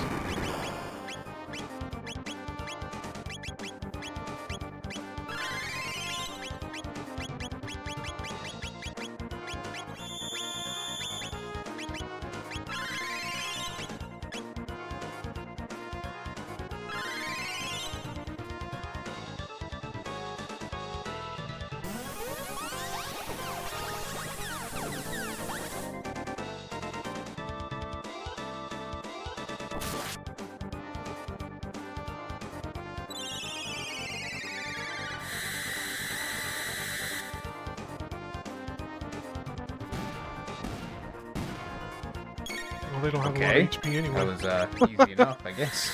Oh yeah, she starts spamming this shit. That's why putting them to sleep is makes it a lot easier. As soon as the monitors are dead, she starts going crazy.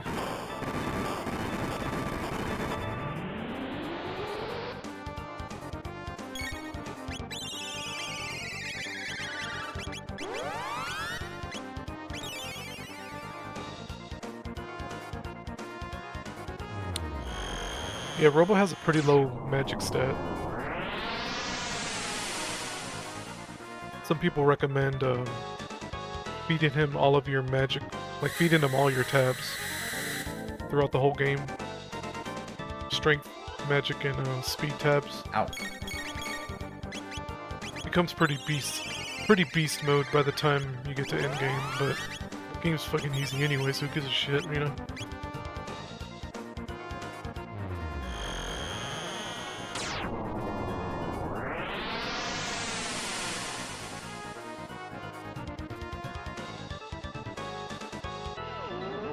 That move is really weak,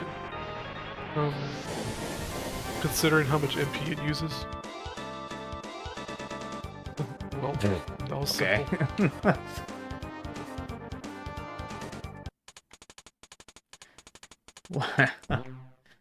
Gee, I wonder why. It's got the Terra arm and the Crisis arm. Huh.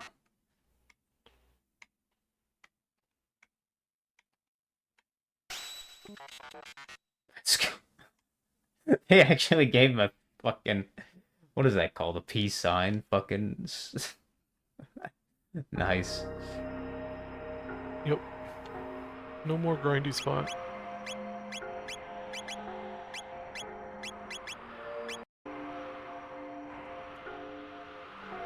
I forget what the two arms do and what's the difference. You probably looked at them, but it's fine.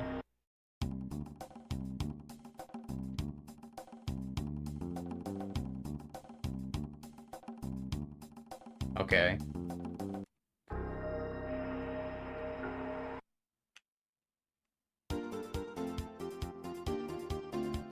Let's see if the people have anything to say. No. Probably not. I think they're gonna do shit for themselves at any point? Nope. This is learned behavior by this point. Just sit around and be sad. Kinda like how real people act, you know? You have to literally show them how to do things or they won't do it themselves. Yeah, your dad's dead, idiot.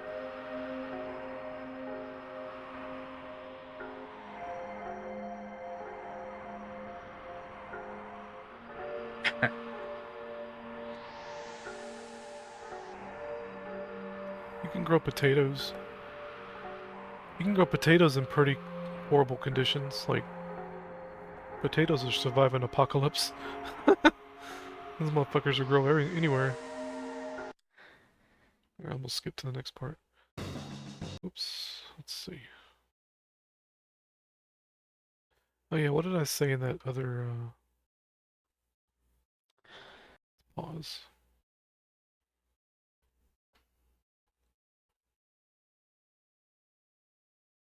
Oh, I talking about the, misfits. The outcasts. People beyond the pale. Like all these JRPGs have that kind of trope.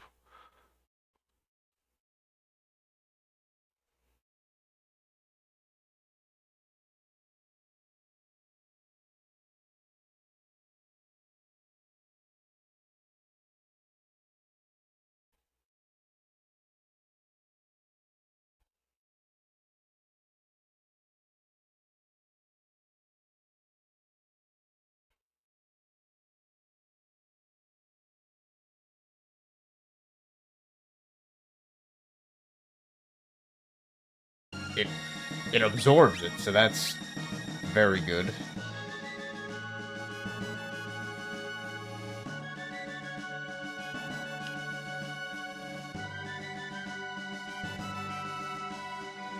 No one could tell. You fucking retards then. That's for way too much. Okay, I think this is part 24, I think. Part 24. And I guess the next one we'll do is, what is it?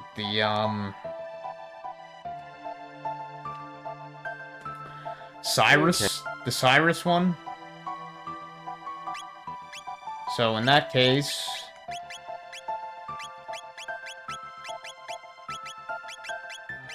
Yeah, let's see what happens with this. I doubt Magus is probably a good choice to bring, just due to the fact that he's the one who killed the fucking guy, but, we'll see, I guess. Oh yeah, let's use the power tab. You got kind of stuck on this for a while. Because I was watching this part before. Yeah, I think I watched this ahead of time.